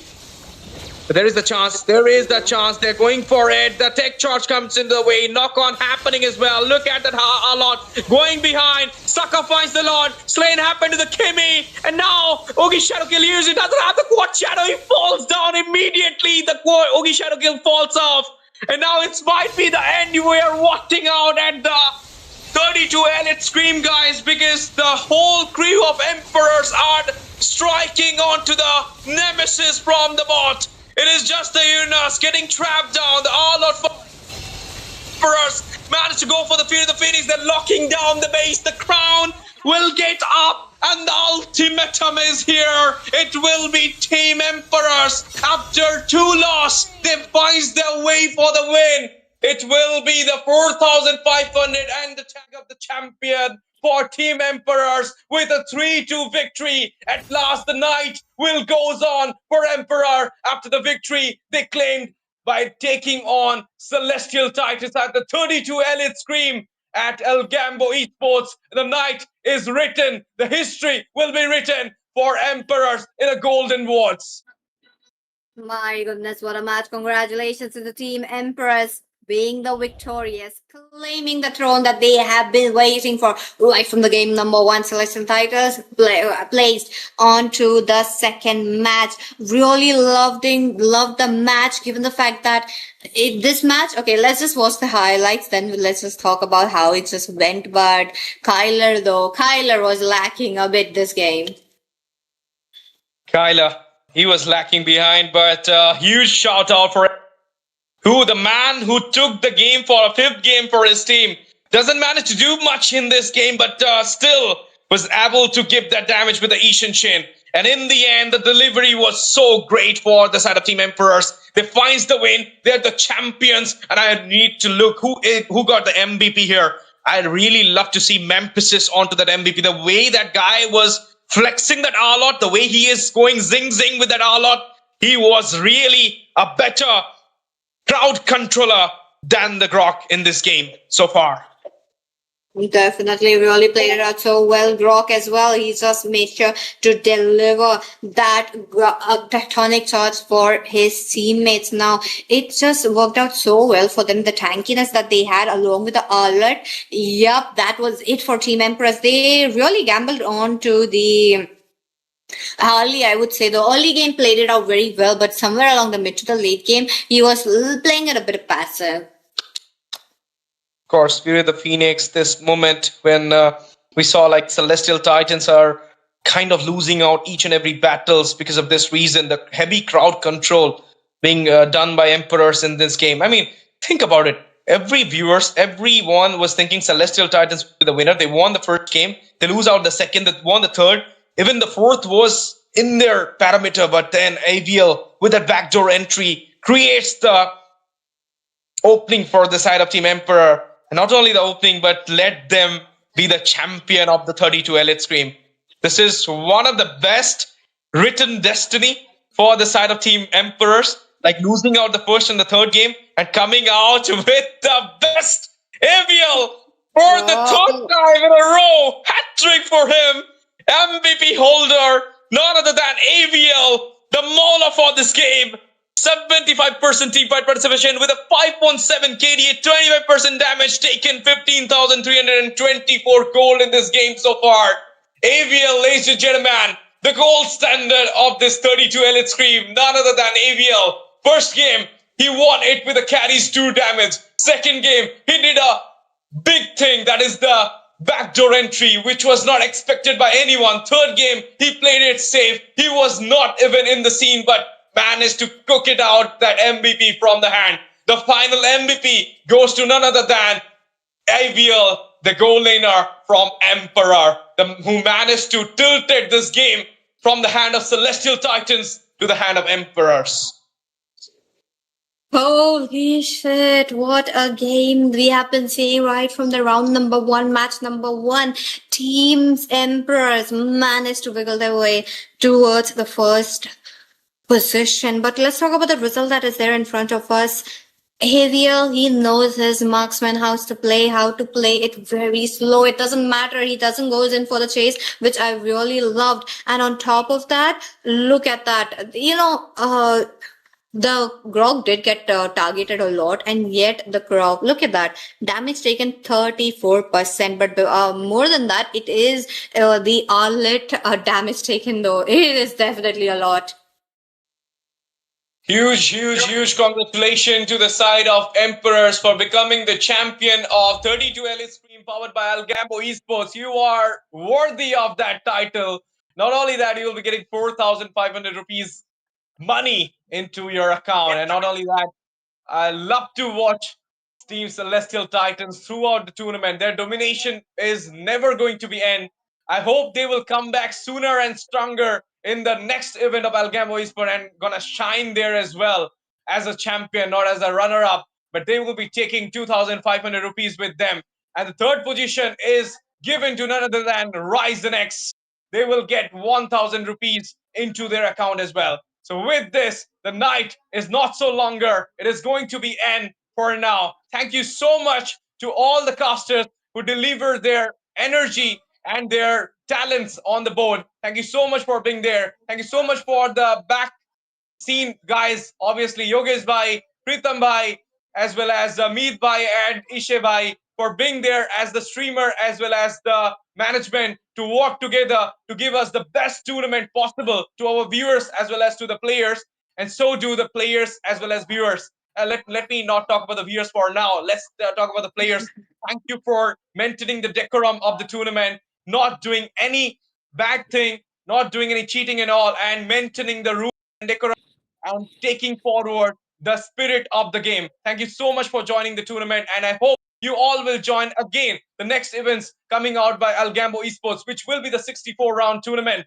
And I'm not sure when it will be delivered, but to know when it will be delivered, you have to follow us in our social handles. You have to like our stream. You have to show your support. And talking about support, how can I believe, how can I forget about our lovely viewers for whom we are standing here right now? They have shown their immense love, immense support throughout this week. Thank you so much for being there. Thank you so much for pouring your support, showering your support and love to us. I hope you will come back sooner for the next tournament as well and do support and do love like this always to us so that we will grow more and more. And when we will grow, you guys will grow as well. And with this, Pichi, any last words for this tournament? Once again, I would love to extend my gratitude to everyone who's been here onto the backside as well. Let's not make it long because I am pretty sure we are all tired right here and the dinners have been waiting as well. So thank you guys for being here. See you guys next time. See you guys. Good night, everyone. Sabak hai.